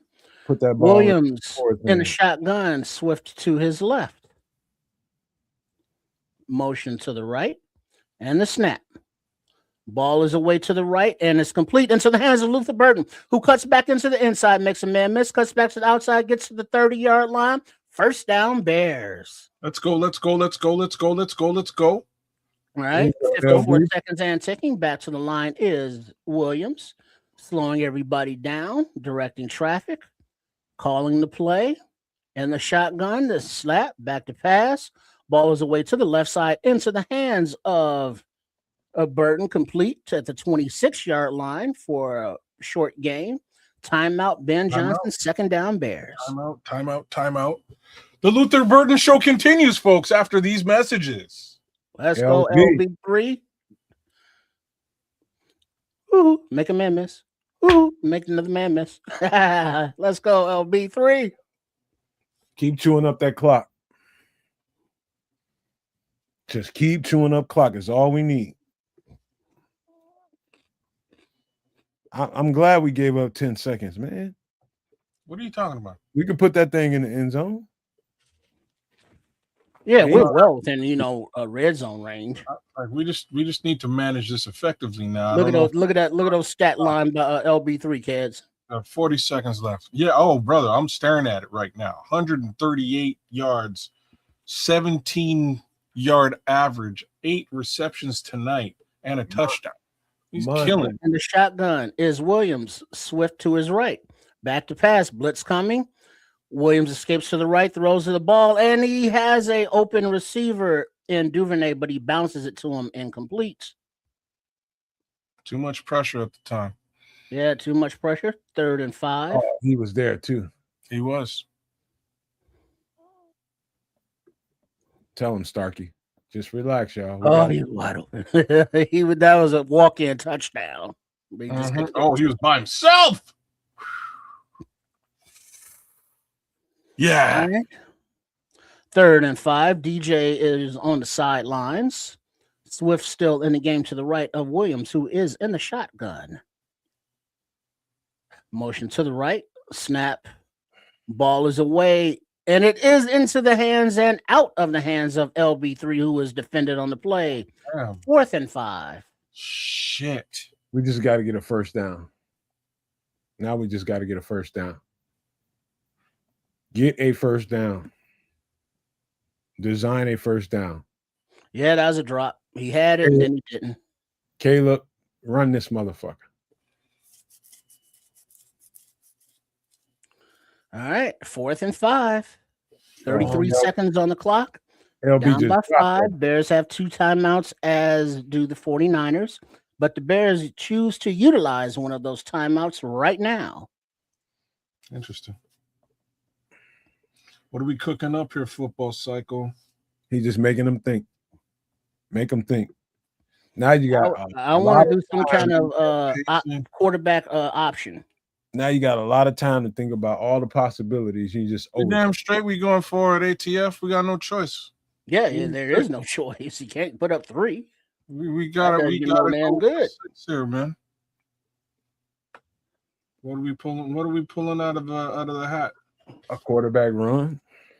I would be surprised. I would be surprised if it wasn't. I expect an empty set here and a quarterback run as well on the outside. How about a fake run looking like you're gonna run, then pop pass to a tight end? Even better. That's exactly kind of what you want. You want to layer up some sort of a backyard. Well, speaking of tight ends, you got 84 and 85 on the right side. You got Williams in the shotgun, Swift to his left, motion to the right, and the snap. The ball is away. The ball is in the hands, complete to Loveland, and he gets to about the 13-yard line. First down, Bears. Let's go. Timeout, Chicago. 25 seconds on the clock. There you go. Oh, there you go. Football Psycho. Football Psycho. Let's go. Swift about to finish this thing. I'm just telling y'all right now. Swift about to finish this thing. Think it's DeAndre Swift? Yep. Yeah. And Leo over there like, run the damn ball. But it's too late for that now, Leo. Yeah, we can't There are run no the more ball anymore. timeouts on the clock for the Bears. So I'm saying, What is that? 26 seconds on the clock. yeah. So plenty of time, but not to run it. 26, just enough time to get this. Or do they run it? They run it and then get to a hurry up and down the ball. So from the 12, 13-yard line or so, and the shotgun is Williams. Looks like Monunga is in the game now. And back to pass. Pocket collapses. Williams rolls to the right, throws it away out of the back of the end zone. 21 seconds on the clock, 2nd and 10.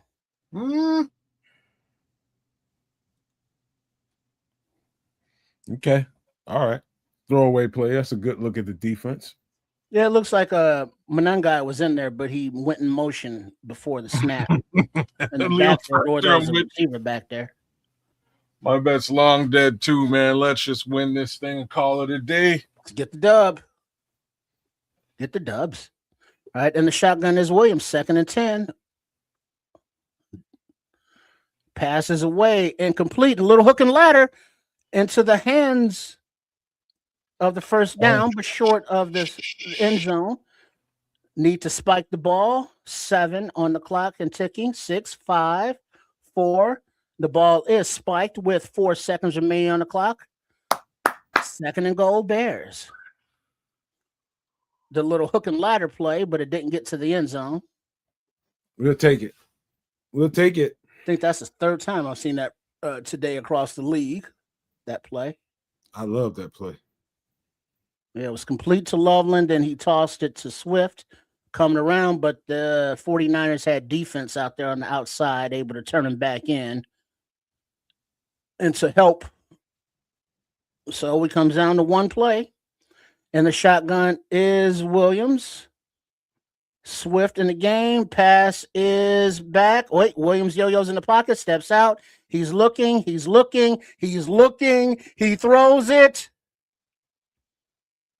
Incomplete.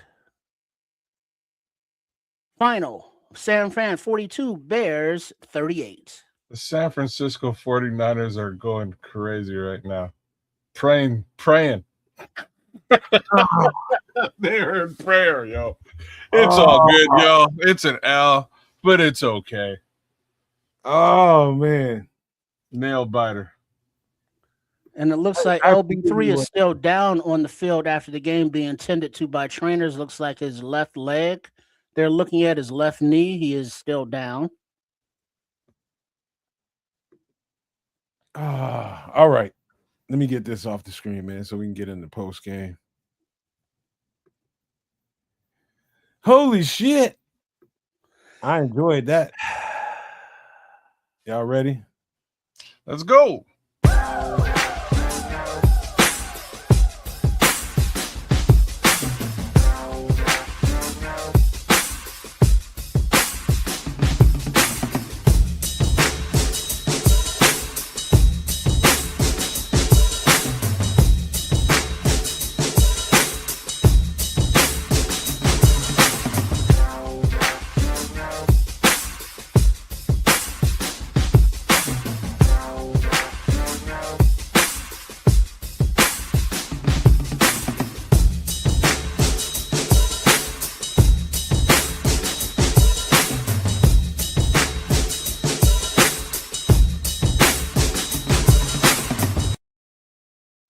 Hey, yo, welcome to the Nomad at Night post-game show.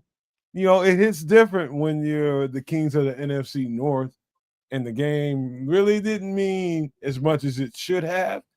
But look at how that game played out in the end, the moxie at the end, the everything that came through the Bears, everything that we sat here and said, you saw play out in the end, and we just didn't complete that last play to finish this game off, but we had them right where we wanted them, and we didn't finish it, man. There's no second place trophies in any NFL game.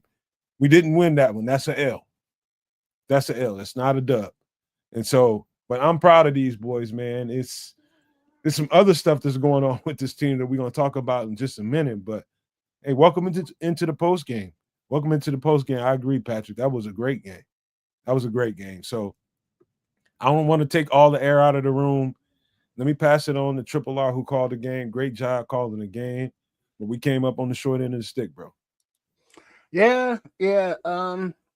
Even on that last play, it was a good read, and Jade was there.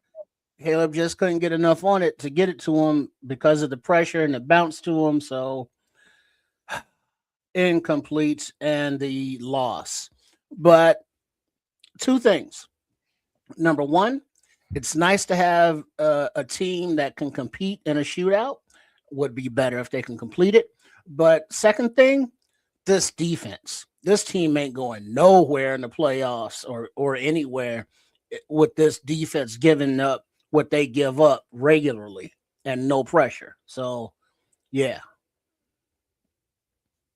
All right.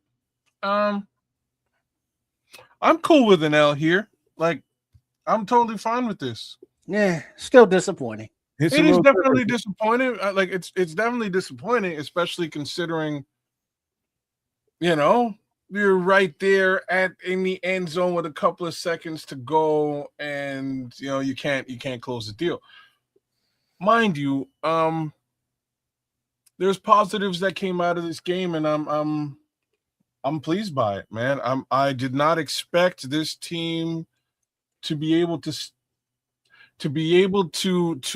hang from an offensive perspective with what the 49ers have been doing over the course of the last couple of months. As I was saying earlier on, this team hadn't punted the football since November, which is wild and crazy things to talk about. They got them to punt a couple of times here and there, which is great. But most importantly,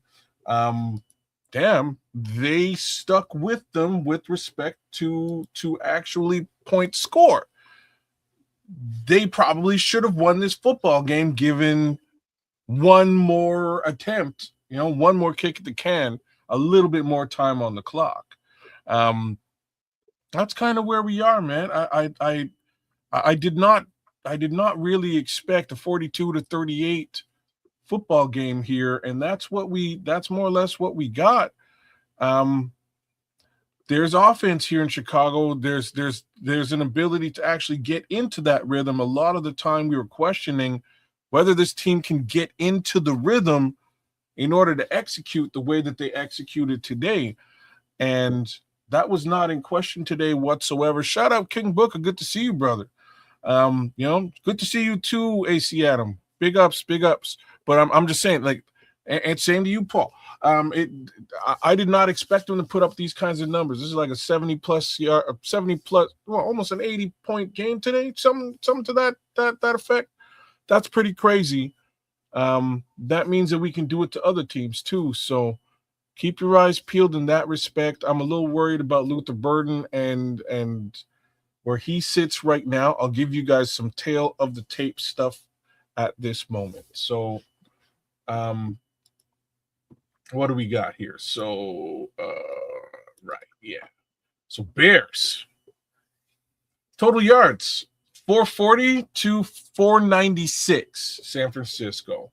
Passing yards, 330 to 296. Rushing yards, 110 to San Francisco's 200. And that's really where things go sideways. Yards per play, 6.9 for the Bears to 7.3 for the 49ers. Very close. First downs, we really edged the gap in the second half.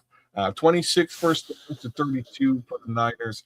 6 out of 12 third down efficiency. That's probably a little bit of the problem here today versus 7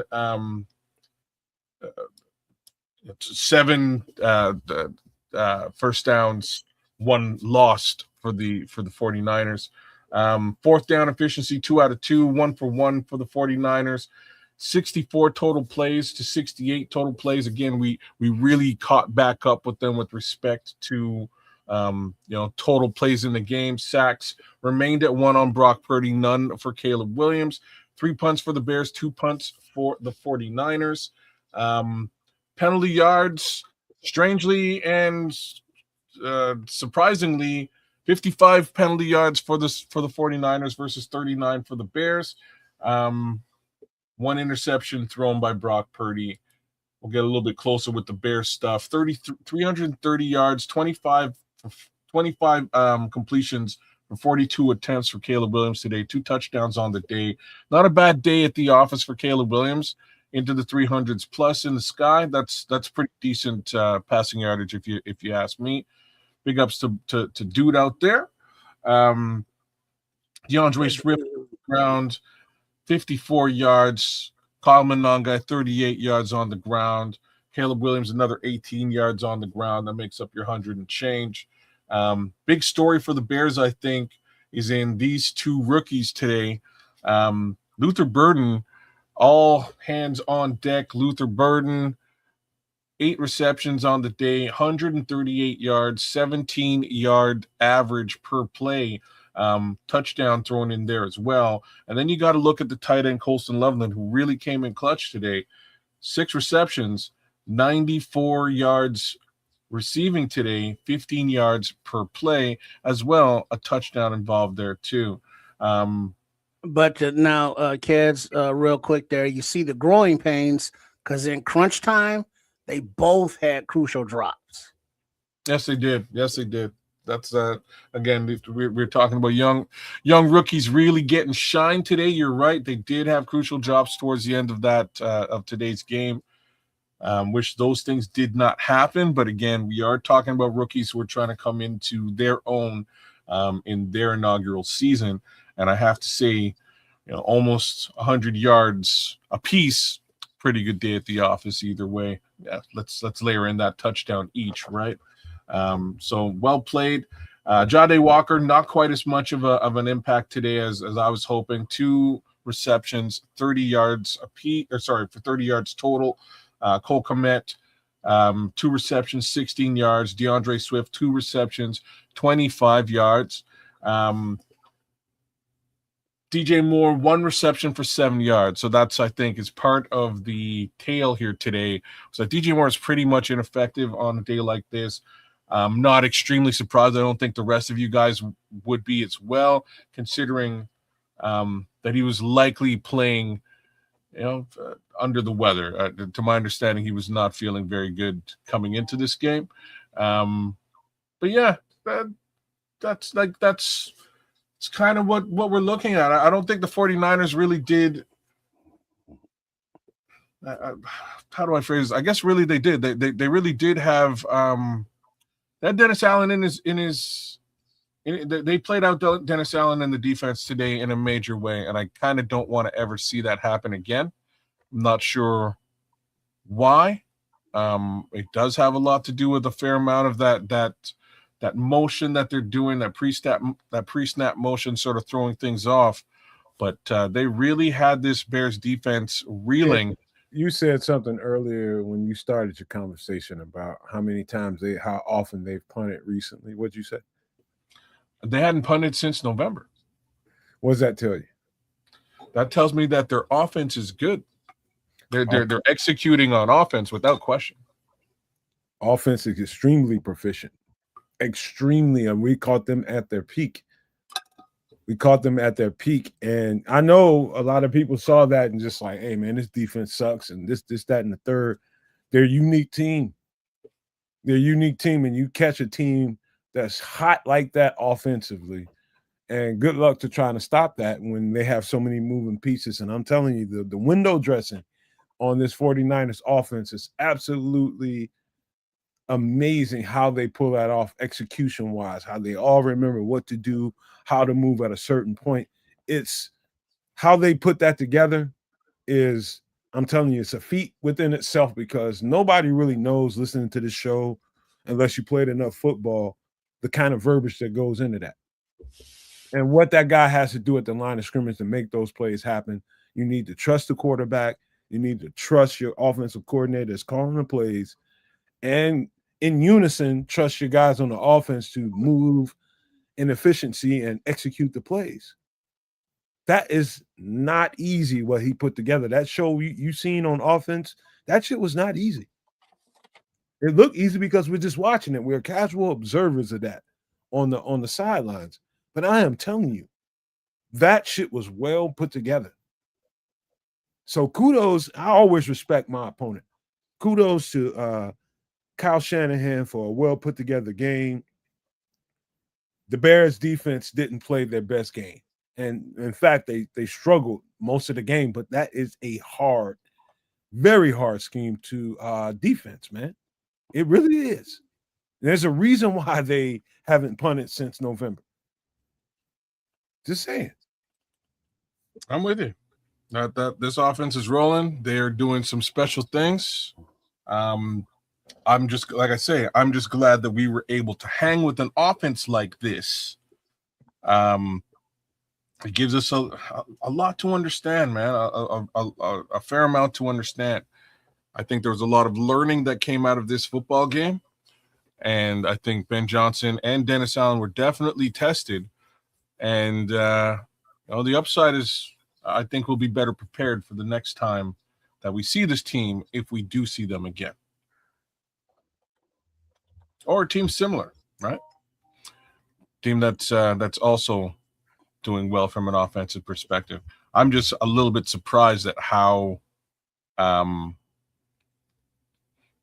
out of sorts this defense looked this week. Is really where my headspace is, man. They think about what you just said, kids. The month of November has 4 weeks in it, so there's 4 football games in there. The month of December also has 4 football games in it. And where are we? Somewhere around the 4th week of December? Be the 4th week of December. We're talking about 8 fucking weeks, and they haven't punted the ball. 8 fucking games? You know how big a feat that is? You know dog, that is fucking amazing. I agree. That alone tells you that, look, yo, they got something going here, man, that's fucking hard to deal with. Efficiency is off the chain. Yeah. Well, yeah, I mean, that's good and all, cool. But, granted, the first play of the game, defense got a pick 6, cool. But from then on, we got to make some stops. I get it. The offense for the 49ers is very efficient. Purdy's a good quarterback. They got a good running game with CMC, and they got weapons at tight end and wide receiver. Awesome. But yeah, our guys get paid too. And to not be able to get a tackle or off the field on 3rd down, or just leaving guys just wide open.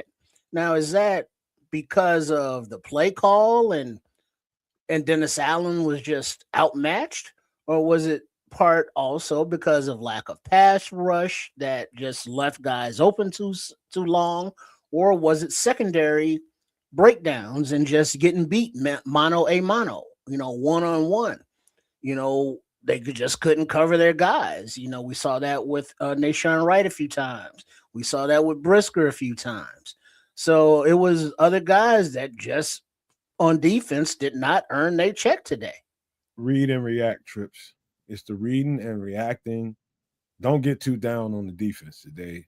And, they deserve whatever you want to give them. But I'm just telling you, with respect to, I'm giving Kyle Shanahan the ultimate respect is what I'm trying to give you, and telling you their efficiency, how they executed was damn near flawless at times. And they have, even when you're executing that well and at that high of a level, when you haven't punted since fucking November, it's hard for me to kick my defense in the nuts. That's just hard to deal with. It was a lot of late reactions. It was a lot of but how many games are you gonna win if your defense is giving up 42? Dog. I mean, that's just a dry ass statement, Trips. That's dry with no context. 42 points. Not every team is going to give 42 points. What more context you need? Not every team's going to give you 42 points. That team's unique. So if we got to play this team again, it might not show up because they're so unique. We better come up with something different. I don't think we'll see him again, but we're going to have to come up with something different. Well, he's making a very legitimate statement, right? Like, this is You There know, you go. you There can't go. be ATL. allowing 42 Got him points. on tape. We got him on tape now. That's fair, and that's why I'm saying there'll be some real good learning from this situation. But 42 points is a lot of points, man. Like Dennis Allen is not going to be happy tonight. He's going to have to really look at things. Kevin, I assume you're a Niners fan. I'm not sure what that's about, because I don't think we're winning the NFC Championship now that we've lost to the Niners. I don't think we can. I think What? we're in. Say that again, kids. You can't get the number 1 seed. I don't think we can get the number 1 seed for the Oh, NFC. Oh, he's saying NFC Championship. My bad. Sure. He's Maybe one that's of right. our, man. He's one of our guys. I'm just checking. But yeah, cool. Yeah, no NFC number 1 seed potential now. So we're looking at number 2, number 3 seed, and that kind of leaves me in that position where you got to ask the question: Do they play starters next week, or do you rest everybody next week against the lowly Detroit Kitties? I would think that you rest everybody, considering how long the season is now. I don't think another game of reps are going to really mean a whole lot, but you got to remember Coach Ben Johnson and that whole Detroit bad feelings thing. Maybe he plays the starters a little bit, but go and run Tyson Bagent out there, all the backups, and let them have it, because not getting that first round bye means that now you have to play a wild card game, and now it looks like the Packers are going to be that opponent. And I think they've already said that they're resting, their players next week. So we want to get as healthy as possible and be as rested as possible, since there won't be a first round bye. So that would entail resting, the guys next week, the last week of the season, versus the Lions or the Kitties, if you will. I'll be honest with you, and I'm kind of rewinding a little bit back to what I just saw in this game. If you do run into the 49ers again, to me, and I'm sure that a lot of people have come with this solution when they get ready to play the 49ers, and some teams have probably got burnt because of it. I'm going to play. I've seen probably a little more zone in this game than I've seen in the last couple of games, at least. I've seen just ball face on the surface. I've seen a lot more zone in this game, but I think they need to buy into the zone, because with that kind of movement and that kind of window dressing, I think that's probably the best. Unless you got all your guys healthy and then you feel good about playing one-on-one, then I think you play them in a zone concept the next time, and then you just thug your way through that. That's for me, because that was, I'm telling you, the route combinations were absolutely spectacular. The on-site adjustments, I would say, the on-site adjustments, Purdy going to the line of scrimmage, seeing what coverage he had, and adjusting the play call to fit what the defense looked like, was outstanding. Outstanding. That's why I'm not so mad at this defense. Outstanding, bro. Well, like I say, there's definitely, big ups to Nasta 777, man. Big up from Mother Russia, doing the darn thing. Bears it down out there. We appreciate that. That's awesome. I don't, like I say, there's some learnings to come from this particular contest. I don't know if I don't know what you do defensively here to really close the gap. You made some very solid suggestions here with respect to the zone. I did notice when they did man up, things were a little bit dicey, man. And Nashawn Wright was getting burnt today by Ricky Pearsall quite frequently, and Nashawn can usually body his. Kids froze up again. Did we lose you? Oh, he'll come right way back. They were really using Pearsall. Sorry, damn internet gods. But they're really using Ricky Pearsall on crossers and and drag type routes just to sort of push Deshaun away and really leverage that speed. And it worked for the most part here tonight. Just clearing him out and giving him opportunities to make a play on the football. It was a bit of an issue here as far as that I will tell you defense. guys something. If even some of you guys that's watching the show, listening to the show right now, if you don't fully respect the breakdown that we're giving you, that I'm saying right now, once you watch other podcasters, you might watch former Bears and former football players that played. Watch, you'll hear very similar. When I say very similar, it'd be almost like listening to me all over again. You'll hear a lot of people give credit to how well the 49ers offense executes on-site adjustments, things like that. They had a great game plan for what we do. Better game plan offensively than we had defensively. And that will lose you games. And that will get 42 on your ass. Flat out. Yeah. So if you want to say that Dennis Allen got out-coached, I would respect it. I would respect it. But He I just definitely want you to did. know how hard that job was. Definitely did today. Shit happens though. And again, we are Yeah, talking you about know, yeah, it's a learning process. And granted, he was beat with a lot of the schemes and his play calling, but he doesn't have the horses that I'm sure he wants. I'm sure that out of the choices that he has, that's why Dom Rob, is Sweat's backup, as opposed to having upgrades at some positions. Maybe he can do better, more things against high, potent, and powered offenses like this 49ers squad. Let me, if you guys don't mind, I'm gonna answer Paul Martin's question here. He says, "No man, you played football. I gotta ask, shouldn't a defense that practices against a mobile quarterback be better against opposing ones in real games?" It's easier said than done. That's the best thing. That's the best way I can describe it to you. It's because your linebackers are your beacons in that defense, and whatever defense you have that has a quarterback that can move around, those are your beacons. So either you can play it one or two ways. Either you can basically submit a spy. So basically commit one player to spying a quarterback. And I don't know if that's the best thing in the world to do against this quarterback. I think his legs can hurt you a little bit, but not like Lamar Jackson, not like some of these other mobile quarterbacks in the league. I don't know that he's good enough to commit a spy. So you basically playing with 10 and giving up 1.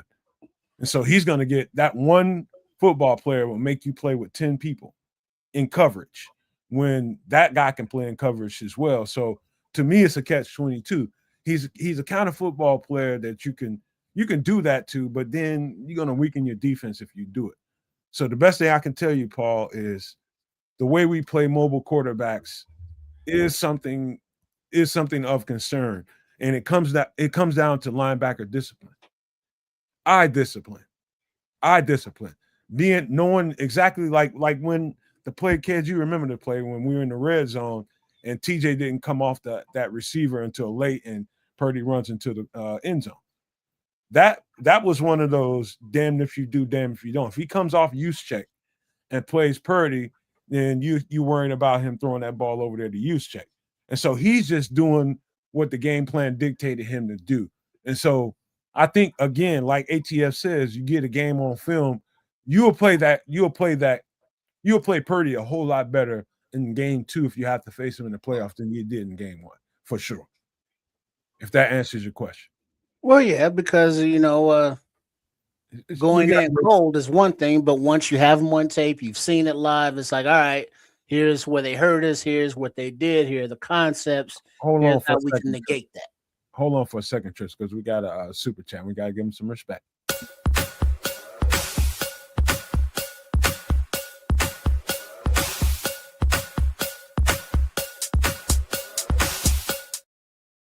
Shout out to Cloud Chasers Radio. He says that was a great game. Bears have a bright future. I don't know anybody here that would disagree with that. But I thank you again, Cloud Chaser. I appreciate that. We appreciate it. And I interrupted Trips, and I apologize, man. We just had to stop for a second. Yeah, but sure, second time around, hopefully things will be different. If they're not, that would be a huge issue. But let's go with the benefit of the doubt that it's like Dennis Allen's going, okay, you got me that time, Kyle Shanahan, but I got something for you next time. I got something for you. Yep. Yeah. It'll be an interesting game too if we face up against this particular squad again. Like I say, I am glad. I am pleased with what I saw today, man. We saw the team sort of rally together, find a rhythm, and be offensive. Where over the course of the last couple of weeks, that was just not in the cards, right? The offense happened within the last couple of minutes of a football game, and we won those football games. We were able to pull things out.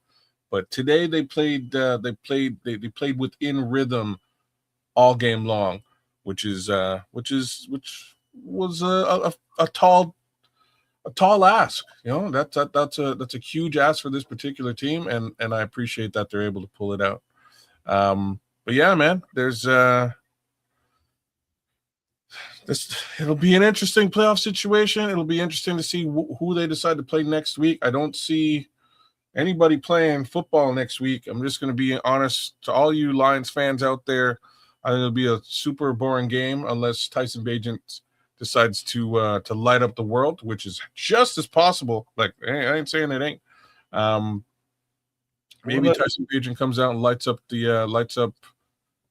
Soldier. I'm glad you brought that up, Kez, because before we do nut kicking crossfire here about how bad the Bears were and why we didn't win that game, I think we've covered that. And I think everything that we said thus far is, I believe, true. It's you can blame the defense, but you can also give the 49ers credit at the same time for having a great plan.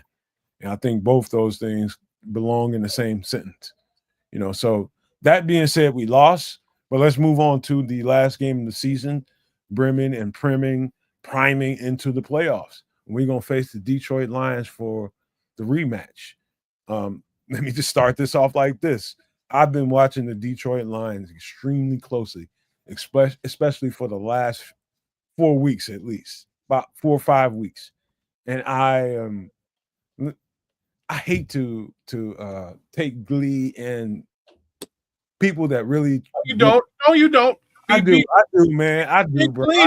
Take glee. I don't. Take your damn glee. I don't, man. But I said this stuff time and time again to Don Burr, who hasn't been here for weeks and weeks and weeks.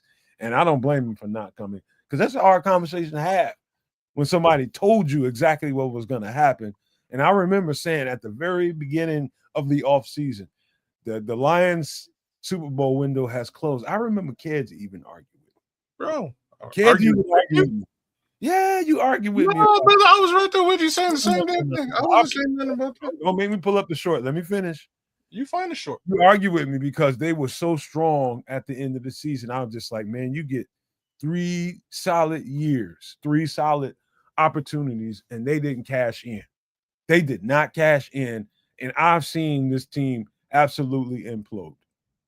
That team has absolutely imploded, and they ain't gonna be the same Detroit Lions. I don't give a shit how good their draft is. I don't give a shit how good their free agency is, until they realize that Jared Goff will always end up being their Achilles heel. I can't wait to find this clip, because that's what I said. You keep going. Oh man, dog, you don't want me to do that. You find the clip, dog. Don't do that. But we talking about the Detroit Lions game next week, and I'm telling you right now, they have had it. That Detroit Lions teams that everybody feared, that ran ruckshot over everybody, it's over. It's over. I don't know what they're going to do this next game. They're going to probably try to give us their best shot to take some kind of momentum into the offseason. But I'm telling you, that Detroit Lions team is done. So long as you see Jared Goff as a quarterback, it's over. Over. You got Monty, almost to the verge of requesting a trade. You know, he's not getting the touches like that no more. They're not winning like that no more. They just don't have that confidence and the faith in each other like that no more.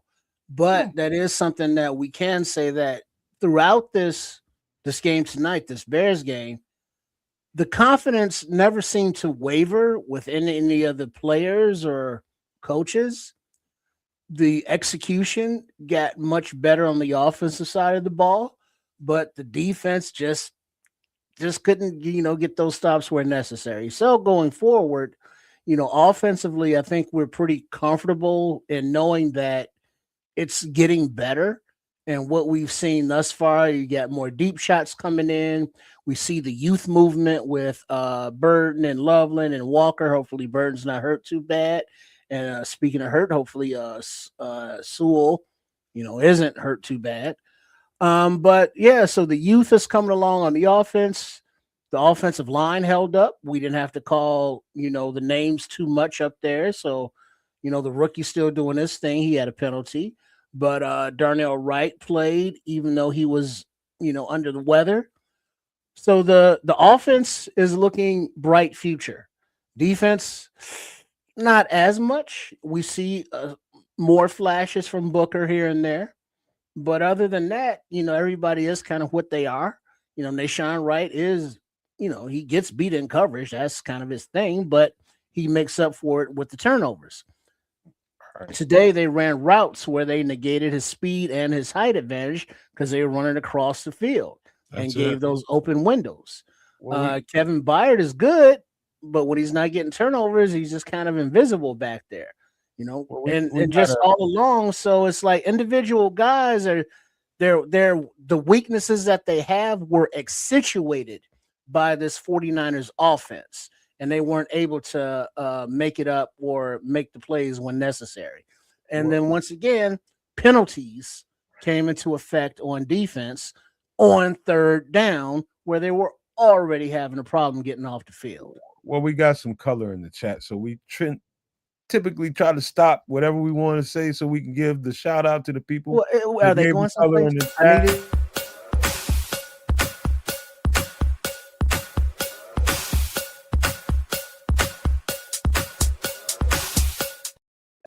So shout out to Cloud Chasers Radio with the $4.99 super chat. He says, it is safe to say that the Bears had the best draft this past year. Yeah. I wish I can agree with you because I don't have everybody's drafts to compare them to, but I bet you we right there at the top. Right there, production-wise. I mean, shit, what? A starting left tackle, a starting tight end, wide receiver, a UDFA wide receiver, 7th round running back. The only ones that really can't say is Newman, and he's a backup offensive lineman, but he's been injured, injury reserve. And then Zay Frazier, the cornerback, he hasn't played. And then Shamar Turner, he went out with an injury. So, the whole rookie class has contributed. Ruben Hippolyte, but he was out for a little bit. But they've all contributed. So, yeah, this is a awesome draft class. Definitely one of Ryan Poles' best. 5 rookies contributed tonight, yeah. Yeah, man. Bears had 3 starters tonight from the past draft. So, yeah, I think we won it. I mean, again, I'm saying that not really fully looking at everybody's draft class and saying, I got, under with the Bears cap I have on right now, I would say all of y'all are right. I would say all of y'all are right, but I haven't seen a draft class perform as well as this draft class has overall. Yeah, I think we have, bro. I think we have. I'm thinking about it now. I'm just like, is it a draft class? Because I think Seattle had a pretty good draft class too. I think Seattle had a pretty good draft class. And I'm just making sure I'm thumbing through my head in some of the draft classes that I really like. Be honest with you, I like Green Bay's draft class. I like their draft class, but you can put numbers to that argument. Like we've got certain players like running backs and receivers that can put up numbers, that have put up numbers that can give you more of an argument than some of your other draft class out there. So you're talking about Luther Burden, you're talking about Kyle Monangai, those numbers are going to stand tall over a lot of draft classes out there. Yeah, I wouldn't go with Green Bay's draft class. I'd probably. They had a good draft. Well, they took Golden over Burton, so I was just gonna say that's exactly where I take fault with it. Matthew Golden. I expected he would. I expected he'd establish himself as the number one receiver in Green Bay, and he just hasn't. That being said, I look towards the New England Patriots, who I think had a really good draft class. I think the Browns had a good draft class as well. Hey, look at Daddy 37-9.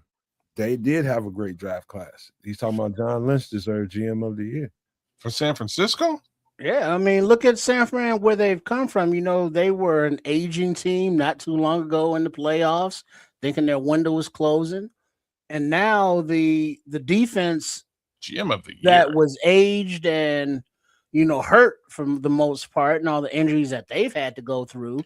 And we see that their defense is still kind of porous, as them giving up 38 points today, or, minus 31, minus pick 6. But the offense for the 49ers is the one carrying the team. Because as Nomad kept referring to, for an offense and a team that hasn't punted since November, and we're at the end of December, that's an offense that is saying, hey, defense, y'all gonna do what you need to do, but we got you. And, so that's a one-sided team right now. And, will, Lynch and them be able to retool, or, will Purdy and the guys that need to get paid price them out of, the market? Very good. Very good. Man, they do such a good job. And all the 49ers fans that are in here listening to this show, they do such a good job with their later round, mid to late round draft picks. We did a great job this year with our mid to late round draft picks. Production all over the place. But, you do have to give respect where respect is deserved, man. There's some other draft classes out there that were pretty good, but I have to agree with all the No Maniacs in here, Super No Maniacs, all of them, that says we had the superior draft class. I do think we did. And if we're off the top of my head. If we're comparing to this 49ers, I'm going to have to say absolutely. There's a reason why we're saying this. Yes, we're Bears fans. You know what I mean? Let's take the bias out of the mix first. But the reason is, in today's game, you could clearly see the impact from the draft class itself. Again, Luther Burden, 130 plus yards on the game today, 94 yards for Colston Loveland. Kyle Monangai was layered in all over the place. Left tackle, second round pick. Ozzie Trapillo's out there. Anybody else on? Jade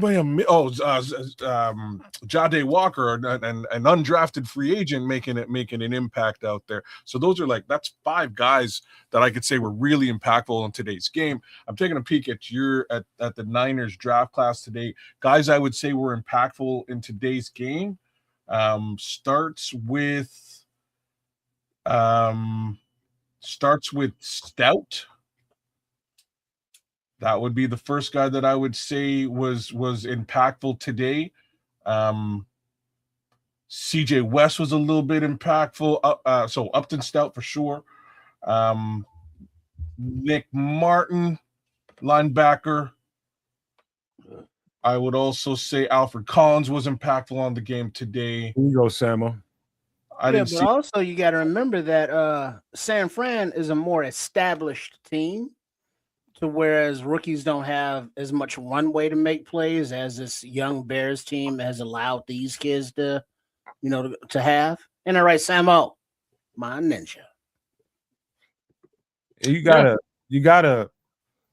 They've always drafted well. I'm talking about in this last 10 years, maybe 7 years, 5 to 7 years or so.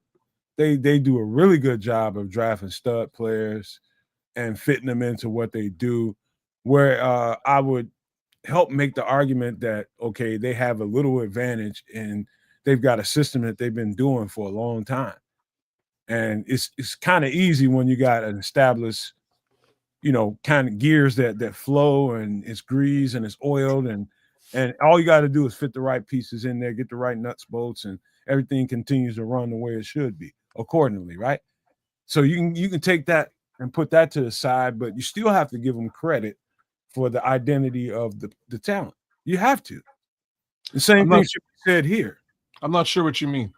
Because they have a system offensively and defensively. They've been doing this for 5 to 8 years straight. The consistent offense, the consistent defensive system. They haven't changed anything.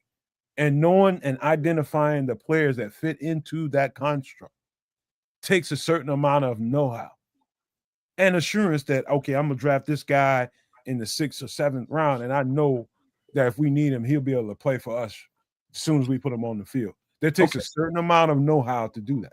Well, okay. So you're giving a GM thumbs up for doing his job, right? Like that's what a GM's supposed to do. I mean, it's not that simple, man. I'm not saying anything is simple, but I'm saying every GM should basically do what you just described. They should be drafting for the future of their team and allowing the players who are in place to play. And that's really what we have with the 49ers. The only point that I'm making is that today, due to injury for the most part, you saw the second round, you saw the breadth, not your second round, you saw the breadth of the draft class out there for the Bears actively contributing and playing today, as opposed to guys who are going to sort of develop into their position over time, which is fine. There's nothing wrong with that. I'm not saying John Lynch is a bad GM for drafting, for his team. You know what I'm saying? Like he's drafting effectively. Difference being these guys were playing today and you could see it. That's a difference.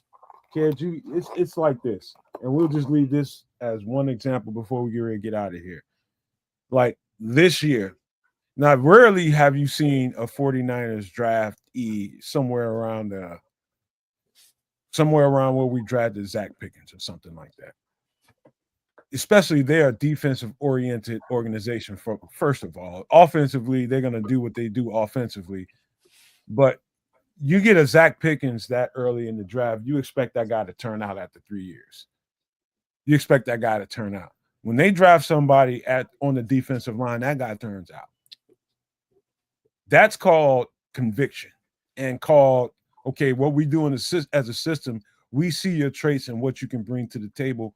We just need you to come in here and get some experience with our coaches and do this, do that, and all the stuff that you have to do. And at year 3, we're going to be in a situation or maybe a predicament of whether or not we need to pay you or not or let you go. Same thing happened to DeForest Buckner that ended up as a Indianapolis Colt. Several guys, it's just know-how, man. It's just guys that know dogs. Dogs that can fit into this system or you don't. And you have to give them respect. No, like I say, I'm not taking anything away from John Lynch as a GM. He's been a long-standing GM in this league. He's drafted some amazing players on both sides of the ball. All I'm saying is that 49ers have been competitive during his entire tenure, basically. For his entire tenure, right? Like I'm sitting here saying GM of the year. I don't know about that, but GM of the decade, maybe. You know what I mean? Like he's been doing it for a very long time. Well established. They're developing players and they'll continue to do so. I just, if we're talking about the year, I would imagine what I'm fucking saying here. I might lean towards Ryan Bowles. And yes, even established, experienced GMs like John Lynch make mistakes in paying people like Brandon Ayuk. Who's going off the deep end because, now he's more focused on his rap career. So, there are all those mistakes that GMs make. It's not just a Ryan Poles thing. So, yeah, this season, Ryan Poles, with the addition of Ben Johnson and this entire coaching staff, to go from a 5-win team to, division champs and a 11-win team right now, possibly 12 next week, plus the playoffs. So, hey, let's go. The future has been bright in San Fran. They've been consistently contenders. Let's hope that the Ben Johnson regime starting off that way can continue that way, along with Ryan Poles as not the guy who's like, well, we're going to take this guy and you're going to make him work to us. Like, who you want me to draft, dog? Here are the qualities I'm looking for. Here's what you're looking for. Here's where we can meet and find the talent. So just considering what Scrolls was just saying there in the chat, and he's saying it facetiously, right? He's saying let Debo go and then kept Brandon Ayuk. Because of those two moves, I did not expect the 49ers to be going to the playoffs here this time around. And it looks like they're going to the damn playoffs. So you know what I mean? Like, these are GM machinations and moves that John Lynch has been able to pull off and have worked successfully. Like, I'll say one more thing here, and it's with respect to the quarterback. They went deep and drafted Trey Lance, and that fell apart in the worst possible way. And I'm saying in the worst possible way because we did similar things, and that also didn't work. Justin Fields. Somehow they gave up a lot for Trey Lance. This is what I'm saying. They threw out three. I believe it was three first rounders. I think it was 3 first rounders that they threw away to make that thing happen, and it crashed and burned and fell apart. But in the end, they plugged in Mr. Irrelevant. They plugged Mr. Irrelevant in, and he's still playing fantastic football. But then also I gotta give him credit because they gave up a nice little haul for CMC. Yeah, but he is pretty much their offense. He's holding it down when he's on the field. He's holding it down. So again, these moves and machinations by John Lynch are not to be overlooked by any stretch of the imagination. I'm not saying I'm saying Niners fans who are out there, don't get me wrong. I'm not saying John Lynch is a bad GM. He's actually a pretty solid GM across the board. Look at what he's done. Let me say this, and this is to what the point Samuel is making right here. And I love this comment. He says, most importantly, they don't let draft mistakes like Trey Lance, signing IU derail their teams. And that's the point.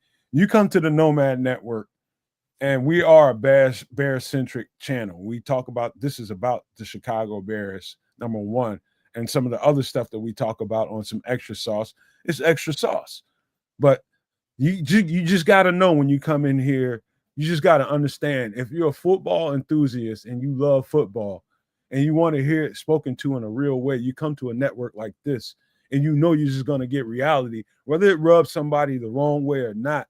You're going to get authentic truth coming out of this channel. I pride myself on it. I know these guys do too. You're going to hear the truth, whether it's about the Chicago Bears or whether it's about your team. And so if you do nothing else, you hit the subscribe button for that reason alone. You're going to get some real authentic football conversation when you come here. I promise you. If I do nothing else, we do nothing else.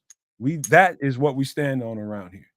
I just want to say that, man, because it's a lot of people that listen to a lot of content all over the place, but you can rarely come into a conversation on networks and get this kind of detailed conversation. It's rare. Because right now we're talking about the Niners because that's who we just played, but we don't want to even go into, which I'm sure we will in a couple weeks with the rematch. What quarterback are we going to see with the Packers? Malik Willis or Jordan Love? No, it's going to be Jordan. And which quarterback would you prefer to see? I want to see Jordan so we can get it over with. So I just wanted to say that before we get ready to wrap this thing up because my girlfriend's off. I ain't gonna lie, I'm cheating a little bit. Hey, off for the last 3 days, and she's off one more night. And then tomorrow, and then we got one more night to hang out, man. So that's just where I'm at right now. Y'all got to understand. I'm a domestic fella as much as I'm a Bears fella. Speaking of being domestic, real quick, a shout out to all the Giants fans. Feel for you, y'all. Y'all pull out that victory, and gave up that number one pick. So congratulations. Go ahead. Oh, damn. Okay, let's just get some pleasantries before we get ready to get out of here, man. Man. Big ups to the entire chat tonight. It was wild watching this game with you guys, and collectively hating on Chris Collinsworth was fun. I definitely and always will appreciate that. Whereas Nomad does not appreciate it. I love it. I think it's awesome. Wait. I missed that. What you say, man? Chris Collinsworth. That's what I said. I've been waiting all night to say that, ain't you? No, I've been saying it multiple times. It's all been that conversation, and you go to Chris Collinsworth. Man. Still go yeah, back. I'm just saying. That's like a gnat on your brain right now. I hope he trips and falls and hurts himself. In any event, big ups to all y'all. Arcturian Prince, man. Oh, you're a Packers fan, damn it. Oh, brother, why? Why? We don't wish nothing on Collins. I didn't. Hey, take it easy. I didn't cuss him. I was just asking him why he's a Packers fan. Yes, you did. In any event, big ups to all you guys out there. Shout out to the Scrolls, Minister Charles, Relentless Mikey. Who else was out there tonight? AC Adam, Mr. Mayhem, Big Samo's in the chat right now. Mad love to Big Samo. Who else we get? See, he's with me right there, man. Big Samo knows what it is. Who else is out there, man? Who else is out there? Quatu was out there giving us love from Mars, man, telling us to run the ball from Mars. Shout outs to Quatu. Shout out to Paulo Rodriguez and Miguel Goncalves for hooking everybody up with a bunch of free memberships. Can't go wrong with that. I got to give myself some props. We just wrapped up Superflex season number 2. All right. I think we may jump online for a little bit this week just to give to give some love to the winners, because this would be fantasy football championship week. Outside of that, things should be wrapping up soon. We'll figure out whether we do a show here this coming week just to keep you guys up and up. But there is alcohol calling all of our names on that day as well. So verdict is out for now. Besides that, man, big ups to all you guys. Even in a loss, I see all sorts of positivity in this situation. Yes, there's no moral victories, but there is learning from losing. So take it for what it's worth. I'm okay with this one. And I don't see us putting any effort into beating those Lions next week. So call it like it is. Bears are the kings of the North. And with that said, look at who the competition the Bears played today. A perennial playoff team who, has a history of playing team stuff, is leading their division, battling for the number 1 seed in the playoffs for the NFC. And this young Bears team went toe-to-toe with him down to the damn wire. And this team still is kind of learning things on the offense. They don't have that instant recognition and execution that the 49ers do, granted, but we're getting there. And I think most Bears fans feel this way. The future is bright, so bright that, like kids, you got to wear shades. So a big up to everybody on all 3 networks, whether it's the Nomad Network, whether it's at Cads of Canuck, and you get those baby Kez Zerberts right there. I get those baby Kez Zerberts.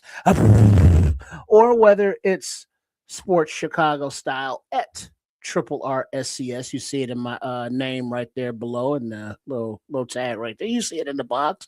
Hey, big girls, getting cold outside. Let me open up that window, turn down the heat, and get up under a roll of fat, that is. My God. So warm.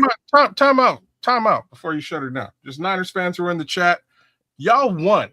I don't beat anybody's ass. I'm just saying, y'all won the football game. This is how we be civil and have civil discourse. Y'all it wasn't an ass kicking. It wasn't an ass beating of any kind. Y'all won the football game. We beat y'all up just the same way y'all beat us up.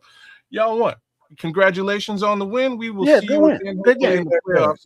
All that being said, Trips, you get up under that motherfucker. If you get a little too cold, man, you're gonna die. I'm just gonna tell you. Hey, well, as long as you can breathe and it's not on your lungs, because it's not like a dollar bill crashing down on your full, head of steam. Even though Big Bertha, way about the same. So it's exactly the same. So it's like, you could unalive, but it's one hell of a way to go. Big Mabel gonna kill your ass. I'm just telling you, unalive you. That's what I'm. Ever watch it now? Make you breathe through her, if you know what I'm saying. Mm-hmm. All right, man. Hey, you know what, man? Unless you done, Trip? Yeah, just shout out. Make sure you all subscribe to all 3 networks and appreciate the support. And see you Wednesday for some extra sauce on New Year's Eve. And so that means the last Wednesday of the month, will be a visit from the chef, Chef Trips himself. Will be in live to cook, and then I'll join afterwards after he's done with his delectable creation, whatever that may be. Trips, before you overcommit to that now. It is New Year's Eve. Yeah. It is New Year's Eve. And we got to get a commitment. All 3, everybody got to tag you're it, say tag you're it. And we better not commit to that before we need to. Better not. You just saw. I don't understand the question. You just saw over there in Canada. He's just like, I can't. You got New Year's Eve plans there, Canuck? Yeah, Canuck might be getting shit faced in a certain location, so we'll have to. I may have to defer. Well, all right. Well, if we want to change a night, or what are we doing? Should we let people know now? What we'll do is me and these guys will get together when the show is over for a few minutes and look for the Nomad Network homepage. Look at the homepage, go to the Nomad Network homepage and look for the posts. I'll put a post out whether or not we'll be able to do it or not. I'm not going to commit to being able to do New Year's Eve. We cannot. Let's just see if we can get together. If we can, we can. We can't, we can't. We'll see, man. So it's New Year's, and that's just the way it got to be, man. We can't. If we can't do it this week, don't worry about it. We'll be back next week, strong as hell. The holidays will be over, and we'll be back doing what we always do. So, okay. Well, I'll let Chef Trips know to clear his schedule, and he might throw a little orgy. Or, I mean, a party instead. So yeah. All right, man. Hey, I gotta say this again, man. Thank these guys. These guys did a pretty good job today doing the live broadcast. Triple R especially, man. Kids had good energy, so not gonna leave that out. That was great today because my man had me worried the last couple of weeks. I ain't gonna lie to you, man. I've never really seen the Canuck be low energy Canuck. He's always when the thing goes red and we're live, he shows up to the party every fucking time. But last couple of weeks, man, it's just like, all right, what I got to do to pep my boy up. And if Kez wants to speak to that one of these days, he can speak to it. But I just love to see him with good energy. These are my bros, man. I love them, and I want them both of you guys to have a great New Year, no matter what. I don't think you should wait until the New Year to come up with reasons why you want to be better for the next year. I'm like that all fucking day, 24/7, round the clock, 365 days of the year. I'm like that. And I hope you all are like that too, man, as well as these 2 guys on the camera right here. And I just wish you all happy holidays and whatever you need to do to get yourself to level up to whatever you think is going to happen in the year 2026. I would say this before we get out of here, and I say this all the time, and it's going to sound redundant until you see it start to take action here in the world. Your frequency, where you are, how you respond to day-to-day life, how you respond to people, how you respond to your work life, the people that you work with, everything is predicated on you and your frequency. If you have low frequency, every little thing is going to feel like some kind of smite to you. Every little thing, it's going to feel like a jab to your subconscious. It's like they're trying to get after me. I hate this person. I don't like that person. That one little thing will screw your entire day up because you allowed it. My challenge to you all is don't take 24 hours and waste them because one thing happened in your day. Take that one thing, swipe left, and continue to move on and progress in the day. Get yourself better. Worry about you. And your energy, your frequency is an absolute magnet. The earth is a conductor. That conductor is pulling your ass into the earth as a magnet. Take that energy, do great things in a day, do great things in the next day, and the next day, on and on and on, and continue to do it. I've got things planned. I got things that I want to do. But sometimes life messes you up because you don't write the script. Nobody does. I'm saying to you all, get better and get better on the fly, because that's what life is being good on the fly, being great on the fly, being great to people, being great to everybody around you, the best you can. And don't worry about, oh, I wouldn't have done that for that person, or that person is this. You do what you have in your heart for whatever person you have in front of you, and let the rest of it take care of itself. That's called, I'm going to be a great person. I'm not going to let the person in front of me alter that. That's called absolute assurance of who you are and what you're here to do. And so I'll tell you one more time, you guys have a great new year. If we don't see you before New Year, have a great New Year anyway. If we don't see you, it's not because we don't want to. It's just because we got things we got going on. But we love you guys. Everybody that came to the channel new and hasn't subscribed to the channel, please stop for a second and hit the subscribe button. We would really appreciate that. And that includes the Keds Canuck channel, and that includes Sports Chicago Style. We all would appreciate your subscription. Just commitment to the community. We love you guys for being here. And I got to leave you guys with these famous words. If you can think it and you can see it, there's no reason in the world why you cannot absolutely manifest it. Do not, and I repeat, do not be a prisoner of your own mind. But with that being said, we are